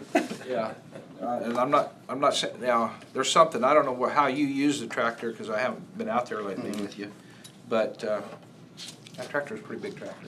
Yeah, it is. Well, and we got the bush hog that goes behind it. We have an old dump truck from River Bridge out there now that we use for tree stuff and hauling gravel instead of Portland gravel. I'm just wondering if it's a little smaller tractor, if you did do something. Yeah. Get a shed for it. Yeah, well, there are times it's a little big for what we want to do with it, yeah, but it works. Okay. So the 120,000 in this year's budget was 50,000 for the superintendent garage and 50,000 for equipment storage, and then 20,000 in just general capital outlay for like equipment and stuff. So that's what was in this current year budget. And we've had those things kind of in the budget for a number of years, so. But I don't see them in 25. I see $10,000. If he spends them in 24, you don't have to have them in 25. That would be correct, Scott. I mean, if it's 120 in the budget there, I mean, and he's gonna spend it, then, yeah, you got your garage. Wake up, buddy. Hey, all right. He's telling you something. Yeah, but that would be a nice building over there to have for the first. Well, you got another little tractor too. We got rid of that. Did you? Yeah, we sold that on Purple Wave this year. Yeah. Anything else for Isaac? All right, well, thank you. Absolutely, thank you. Randy's gonna keep after you. I don't say nothing. And Dave will still work. Thanks, Dave. You better not. You got. Hi, Tina. Come on in. Hi, Tina. Well, you guys have had a long day. Oh, it's good to see you. Yeah. We waited around just for your presentation here. Oh, I tell you what, I let you go home or go to the lake or something. Follow Isaac out the door. Do you want me to hand Yes, those go out? ahead and hand those out. I'll take one, pass them down. Thank you. It's not in there.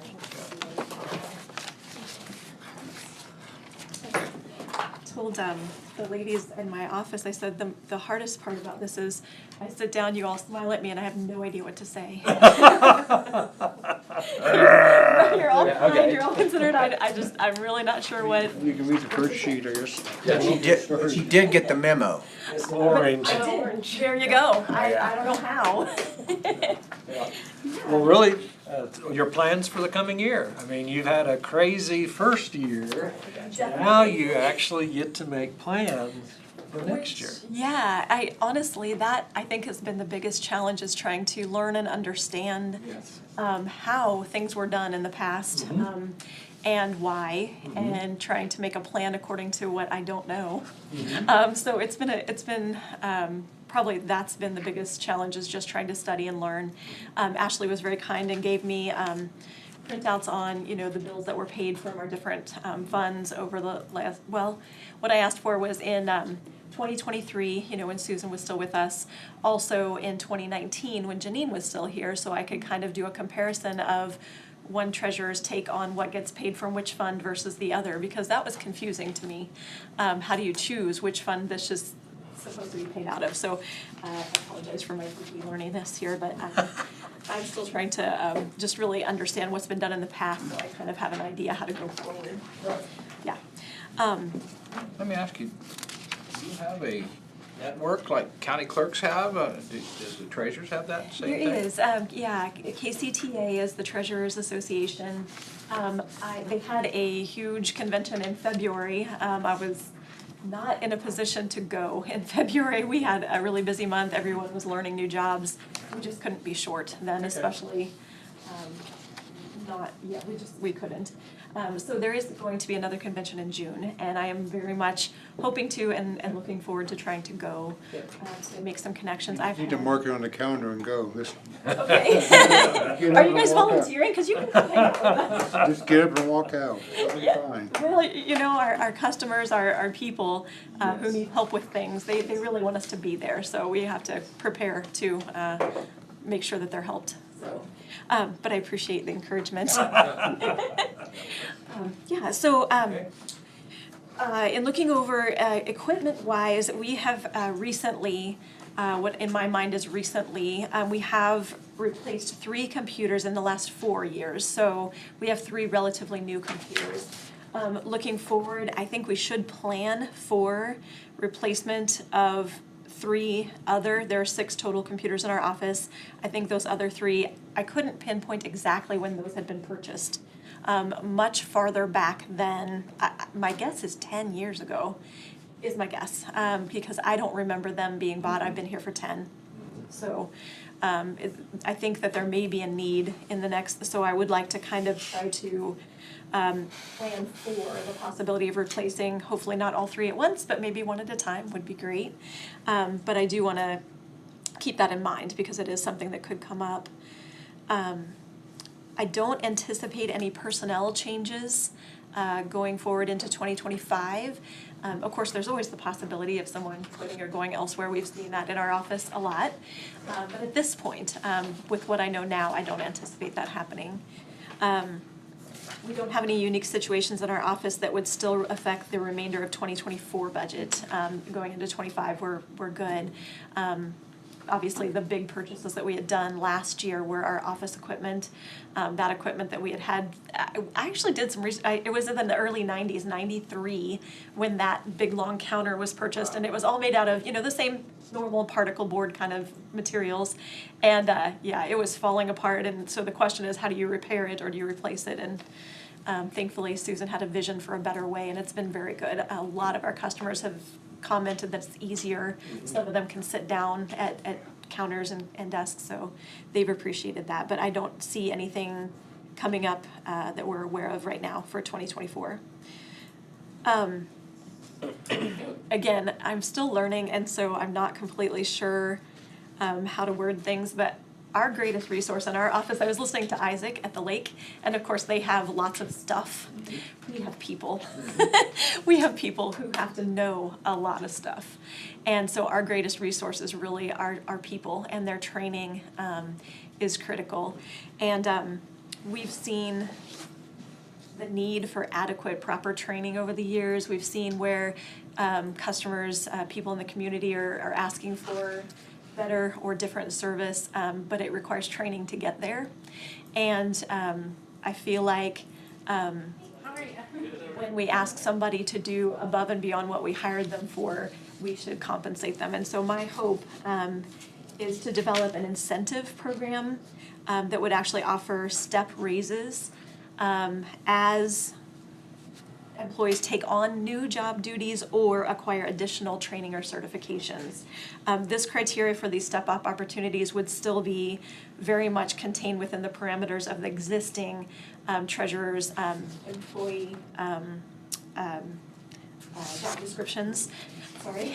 And also within the county STEP program. I've been visiting with Tina Spencer and learning more about the current STEP program that's in place and asking her about the possibilities of giving employees who are willing to take on new job duties or go to additional training, how to be able to give them additional compensation for doing that, and staying within the parameters that were allowed. And so we've been kind of working on that. So I'm hoping to develop that. And I definitely would want to make it clear that those would be earned by employees who do take on or learn additional skills, which enable us to better offer better customer service, efficiency or accuracy, and give us the ability to better meet the needs of the public. But it would be very measurable and clearly defined what would be eligible for a step. However, when we're talking about budgets, I'm not able to offer those to them unless you all allow me the ability to do that. And so for my ask, I had two areas where I'm hoping that we can make a bit of a change. The first one, actually, I would like to request a 5% increase in our contractual services fund to allow for any future increases, for example, in newspaper advertising. A lot of our budget there per statute is to run our publications, and there are a lot, and we are required to by statute, by law. And we're not sure if rates will stay the same or change. I was, again, studying the past. I know on the second page you can kind of see the 2021 actual spending, 2022 actual spending, 2023 actual spending. So me being a math person, I did the average. And on the average for those 3 years, the average was $41,148 over the previous 3 years. So my hope is that a 5% increase from what was budgeted for 2024 would safely allow us to stay within our budget in case there are increases. I sure don't want to go above my budget, and so I want to be very conscientious about that. And I don't know enough to know exactly what to look for or to watch out for, what may be coming my way that I'm not aware of, but I can see what happened in the past, and it seems like over those 3 years, the average was about 41,000. So I'm hoping that 39 would be adequate and allow us to not go over budget on things that we have no control of, like advertising rates. The other thing is subscriptions. We also found a need for Adobe and Quicken. These are not large needs, but they are needs. Those we had purchased one-time programs in the past, and luckily Lloyd Davies has been helping us research this along with CDW, and they he was very, very concerned because our Adobe quit being supported. It was so old. It was not supported, and he said that's not actually just inconvenient, it's actually a security risk when you no longer have those safeguards in place to make sure that and so many of our documents right now are saved as PDFs, and we work with them and manipulate them. So Adobe is is within, PDFs are within the Adobe umbrella, and he said that needs to be changed immediately. So we're gonna go to an annual subscription so that we can stay current and constantly be supported and not lose support.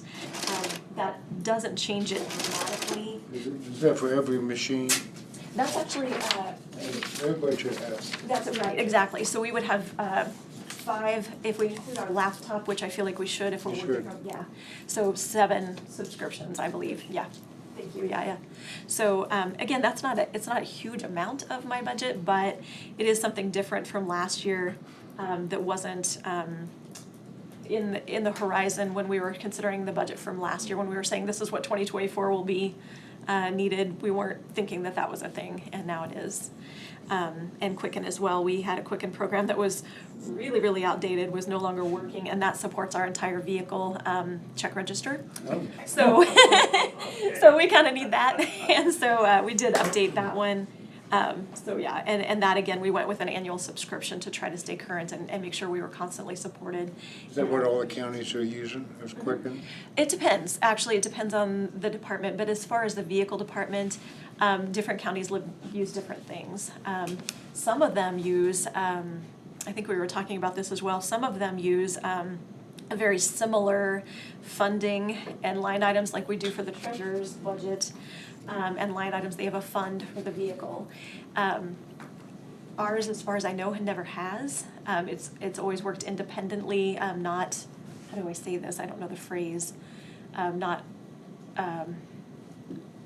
within the parameters of a fund.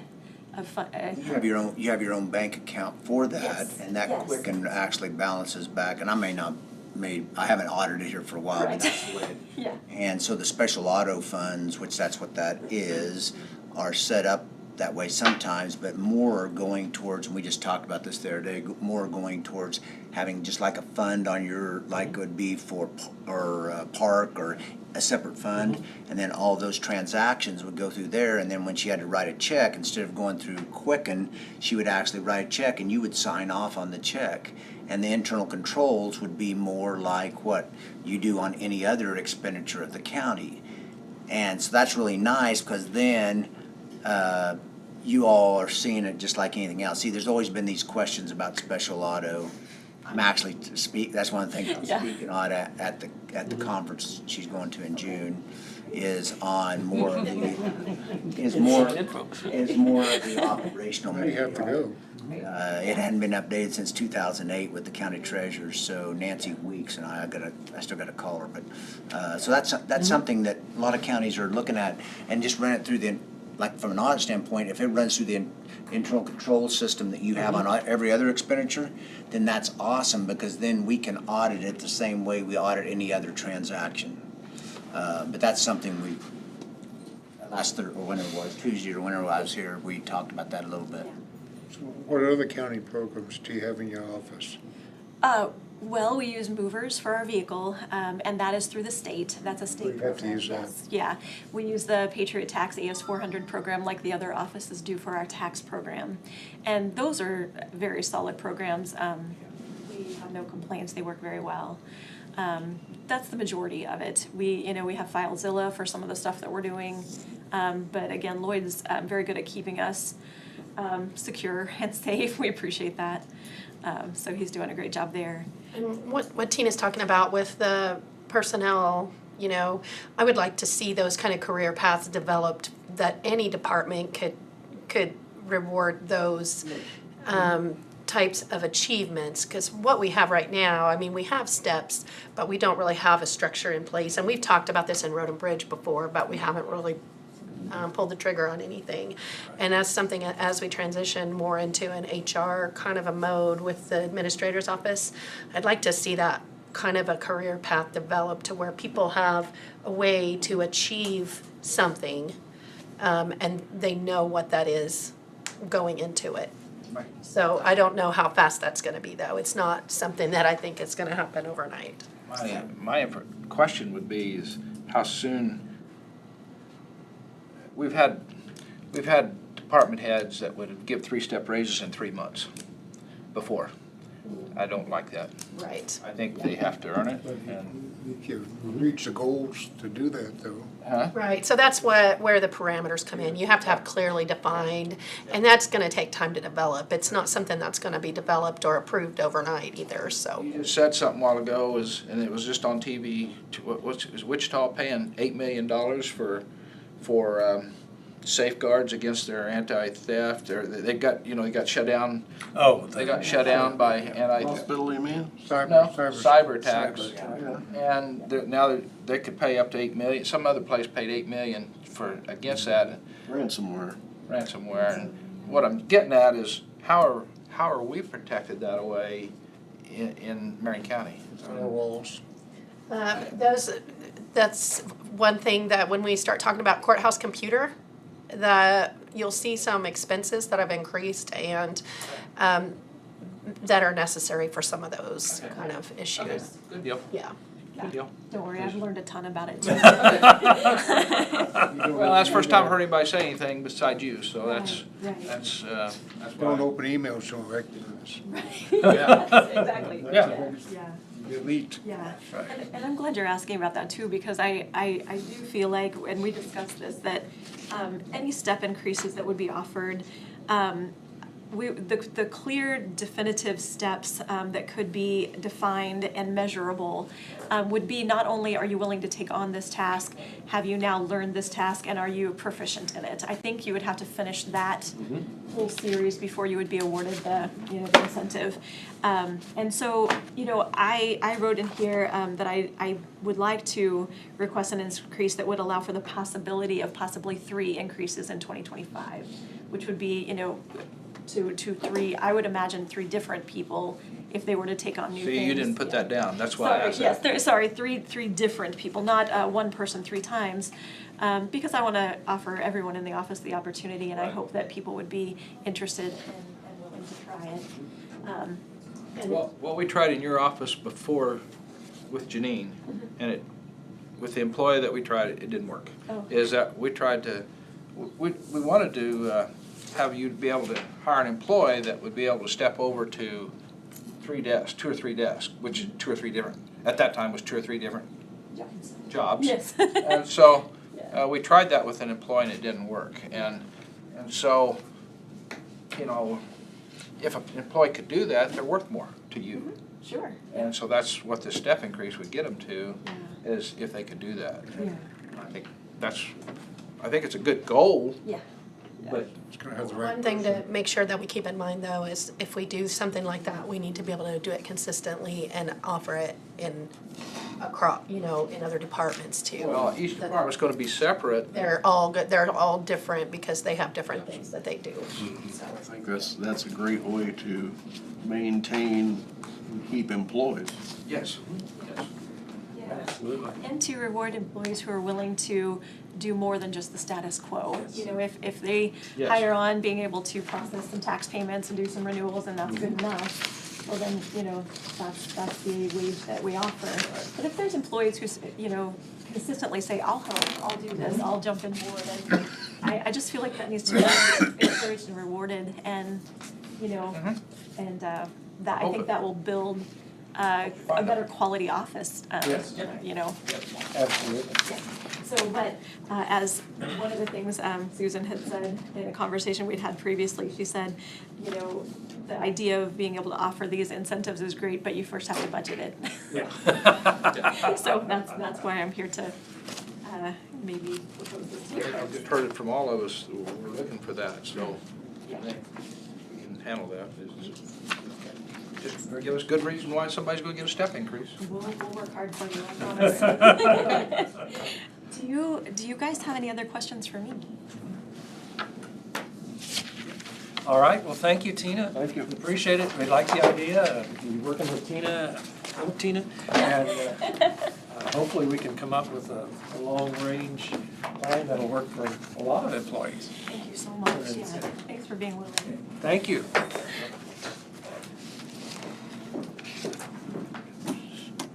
I think Chuck is next.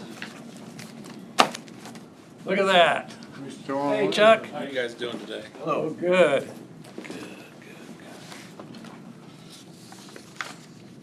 Somebody must be sitting here. What's that? You're still online. Oh, I must have left my computer online.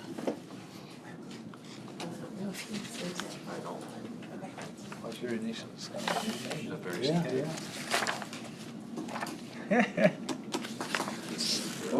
James may be watching it from.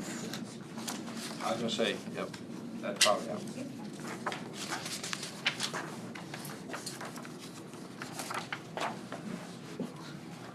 All right, Chuck, want to start with the summary page and move forward? This is the summary page and not the questionnaire. Well, I'm sorry, the questionnaire, I call it summary. So what I would like to do for now, for 2025 is I have created a line item, some vehicle purchases and some equipment purchases. So the Lucas CPR device is a device that wraps around a patient's chest and provides manual compressions. It essentially is a third person on a scene. So I would like to place one of those in Tampa and one of those in Peabody.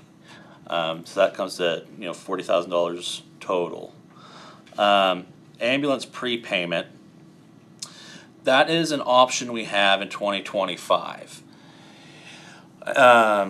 What they can do is with an estimated cost of $375,000 for an ambulance, if we prepay for that unit, we receive a discount per day until a unit's completed. And that's about a 3.5% of that $375 divided up per day. So you're looking at around a $36 a day discount over the 18 to 36 months. So that's a route we can go. Most generally, ambulances are cash upon delivery. So in 2025, we either need to purchase one with pre-plan or get one ordered. So this is I'm just putting that on as an option. And I can bring this particular vendor down and he can give you more detailed information of how that pre-plan works, but that's just kind of the nuts and bolts of it. Any questions on that? Months. At 18 months to 36 months, there's two different programs. They have one that they can expedite for new services, new new stations being built, which would be that Peabody station, and they could bump us up into, I can't remember the term he called it, but there's a specific market term, and get us a truck that's expedited in 18 to 24 months. Realistically, I would look at that 36 months, you're going to get a bigger discount, but I'm going to plan for worst case scenario. If they can get it to us in 18 to 24 months, great. If not, it's going to be probably around that 36 month period. Any questions on that? I know it's a hot topic right now. Yeah, because we know we've got replacements coming up. Based on our last one, a decade before we get it. Yeah. So is the 375, is that a pretty without add the discount, is that a pretty common price or is that a special type ambulance or? That is the anticipated cost is what it's going to cost to mirror the ambulance we have on order right now. We ordered that spring, I believe, of 21.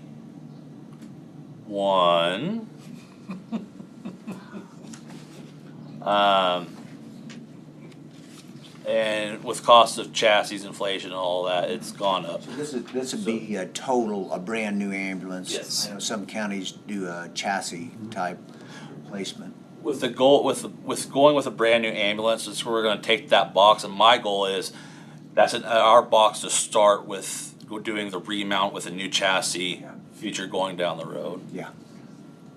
Gotcha. So to do that ambulance prepayment, we'd need to have the money available. In 2025. Because you can't finance one that's not made. Yeah. Yeah, you have to pay for it. Mm-hmm. I mean, the cash would have to be there. Yeah. It'd be cash, yep. What would be the interest on that for 3 years? We're not talking about financing, you did. I know, but money we haven't, right now we're getting 3% in the bank. We'll get more than that. I'm just on low. Jeff, let me ask you one thing Yes, before you sir. go. That ambulance was ordered as a COVID ambulance. Yes. So COVID funds. how much extra does a COVID ambulance cost versus a regular ambulance? Well, we're calling it the COVID ambulance because that was what the funds that were used. No, I thought it's got a special cleaning. It had some sort of a special, UV. Yes, UV disinfectant. Okay. That's what they sold us on. So I couldn't tell you how much that particular, the cabinetry, all that other stuff is the same except for whatever that light is in there that disinfects. No, just the lights, all of Well, it? it's the light system, it's a UV. But we're also changing from two-wheel drive to four-wheel drive, a truck versus whatever you call the ones we have today. Correct? So, yes, so the thought with going to the truck chassis is once we pull that box off of that chassis, that truck chassis has a higher resale value of just a half a van. Because that's the chassis that we have right now, they're built on van chassis. Van chassis, okay. So when we take that box off to remount it on what would be the new chassis that we're going to be getting, we can resell that old chassis that we have, that's a truck chassis, or we can repurpose it, we can put a dump bed on it and give it to Road and Bridge. Or we can just sell it as a, a cabin chassis pickup. So there's some resale value there to that. Do we need 2 4-wheel drive ambulances in the system? I would strongly urge to be yes. I would love to go to have every ambulance be a 4-wheel drive ambulance, just because the way a muddy road is a muddy road. Wintery road mix, we've had Road and Bridge up plowing us out before when we've gotten stuck. Now, could that 4-wheel drive have gotten us out? Not this year. Well, not in a blizzard, but But there are many other but times. there's some variables we just don't know the answer to. And that it could be a solution to one of the variables. Well, the chassis, say, what you just called it, are they $250 now, $260? Are they $100,000 cheaper? That I don't have that figure for you. Pratt just is ordering, they got all their ambulances now, but they were looking at their next order. That's why I was asking, I wasn't sure which kind, and truck chassis makes maybe a difference, I don't know. But they were around 225, that's why I was wondering what the difference was, and I'm not an expert in ambulances at all. Now that could be, do you happen to know what type ambulance it was? I have no idea. I met with the. That could be a minivan, I think. if it's are they buying remounts or are they See, buying? I think that's why I was asking about the remount. They may be using the chassis they have and just remounting everything else. I'll do a little more research, but, because that's why I was wondering the price difference. That'd be pretty significant. And you were asking, I think somebody was asking about percentage, so like if you had to lay the cash out up front, $375, For 3 years. and for 3 years, at 4%, which is kind of what we're getting probably right now, that's $45,000. And if you get, I forget how you said it was, but I think it was $36 a day, $36 a day times 365 would be 13,000. So that's matching it pretty close. I mean, it's not too far off. So what they're doing probably is they know they want to make this sale. So they're trying to figure out a way, because you can't borrow money on a ambulance that's not here. So what they're doing is really kind of, in a sense, internally financing the. But I know that there were some questions about if there is a delay in delivery. Sure. This is a way that can kind of get that delay in delivery, because no one at this point is marketing or offering continued or delayed delivery fees. It's just so far backlogged. This is a way to kind of internally get that delay in delivery. So from a financial standpoint, this makes, I mean, when you first said it, I thought, that sounds a little interesting, but if you do look at it, if it is $36 a day, then that might get you there, pretty close. Then you have the ambulance on ordering you have it in maybe what do you say, 18 to 24 months, something like that. On a quick order, but realistically, you need to look at that 36 month. So I guess my question is that percent that you get back, is that just if they're late? No, that starts once the contract is signed. Okay, the clock Yeah, so starts you- when it's signed. Yeah, so you're getting cash up front, which is a lot better than what I first thought was gonna happen, but yeah. Any other questions on that? Next line item I have is that I would love to create is a uniform line item. Nowhere in our commodities contractuals have I seen anywhere that any previous director has specifically spelled out and went and budgeted a shirt, pant, belt, boot line item, or even anything in the contractuals. I asked Jamie and she couldn't remember. So there's always just kind of been a purchase as needed.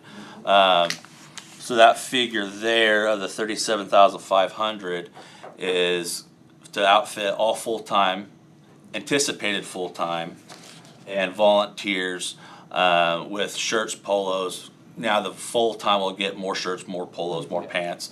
Volunteers will get less. So it comes to about $1,100 for our full-time per employee and about $670 per volunteer. And then there's $1,000 for office staff, me and Jamie, for the year. So there's that line item. List any anticipated personnel changes for 2024, 2025. So with Peabody's developing situation, I'm anticipating hiring additional staff to cover that station. So I would like to hire 3 paramedics and 3 EMTs to cover Peabody and the surrounding inhabitants.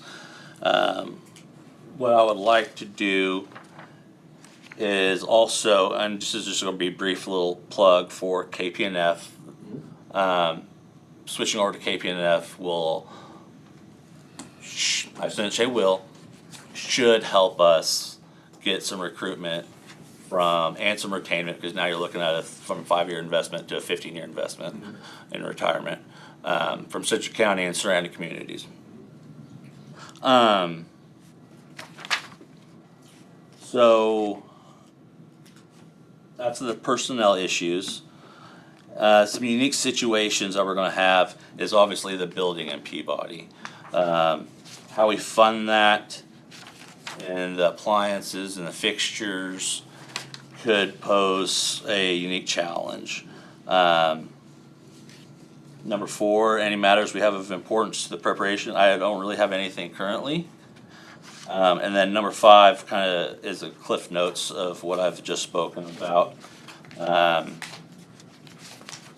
then we can go over our actual figures here if you like. So our revenue, I've projected the 2024 budget and then averaged it over the last 4 years. And so we're right in there at that $629,502 is what we're anticipating for net for 2025. That is subject to change and subject to increase. I am prepared to, we've got some communities that have given us a summary of their ambulance fee charges, and we're below average. So I'm going to come to the board here in the near future and request that to be increased across the board on a base rate fee and a mileage fee. So that is subject to increase. There's just way too many variables for me to try to figure out and get an accurate number. So that number there is what is the average over the last couple of years.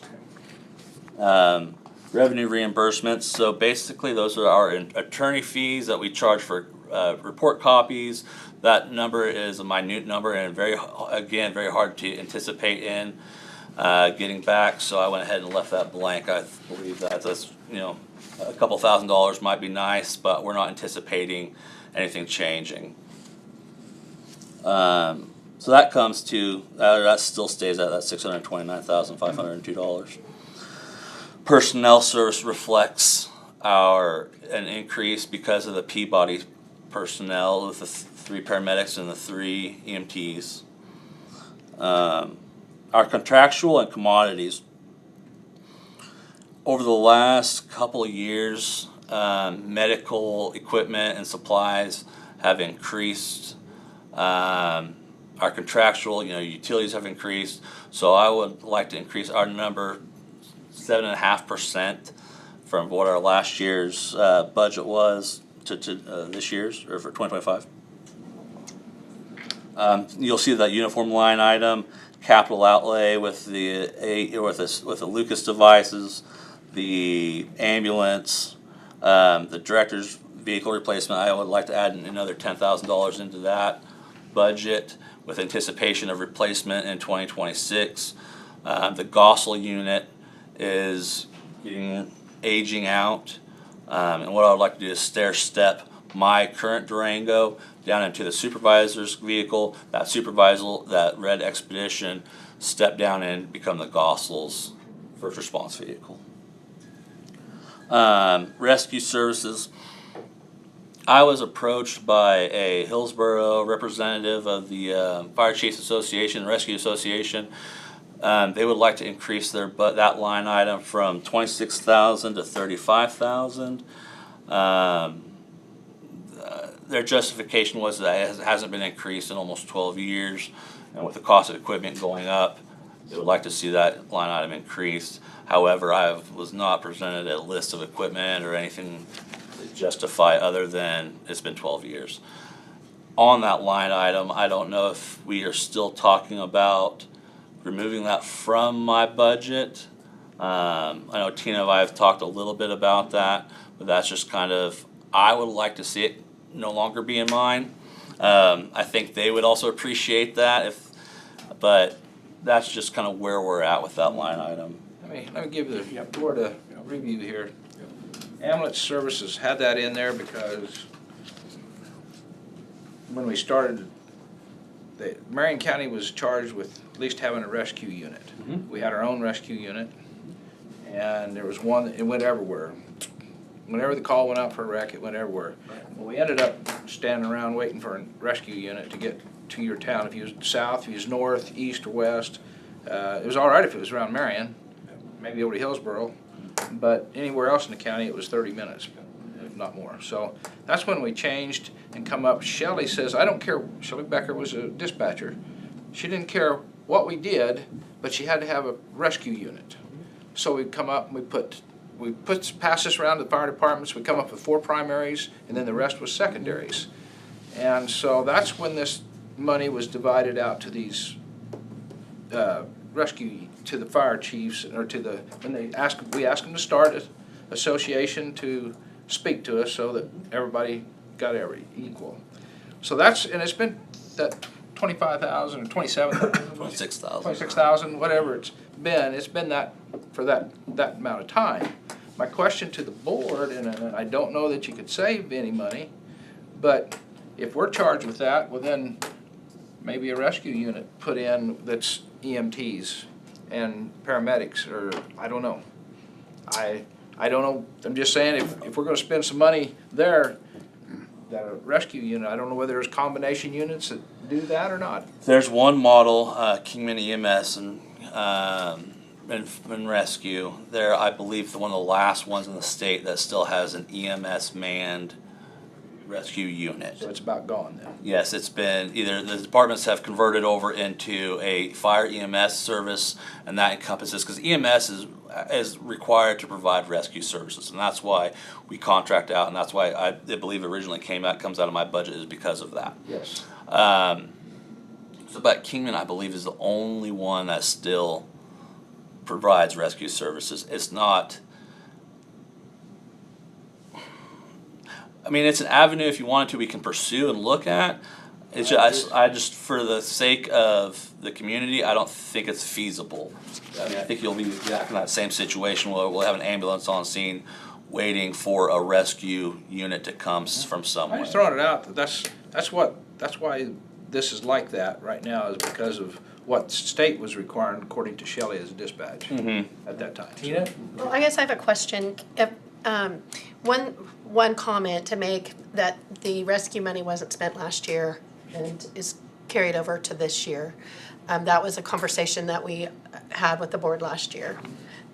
So we need to make sure that we reserve that. But is there a way, rather than even levying it in another fund, can we just do an equipment reserve for rescue and do a transfer? So that that rescue money can accumulate in a separate fund? Because basically what I'm hearing from the fire folks is that the amount, that everything is more expensive, and so just having the 26,000 in 1 year just to spend is maybe not the most efficient way to purchase. So where if they can build it for a couple of years, they could get a bigger purchase and get a better price. And so I guess Would that that's. be on like a rotation basis between, or the fire chiefs I would think make they that would decision? They would have And to then you'd rotate have- it. Let's just say you had 150,000 built up in there, you'd like an equipment reserve. So one thing that they were talking about was just doing them all at once, and I said I didn't agree with that idea, because then you'd have to do it all at once every time, so, but if they can, get it on a rotation and have a plan of how it's gonna be replaced, having that in a separate fund would help Chuck, and it would also help them to feel more secure about that they know that it's there and it's, you know, There's a available. contract that they come up with the county for these 4 primaries, somebody has to answer, and the dispatch has the right to call any one of those primaries if somebody don't answer. That's what was the contract, to guarantee the county that there would be somebody, and so that's the payment, is what it's for, it's a payment for that guarantee. Sure. Yeah, that could be set up either, capital improvement or equipment reserve. Your capital improvement's different here, but you could definitely build that. I didn't know I don't know if I knew what that was for. I probably did in the past. I wasn't sure what that. So what they're doing now is you're just getting the 26,000. These fire chiefs are, and if they just. They come and make a presentation and then we spend it. Yeah. Yeah, I don't think there's anything to keep you from doing that. Is there anything that just keeps us from levying it in a different fund? Do you know that? That I don't know. But all the mill levies have been suspended, so I'm not sure if that's if that's one you can go in and. Thursday, I'm gonna be at the budget thing. I could ask them if they know anything. So the fire chiefs have a consensus of who's gonna get the equipment, basically. I mean, they don't just spend it and say, okay, here's your nozzle and there's your nozzle. The way they went around that, it's rescue equipment, that's all they can sell it. Yeah. And I remember how we did the last one, because we got we had it all out here. We had a nice demonstration. But they decide, like, when we started it, they decided the primaries is who they did first, and then their secondary fire units that don't answer the phone all the time for that was chosen second to go ahead and go around with that equipment. We went around once already, and now in the second time, we're on the second time. So that's, but that equipment gets old. It wears out, so anyway, that's. Could you set it up in a multi-year, kind of like the roads when we originally started, could you set it up in a multi-year rotation where, let's just say whoever has the oldest rescue, is this like a rescue unit, or is this just any kind of rescue? It's just rescue equipment. This was all equipment. It's Jaws for Life and Jaws, and yeah. Chainsaws. So you have to get them to sign off on it, like the fire chiefs, but if they could say, okay, I'm just throwing one out, Gossel's got the oldest rescue equipment, and that would start your rotation, and you just built it. It'd take a little bit of time to do that, but. Just ask them to come up with a rotation list for us, and it'd be simple, and then they wouldn't have to come present it to us. They would have the authority for that year for that unit, if they still are a primary, and then then secondary later. But they sort of set the rules for that, and we just continue to give them the 26,000 for that. without any oversight? Huh? Without They any come in and request it. They come in and request. They report it, They come in and request, but we don't know what they're gonna buy. No, they come in and tell us what they're gonna buy and get approval. That would continue, they would come in and Yes. ask, yeah. Yes. Yeah, I think you'd have to do that. And then the last line item on that is I have a failure model. I like to Marion Station is in dire need of some carpet, the tile needs polishing. It could use a fresh coat of paint on the inside, and I did purchase of some refrigerators for the crews. So I have that budgeted in there for 2025, and then You only have one up there? still only have one up there for all the crews. It's pretty jam-packed. But yeah, so 2025, hopefully we can get 2 more. Yeah. Okay. Any questions? Okay, I have a couple questions. So like, I think you said you would come back maybe for another presentation, but like, what do you think projected, if the increases did go through, what kind of revenue would you generate from those increased revenues? Well, there's a lot of variables. The only reason I'm asking, because like your budget right now is about 345,000 increase over 24, and that's about 2 mills, or right at. And so I was just looking at, that's something, you know, we even talked about that a little bit, you know, how you can generate other revenue sources to actually fund your budget. We talked about that, you know, when we were training out there. So I was just trying to think, like, if 345 was what's gonna take to do what you're talking about here, would the increases generate half of that? No, it's gonna be a small increase.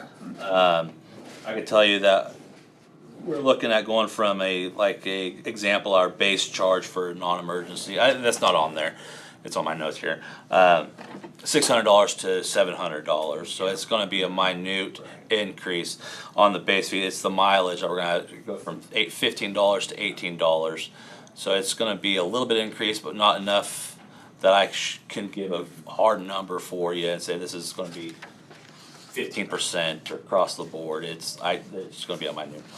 No problem, that's great. So then, to that ambulance, let's go to the ambulance there, the 275 is 24. That's what the ambulance you're still waiting on that was ordered 4 or 5 years ago? No, that is I believe that's our fund that we've been accumulating over the last several years. So we've already got 275 built Yes. there, and you're saying we would go then to 375 and 25. So if we now know that we're getting about, I did a little about 3.5% on that money, that doesn't seem like that bad of a situation, you know, if you're taking and putting 375, because you've saved it up already, except for that last 100,000, that's what the 25 budget is. You're paying it up front, and you're getting about 3.5% on your money until it gets delivered, if I'm understanding that right. The 40 or the $36 a day until it's delivered from contract signed till, and I can for sure bring my rep in and he can give a more detailed before anything is determined. That would be most of that increase you're talking about. I'm not sure, like, is the 61,000 for the new ambulance, the building remodel, is that the Peabody, or is that totally, that's just remodeling other buildings? Existing building. So the Peabody is not in here? It's not in here, okay. I wasn't clear about that. No, yeah, the Peabody we've just started talking about that. yeah. So there's no bids, there's no architect, there's nothing like that yet. Payroll for those additional staff aren't in here either? The payroll is in there, Payroll is in here, okay. It'll be 3 months, 3 years before we have a vehicle for them. Well, we still have the Peabody ambulance. It's still functional. It's just with anticipation that vehicle is going to start, when we go full-time, that mileage is going to start to climb because we're going to change the districts so we can have a little bit bigger ALS coverage down south. I was just trying to get my arms around, because this is like we talked, you know, the ambulance, when we talked the other day, you know, that's kind of like it's a business, really. Yeah. And so you're trying to understand how it's funding, you know, how it's all being funded and what's added to it, and so. I'm still a little confused on that ambulance. The 275 from the 24 budget, that's what we have budgeted toward that right now. So I'm asking for a 100,000 increase. Wouldn't you be budget, instead of 375, wouldn't you be budgeting another 100,000? You'll carry over. So when we do the budget, the middle column will be zero, and you'll change it from 275 to 375. So What's the cash, I hate to ask this, what's the cash carryover in his ambulance fund? for 2024 is 208,499 At the is two oh the eight, proposed. okay, that's the proposed. And so I'm not sure what you're asking. So is that the unencumbered right now? Unencumbered cash in the ambulance fund? No, I'm sure it isn't, because like. The only reason I was that's asking projected that, for the so end of the like your year. question, what your question is there, do we have 275,000 in unencumbered cash plus the other cash flow to be able to make the payroll and all that? So for the one that's coming Right, next month. right, That's out of ARPA funds. ARPA funds, yes, yeah. that should So you're be, getting paid out of ARPA for that one, and then this one is the one that we've been saving for. Is the unencumbered cash there to actually fund that line Write item? the check. Well, I mean, we don't know because we're in the, like, we're only in. Oh, no, I was just But asking. our cash right now today is 1.264 million. So, that's what I was trying to understand, to make sure we had the cash to back up the budget. And at the end of the, like, So this real quick, this 208,499 was the cash forward in the 24 column. in the budget, yeah. And what was it at 12/31? I don't know if I asked that. You didn't ask that. Let me find it. Because here's what remember when we were talking, you know, so if the 208 is the cash forward in that first column of 24, and we were anticipating 208, but at the end of this year, 12/31/23, it's probably more than that, so I'm guessing. We were being pretty conservative when we do that 24 column. Oh, you know what? No, I don't have the 23, that's 22. It was 939, 344. Okay, 939, 340, 344. 344. So we were anticipating to fund the 24 budget, 208,499. And we were actually setting at the end of this year, when we moved over into the 24, 939. So we have right at 730,000 more in cash than we do budget. Than we did anticipate.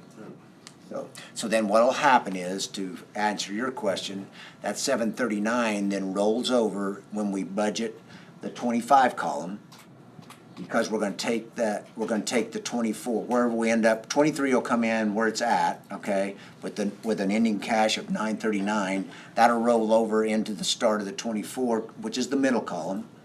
And then you'll adjust the middle column, because we're not gonna spend 275 for the ambulance probably because it's coming out of ARPA this year. And so the 275 will roll over again into the 25 column, and we have cash to back it up.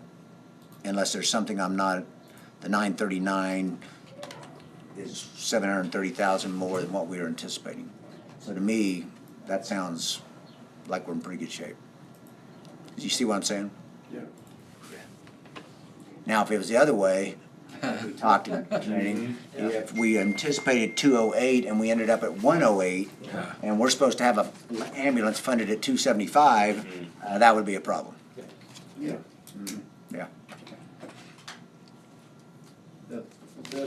That's why liquidity is so important, because then it allows you for an opportunity to do something like that, where if you're not really liquid, that's why I harp on liquidity all the time. Absolutely. Just miss out. Can't do it. Cash is king. Someone said the road and bridge was giving me a hard time about that. Cash is king. It is. Have you priced to other companies? I'm sorry, what? Have you priced to other ambulance companies? They're all in this. I haven't got an official bid on anything. I've spoken in conversation with another major manufacturer, and his ballpark for a pickup chassis, something close to identical, is right in that same realm. His only issue is that they will guarantee the price of the box, but they won't guarantee the price of the chassis because they don't know. The particular vendor I'm working with now will guarantee it. Wow. And they're prepared. Like I said, I can bring him in anytime. We can do a presentation on this particular, so if you guys have any further questions on that prepaid plan, he can answer That's that. actually pretty amazing they're doing that, because that's a time value of money. That's just like maybe they have the cash to flow it, but they're probably having to borrow to do that just so they can make a sale. That's the way I look at it. I mean, I'm not sure if that's what. They're tying their own money up. for 2 Absolutely, years. yeah, absolutely. That proves how profitable it is. Yeah, I think they're doing just fine. Yep. Okay, other questions for Chuck? No, I don't. That was a lot of information. Sorry, I went a little over my 15 minutes. No, I apologize for that. It was very, very good Yeah, discussion. good learning. Yes. A lot of big topics. All right, well, thank you, Chuck. I appreciate it. Thank you. Thank you.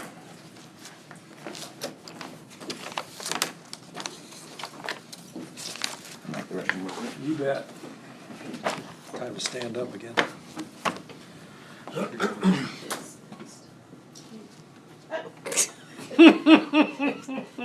Should we have a quick little break? Is that okay? Yes. Because I also need to do the Yes. traveling. Now we need more bathrooms. Start getting brain fade. Oh, yeah, I was just fading in and out. That's an interesting concept, though. Prepay. Gives them money to operate on. But then they're paying, so then really they have an incentive to get you the ambulance quicker. I hope they don't go out of business. Well, there you go. Yeah, I mean, their incentive would be get it out as fast as they can. Yeah. I mean, if it takes them 1 year versus 3 years. But how do you guarantee your money though, to make sure that if they go out of business? How do these big departments do it? I mean, we're talking about replacing an ambulance every once. Some of these big departments got to replace 10 or 20 a year. Yeah, constant roll. How do they get them? Well, you New York State probably wrecks one. I guess if you order 10 of them, you're going to get it a lot faster I than would if you order imagine there's one. probably an incentive They have to program for ordering 10. Yeah. Yeah.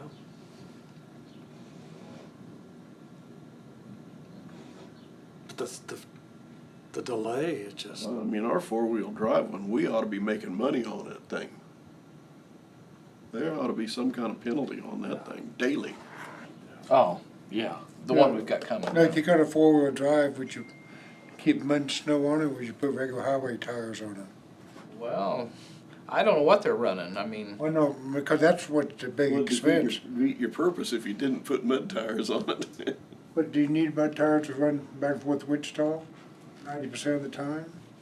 No, but when you need them, you gotta have them. That's it. That's the I big mean, issue. I've only put my truck in 4-wheel drive twice since I had it. Yeah, but you never go out of Marion. Well, I did. No, And I sometimes leave mine in 4-wheel drive for weeks. I've got an '88 model. I don't think it's been out of 4-wheel drive because I had your old Dodge is 10 years. Your old Dodge 48? I got an old 88 3/4 ton Chevy pickup that I Oh. just use around the farm. Oh, okay, I didn't know that one. I don't think it does. That was the first year they came out without lock hubs. Had vacuum hubs. So you could be in mud, put it in, you'd have to sit there and wait for like 5 minutes for the vacuum to catch up with it. So I just leave it 4-wheel drive. Excuse me. I'll start them on this end. Does this admission mean administrator? What does that mean? Admission or administrator here? Oh, it's admin. Admin. Okay, and Yeah. they've got a budget already? Say mission is the mission impossible. Thank you. Yeah, I feel like maybe that's not inappropriate. The little fuse burning down here.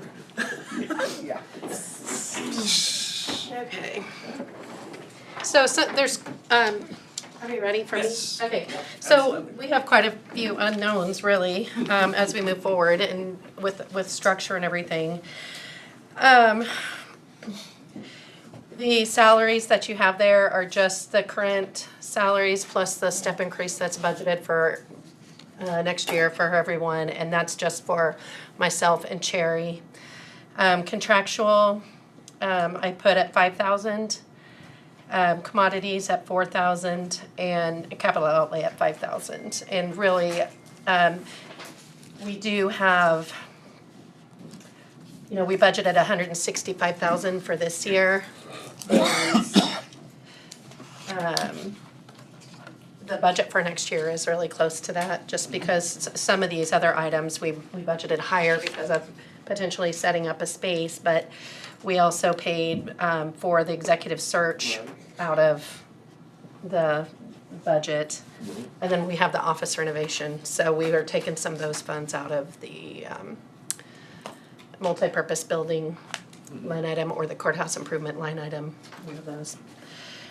You guys had already approved that, so. We will need to purchase a laser printer for the new space. And then, right now, my plan is to use the copier that Road and Bridge left behind. But I don't really know how long I'll be able to use that or what its capacity is, so I'm not, there may be a need Cost more to for, buy printer copier? I'm sorry? Does it cost more to buy a printer copier, just have one unit? So the volume that we print for payroll and that kind of thing, You need a printer. yeah. Okay. I understand. I've had the same. I mean, the Alice has her copier, own printer. yeah, so the copier that's in the clerk's office is a really high capacity copier and we print to it regularly. That one in Road and Bridge is not the same type of machine, so I think it's a lot slower and not as big a capacity as what we're used to, so. What's the cost on something like that for either lease purchase for the year, or do we rent it for? So a copier is usually running like, I think around $8,000 probably for if you buy one outright. So what I did, I just get it from McPherson Business Solutions, and I think they charged me .014 for black and white, and .08, I think, for color, and that's all I have. I have no other printer. So I use it for my copy machine, I use it for my printing. Now, when you start cranking out those color ones, I mean, that starts adding up a little bit, but some months it's only, I mean, I'll do a lot, it's just me, so I mean, but it'll be, you know, a couple $100 if I'm doing something. And then, like when I do K-Mag, when I run all of those presentations, you know, that month it might be as much as $700-800, $800-900. So you kind of have to decide, but I don't have to pay for any toner. I actually just drop off the old one, bring it. So I mean, you just kind of have to look at each of the plans and see whether you want to. It's time value of money again. Whether you want to put because I think if you buy it, don't you have to buy all the? If you buy the $8,000 copier, you would have to buy all the. So the way we have it, yeah, you buy a service contract basically. So the way that copier down there right now is set up, it's set up on a per month, like so many copies service agreement instead of a set amount every year, which is the way the one in the other room is. But no, we don't buy that. Like, it's included in your service agreement for all the supplies. So you don't pay more for that. I didn't really budget for that. I want to kind of wait and see how it works. So at some point in the future, since we're going to be a two-person department, I know that Cherry's duties will increase, so I would like to see a raise for her, but I do not have it in the budget. It's just something to keep on the radar because everybody's duties are going to be shifting. What duties is she gonna pick up that she dropped over here? Did she? So right now she's doing payroll and benefits over here, but when she comes to me, she's gonna be doing a lot more of the administrative duties, more like the front desk duties in addition to what she's doing. And then as we expand the HR functions, there'll be more, we'll be more trying to encompass more of the hiring, like the beginning parts of the hiring process and centralizing that into the HR part of to be more truly HR functionality. But I didn't put that in here. It's just something to be on the radar that at some point in the future I would like to see that.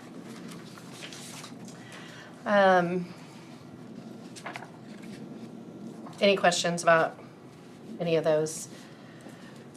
I'm kind of just basing that on, what we had in the clerk's office on contractual and commodities and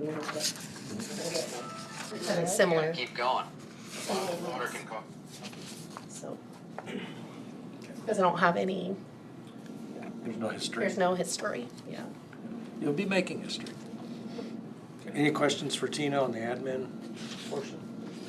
All right, courthouse. Okay, on the courthouse, you did hire the Facility and Technologies Operations Director. And then, so that 2025 proposed, I put it under the courthouse, at least for now.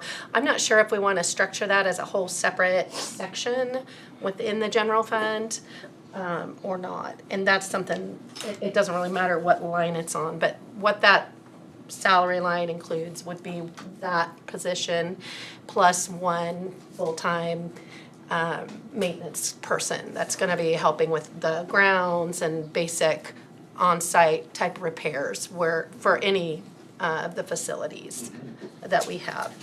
I mean, excluding park's their own. Sure. But like to help with the mowing at all the locations and all of that. On the contractual, I did increase that. We have been, so the contractual right now on courthouse includes all of our insurance premiums, utilities, it includes just things that don't have another place to be paid out of. And also I'm looking at transitioning potentially our cleaning into a contractual agreement. And so part of that would cover that. That would be included in maintenance, or you'd break it out? No, it'd be hiring a company to come in and clean different, all of, like, not just the courthouse, but the courthouse, front part of the jail, the 1240, you know, our, again, trying to encompass more than just this one silo. The county counselor had left us that's the budget we had last year. The actual amount that the contract is $42,000, and we have not increased that, but I left that the same as what was budgeted for this year. Commodities, actually it decreased slightly. That, I don't know if that's, I was just looking at historical there. And depending on what arrangement we might come to with a cleaning company, some of the supplies that and equipment that we use for cleaning, depending on which company we would go with, that company would provide that as part of the contract. And then capital outlay on the courthouse, you'll see that there have been different amounts over time. That 2021, actually, we pay things out of there sometimes when there's nowhere else to pay it from. And so that 2021 amount you see, that was the dock, the heated dock. We paid out of the courthouse. But anyway, we haven't spent anything out of capital outlay for the courthouse this year. And it was budgeted at $5,000. I was just gonna leave it the same. If we did do some concrete projects, is there? So there are other lines, which I'm gonna go over here in a second. You know, that's okay. So I didn't add anything in right now on the any of those sales tax or any of those other kind of expenses, because we don't really know, or are on the mills, you know, that we transfer, we don't know what our value is yet. So those are to be determined based on what our valuation is. And those are just kind of random lines that are there. The next one that I want you to pay attention to is this computer equipment line item. So that is one where we've had some, we don't just buy equipment out of there, that what we've been buying out of there, we pay our internet out of there. We've also paid for all the commissioners' hotspots that have hotspots, which I may want to transition those into your budget, depending. But we're also paying for projects out of there. And you might remember that you approved going to automatic patching instead of them having to do hands-on on every item. You have approved that automatic patching, which is a subscription. And so far, I think we paid $10,000 for so far this year just for that. You've gone to the, for redundancy and help with cybersecurity, you've gone to an automatic backup in addition to our manual backup. And then you've transitioned to Office 365 subscriptions instead of, so all of those things add up. They are necessary to keep us secure, but it also is adding to our cost. And we also had a server that we replaced in the current year, which was actually approved last year, but we didn't end up getting it in time. So, but I'm proposing that we set that line item at 200,000 to cover those expenditures. Plus, we have some other projects of upgrades. So that's a big. Quick question. Mhm. So this Cody, what's his name? Cody? Kobe? Yeah. Does he, so you asked earlier, and I was just kind of processing this, but like maybe having like a department that said facility and technology department. Right. Now, is he gonna do facility and technology, or? To a degree, but we're still gonna have, Still be used? yes. One thing they do, this does not happen in KMAG world, but in a GAP world, they have what's called an internal service fund. And what that internal service fund does is, and I've not really thought about it in the GAP world, but in the KMAG world, but I think it would work, maybe. I'm just not sure if the statutes would allow a transfer. But what they do is they take all the facilities, all that, and put it into one fund, and then they allocate. There's at the end of the year, there's nothing left in that fund. And so what they do is they literally allocate all those costs out to the departments based on percentage or whatever. And in the GAP world, it's an accrual. Like they accrue the expenses out there. Now, KMAG, that would be a different, I don't know if that would work or not. I was just thinking, because you were talking about that earlier, about how you would allocate that whole, because that's going to take, that would be quite an undertaking. Right, it's, right. No more of the Mission Impossible attitude there, but I was just, yeah.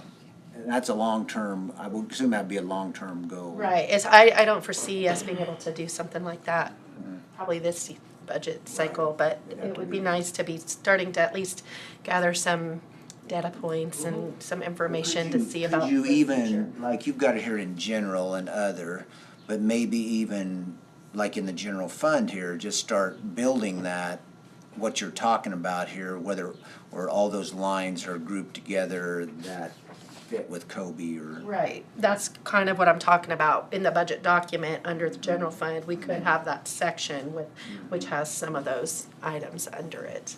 Would Lloyd be in that section too? Yes. Is that in contract services? It is contractual, but it is still under that. Yeah. And we have developed, so part of the expense in courthouse computer has also been monitoring for cybersecurity monitoring costs that is being paid to Great Plains Computers and Networking. So you might see those invoices coming in every month. So that has all been beefed up just gradually over time, but especially there's been those actions that we've taken more recently that the board has approved that are adding to the cost, but we still need those things. So I just want to make sure we're budgeting enough to cover. Does anybody have questions there? The 500,000, that multi-purpose building, so the building that you just finished out here with the road and bridge and all that, that's not the same. The multi-purpose building would be something. That's Randy's storage building and or other building needs. And so that's where I've been paying for some things out of, like the That's what you were talking about earlier. Yeah, Okay. so the renovations to the annex, we paid out of that multi-purpose building. And when we have those kind of major projects, we've been paying out of there. Year-to-date, 110, or 7,000, is that all you spent so far, is 8,000? 7,900? Yeah, but last year we spent like 43,000. Okay. So the 1240 commercial project, we paid out of the road and bridge building line. Oh, okay.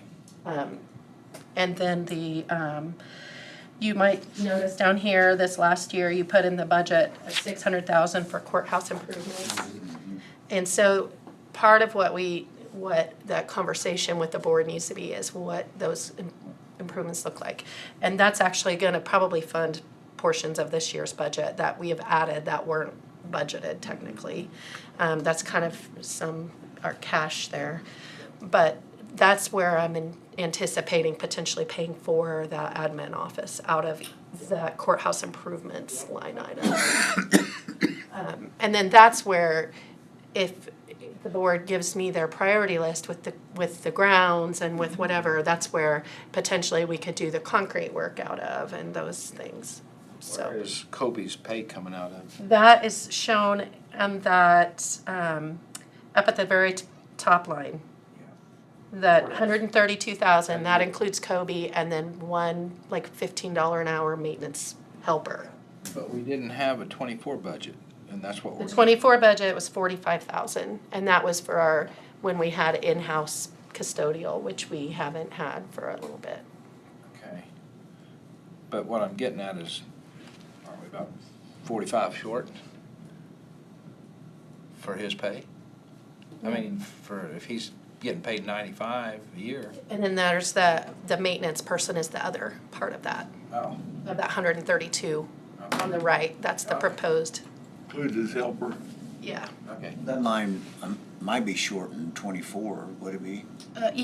Yes, it is short in 24 because we. That's Randy's Yeah, point. that's what he said. Okay, but, so what I'm showing you on this sheet is just the actual budget. Okay. We have, you'll see that, when we adjust the middle column, when we get it on the budget document, you'll see that projected. Yeah. So I'll reflect that there, which is one, I mean, part of that's probably gonna be coming out of that courthouse improvements line for this year. Or purple if it's more of a lavender touch. Well, you brought it today. You brought the Tennessee. They brought the lavender. Actually, I didn't- did. Yeah. You I brought the orange. because I was just warning people. Oh, okay. So, touch, right? Let us down easy. Some of these notes were left over from last year, things I discussed with you last year. One, need to consider potential elevator replacement. Have you priced that at all? No. There was one county that wanted to use ARPA funds. It was a little bitty county. I think it's like Wichita County. I couldn't believe what an elevator cost. Oh my goodness. It was unbelievable. Yeah, ours is, we haven't gotten that far. It's on our list of things to try to get nailed down.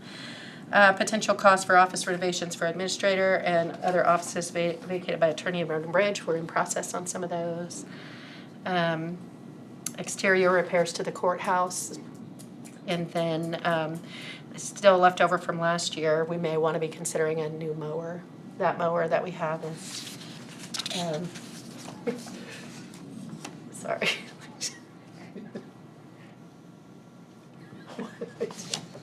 I'm sorry, something just popped up on my computer screen.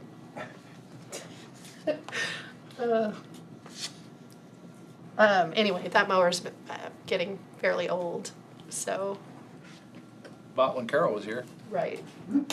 Yeah. So, I mean, it's a grass. It's a yellow one. it's a Hustler. Hustler. It's a good mower. Still, it's got to be getting some wear on it. Then on It the, only mows a quarter acre. on the notes there, also the computer line items are continuing to increase cybersecurity redundancies to make sure that we can continue to function if we do have an attack. And then we've been doing, we've been procuring some cabling and things like that to be able to redo some cabling in the building. That's been an ongoing project, so. Does anybody have questions about any of those items? This is an expensive page here. I know, it is an expensive page. Well, that's gonna grow. Yeah, it's got to grow too. Yeah. And then I have the commission page there.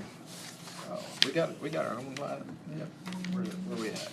Oh, yeah. And I just put on here, does everybody see the commission's page there? Yes.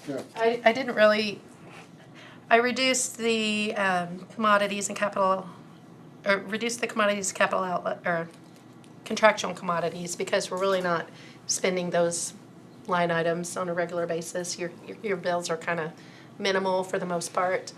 I did put a note on here that the salaries of the commissioners haven't changed in a really long time, so I didn't change them, but that's something that you all might want to talk about and decide if you want to increase that, because we just left it the same, but utilizing then the longevity, so that does not include any raise for the commissioners. Did you say the last change in 2014? I started in 2016. Yeah, I think it's a couple, Okay. yeah, it was 4 years, yeah. So 10 years ago. It's been a long time, so. We did get a little, at the roundtable meeting, we did hear some other people's salaries. Had somebody was 18, that was Dickinson County was 18? Was that right? They was 18 right with us. Or was it Morris? One of them, somewhere up in there Saline was was 19. 19. Morris is 19. Saline. Saline. I Okay. thought Saline was, they must have lowered them, because a couple of years ago, they were 21. Front page slide of paper was 19. Okay. And, but then there was some of them higher than that too. They're kind of all over the place. Yeah. And then overall, you know, just as overall issues that aren't pertaining to any of these departments, you know, you all you made some strides on trying to make sure that we were caught up on wages. Just keep in mind, I don't know if you want to try to look at a cost of living in 2025, because things still are going, that inflation rate is still pretty high, so. Should we have you present us all elected wages right now? Because we got to talk about the attorney. And I really think you need to look at the sheriff. Sheriff, yes, Really sheriff, need to look at yes. all of Yes, that. I think that's what I said, just all of them. Yeah, so we haven't done any work on the attorneys yet, but we did figure, I think, one step increase for all electeds in January. So, but I can bring all those wages. Can you tell Scott how much our attorney's asking for? I did not. We didn't get their budget. More. 55, just himself. So it's a crisis right now. Yeah. I mean, just all, like city attorneys, county attorneys, all that. So what's the cost of going to a hired county attorney going to be? Yeah. I mean, you have to hire someone in? That just lower the budget? What would you do? You would have to hire almost a firm, though. Just about. Not just an attorney. Yeah, it's unbelievable. You know, like, for example, just to look at attorney costs, they have Pratt County last week, they were telling me that, the appraiser was telling me this, that the ethanol plant that sits right there when you come around that corner, they challenged the appraisal on it, and the county appraiser, I just wrote down because I couldn't remember for sure, but 20 million is what he evaluated it at, but they come back and said, no, it's only worth 12 million. So just the attorney fee on going to court on that to try to figure it out, we're estimated at 200,000. Just to see where they're gonna end up at this, you know. In Sumner County, that whole casino thing, they're still, you know, there's like, I think there's 5 years that are still outstanding there, you know. There is no telling how much, so, you know, the whole thing with attorneys and the cost to, like you said earlier, the cost to citizens, you know, just across the board.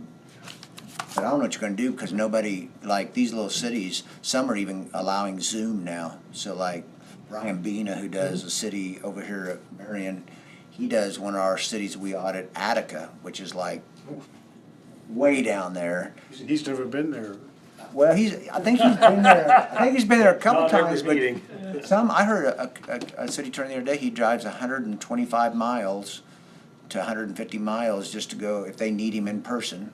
Well, they'd have to pay that, you know, so it's not gonna be an easy fit. I don't know what the answer is. And I was gonna tell you that just generally, I'm not gonna go into details here, but just like now that you've got the administrator position, a person that can really be helpful for her, and I've seen it in other counties, is the county counselor. So as you look at that whole situation, that's because, you know, when it's different. In the administrator, you're different than you are the clerk. And so when you are making decisions that could impact the whole county and how you carry out a plan or a resolution or whatever, it's vital you have somebody to bounce it off of. So that may be a added cost too. I don't know how that, time-wise, I'm not sure how that all right now plays out, but. We're also talking though about the elected county attorney. Yeah, I understood I that. just want to make sure we're clear on all that. Okay. And that's pretty common, what was the budget the other day? Guy showed up from Salina. Oh, Salina and Ottawa are in the same jurisdiction, so it'd be like, the same administrative, and I forget what he said. It was actually very low. Like even the attorneys that come and are like for the witnesses that don't have, Like the court attorneys. Point, yeah. So I thought he said Salina's was only like $80 an hour or something. There's some counties it's 150 an hour or something. Is that true? Have you heard anything about that? Because some of those budgets are crazy when you have to do the court. They go in the general fund. So that's a big increase in some counties where they can't find anybody to do it. We don't get to see those bills, do we? Because we pay like Ty Wheeler just. Well, so when judicial brings down the bills, we pay attorneys, but it's under their domain, but we do pay it out of the county budget, out of their allocation. But I haven't paid attention to the rates, the dollar rates. You don't pay their personnel services because that's a state, but those contract services you pay for that, you would actually. Not Ty Wheeler, what's that? It's Ty something, but can't say his last name. All right, wrap up. Health department's out there. Yep, ready for Krista.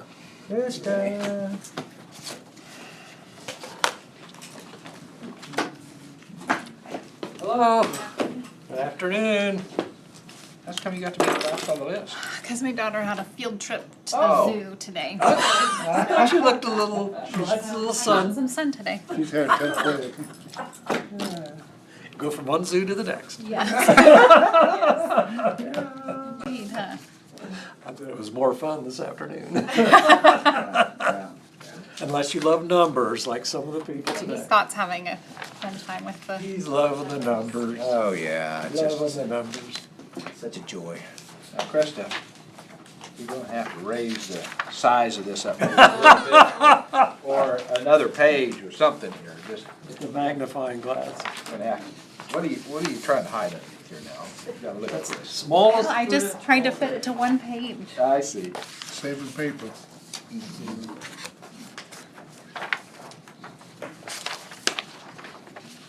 The readers on.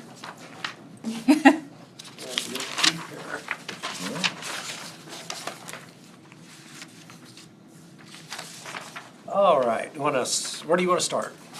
Do you want me to go through line by line or the questionnaire? Why don't we start with the questionnaire and then we can go into the detail on the line by line. So number one, what equipment purchases do you anticipate for the year 2025? We don't have any specific equipment purchases planned this year for 2025. So list any anticipated personnel changes for 2024 or 2025. So Jessica, our biller, has indicated that likely in 2025 that she'll retire. She has, at this point, she has agreed to stay and train someone once we go through the hiring process. So I think it may take a while to get someone hired, especially with medical biller expertise. So I would like there to be some overlap so she can pass along her knowledge to the next person, especially with our electronic health record and the invoices and stuff that she does, the WIC affidavits. One thing that I've seen in the other health departments, when they have to replace somebody, like, how long has she been here? She's been here for, I think, since 2015. The replacement for those people pay-wise is kind of scary, Yeah. because they're so specialized with the medical billing. Because she's the one that puts codes and stuff on. She does. Yeah. Yes. And sends it to the insurance, so you have to have experience with medical insurance. That's why she needs to train the replacement. Yes, absolutely. So that will, cause some increased cost in the personnel side. Erin, our Safe Kids coordinator and CDRR coordinator, resigned recently. I have decided not to replace her position just quite yet because the summertime is slower, so that'll help cause some reduction on this year's budget. Once school starts back up, then having that person there more would be beneficial. And And then also CDRR is a grant that we apply for every year. Last year we were in the planning phase. This year we'll be in the implementation phase if we're chosen. Also, we won't find out if we receive that grant until June. And that'll determine how many hours we hire the next person for. If we don't receive the grant, then that'll change our staffing situation somewhat. And so I'd like to wait to hire the replacement until after we find out if we're going to receive the grant. And so unique situations. We have received a lot of COVID-19 funding, immunization action plan supplemental funding, also expanding infrastructure funding from the state. Those funds are out this June, so that's done and over with. And that'll affect our budget dramatically.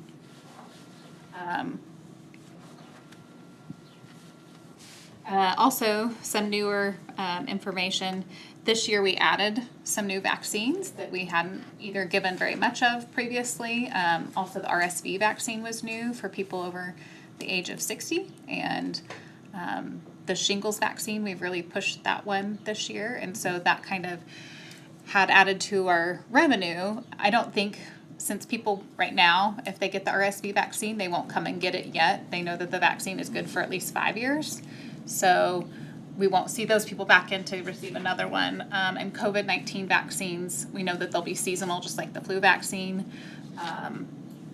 It's hard to predict how many people will get back in for that in years to come.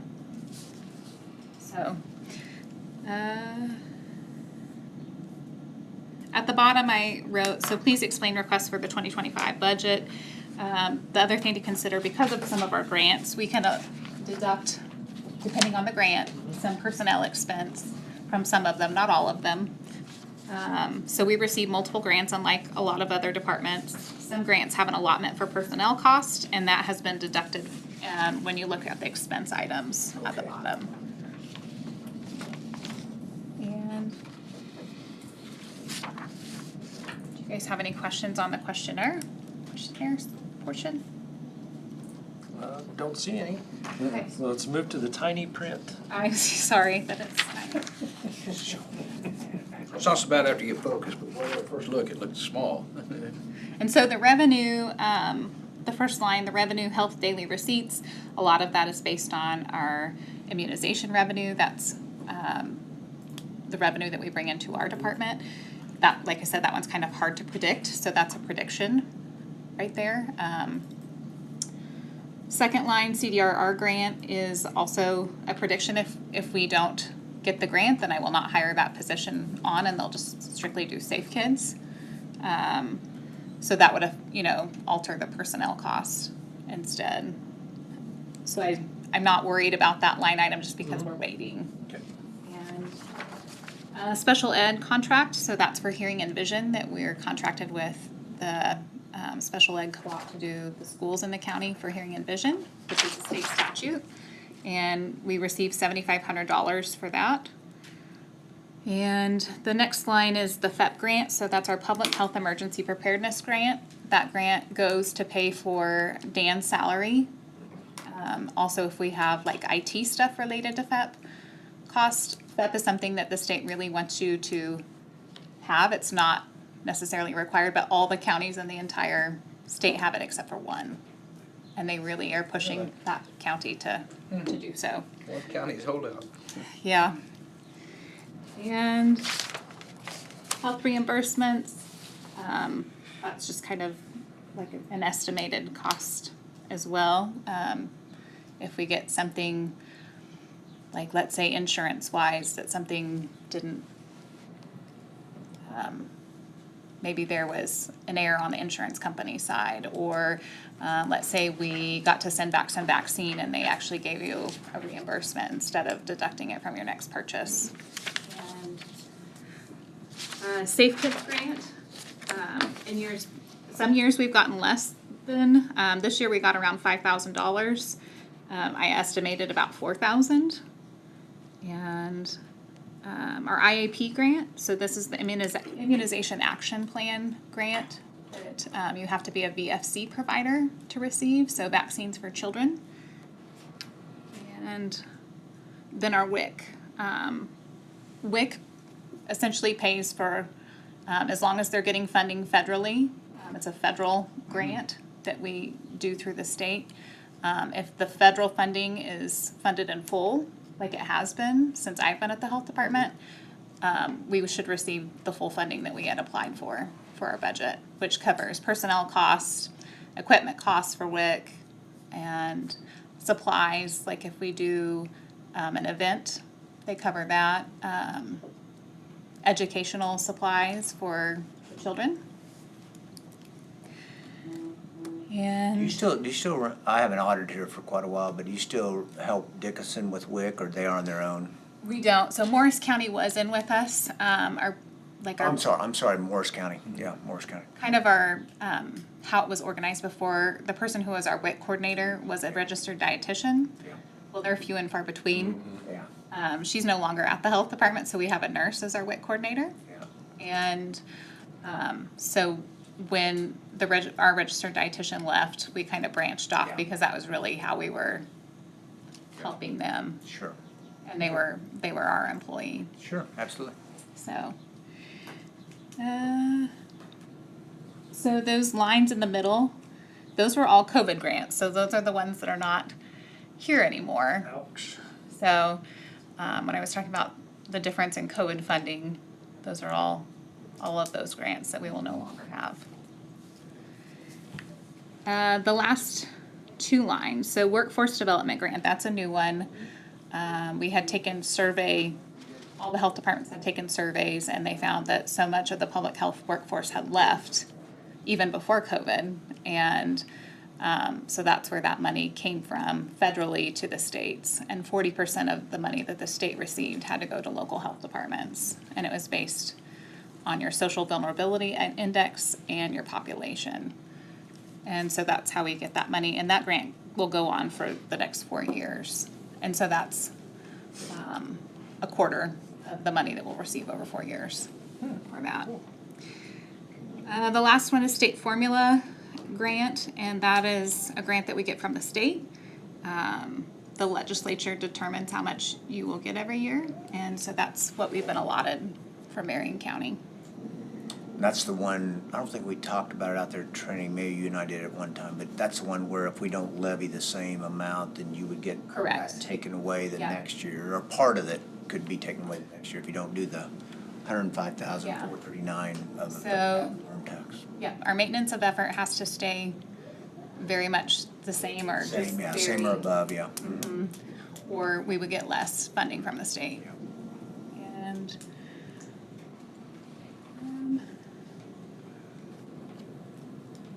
and then I don't know what questions you guys have on the expense lines.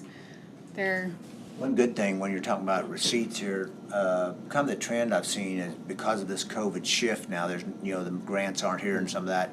Health departments for like the last 3 or 4 years have been just a lot of money, a lot of money there. But you're actually, that's why I just had Tina look it up, but your cash carryover in the 24 budget, starting it was 147,445 on the budget.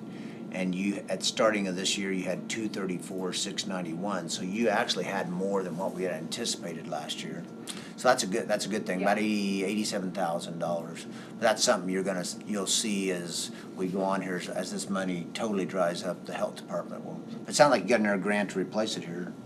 Is that about an $80,000 grant? 76,000 and some dollars is what it totals out to. And we have a lower social vulnerability index, surprisingly, I guess. That's why we received actually a lot less money comparatively to other counties around our size because of the vulnerability index. Interesting. And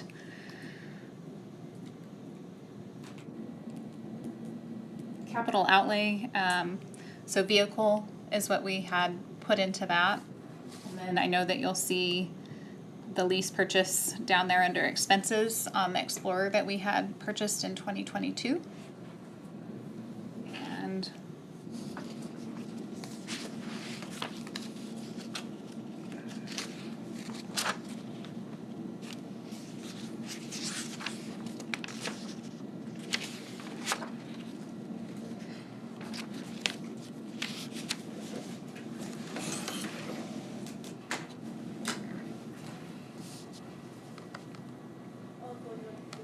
Is that Explorer, is it through a bank, or is it, how did you lease, purchase that? The Ford Explorer? Yes, it's through a bank. Through a bank? Because that's at 406, and if she's got extra money, which she may not have down the road, but she's got extra money, that might be something, I don't know. Let's see here, 6 years? Yeah, 6 years out.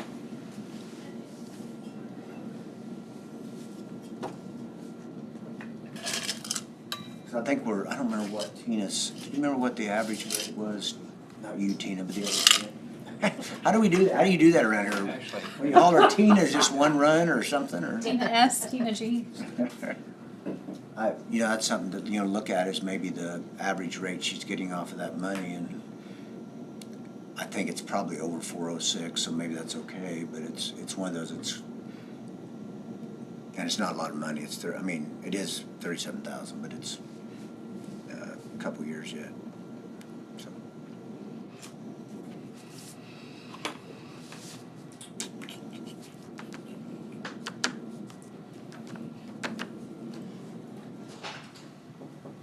You got a good, We have all our money in the county banks by this summer should be over 5%. I told the county treasurer not accept anything less than that. Yeah, absolutely. Yeah, because MIP, I haven't looked at it this week, but MIP's been over, the 90-day T2O rate's been over like as much as 5.2, 5.3. Other questions for Krista?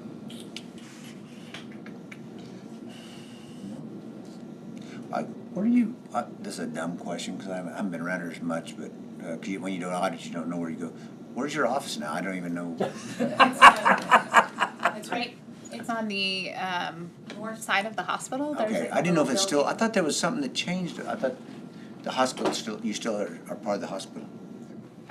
In the building complex, or? It's a separate building. There are, so it's kind of, there's hospital personnel on the one side of the building and then the health department on the other side of the building. Is that where you've been since you left Main Street? Same yes. facility? Yep. Okay. Yeah. I was thinking that was something that you weren't there anymore, so that's why I was asking. Cool. She won't be next year, but hopefully. That's something we don't, we're not taking that out of COVID. I was gonna say, well, what is coming out of COVID that we gotta pay off? The health department. Yeah, we are doing part of the remainder of COVID out of the Right. health department project. But And that's- the ambulance and then. But like he said, that's 24, we're 24 now. We gotta have it spent by the end of 25. It's all, 24. it's all designated. Okay. You guys have already allocated it all. Right, but if we don't get the building built, what I'm saying, what are we gonna do? We will write a check to ourselves to put in the building project fund. That's what we will do. Allocated, same way on the ambulance, right? I have a feeling that, so like the demolition and all, like we'll have progress billings. Yeah. All right. And the building is supposed to be finished by the end of this year, so we should have it all spent. I can't remember here, you haven't flipped any of your money yet, have you? Because that's what we're doing in a lot of the counties, so they don't just spend it, just keep spending it. So flip it in the general fund, you use the payroll to be in compliance, so you get your report filed. And so you have it all spent technically by compliance, you have it all spent by 24. But then in those, like Wichita County, and we're transferring that, whatever they had left over into the capital improvement fund, and they can spend it however they want down the road, and they don't have the deadlines on it. Because some of them didn't want to just go out and spend the money to spend the money, because they don't get 500,000 every day, and so that's one thing. We've done that with probably half of the 23, where they transfer it into the capital improvement fund and use it for projects down the road. And that's something, if we had a bind, that's what we're trying to make sure everybody know, if you've gotten a bind there, because if you went past 24 and it was encumbered and you fell through, they would claw it back, you would lose it. That's why. All right, anything else for Krista? Not, thank you. Thank you. I don't know, what was more exciting, the zoo or budget zoo. preparation? This is really exciting. No comment. No comments, oh darn. Oh, well. Thank you. Thank you.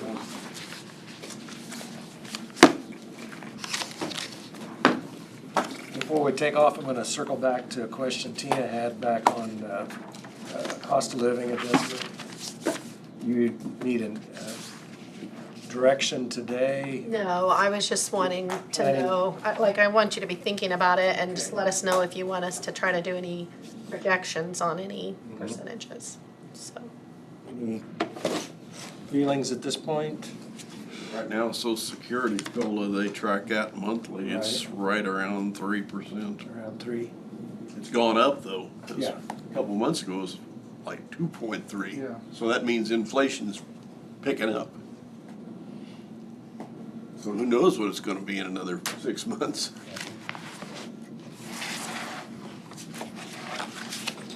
Is this a topic that a person would like to address? The potential for a cost of living increase for the budget? For this year? Yes, For 2025. for 2025. Yeah, I think we should. This year's the should step. look at it. We talk about it at a future meeting. Yes? All right, anything else that you had for us, Tina? Might run a few scenarios that, Right. you know, at 2%, Yeah, 2.5%, 3%, what's that gonna cost us? Yeah, I don't wanna do too many of them, cause it's kind of, Takes a lot of work. it's a lot of work, and time consuming, but definitely, Remind me again, what do the employees now get for their health care? Do they, is it single we're doing, or is it complicated? it's kinda complicated. We're paying a good portion of it. Yeah. The reason And we being. just switched to self-funded this year. Yeah. Reason being is because a lot of them, you don't have to worry.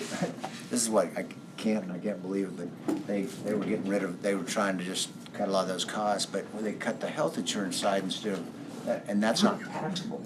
So to employees, and so that's a big difference, if you cut it, I think they were 100% they were 100% paying that, and they cut that because they wanted to cut their costs, and then said, well, we'll give the employees back a raise to offset that. Well, they just literally took that raise away from them too, because that is taxable, where employee benefits or health insurance is not. That's why I was wondering.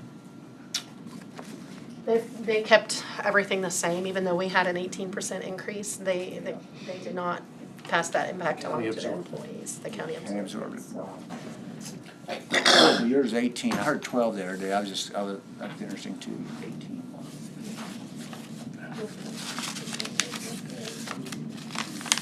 But you wish you had a bunch of employees? Yeah. That's one thing I told them, you look at that, even I pay a pretty large percentage of the family, because that goes right in their pocket where they don't, I don't know, it's hard running, and it's hard to find insurance, you're only 16 people. Or find it, where it's total. Other topics or other final issues? If not, thank you for all your work. Scott, thank you for being here. Oh, yeah, absolutely. Commission, thank you. Good questions and good discussion today. With that, I move to adjourn. Is there a second by Commissioner Crowfoot? All in favor say aye. All opposed nay. Motion carried 4-0. Jonah is online. Everyone's still on? Jonah's been online for me. Yeah, aye. There we go. 5. 5-0. Thank you, Jonah. Sorry to wake you up. I've been on all this time. I'm just. Nice scenic drive with. Family with me, so. Good to see you, yeah, thank you. Yeah. Hopefully you had earbuds in so no one else had to hear. Exciting stuff, They're all hard to hear. They couldn't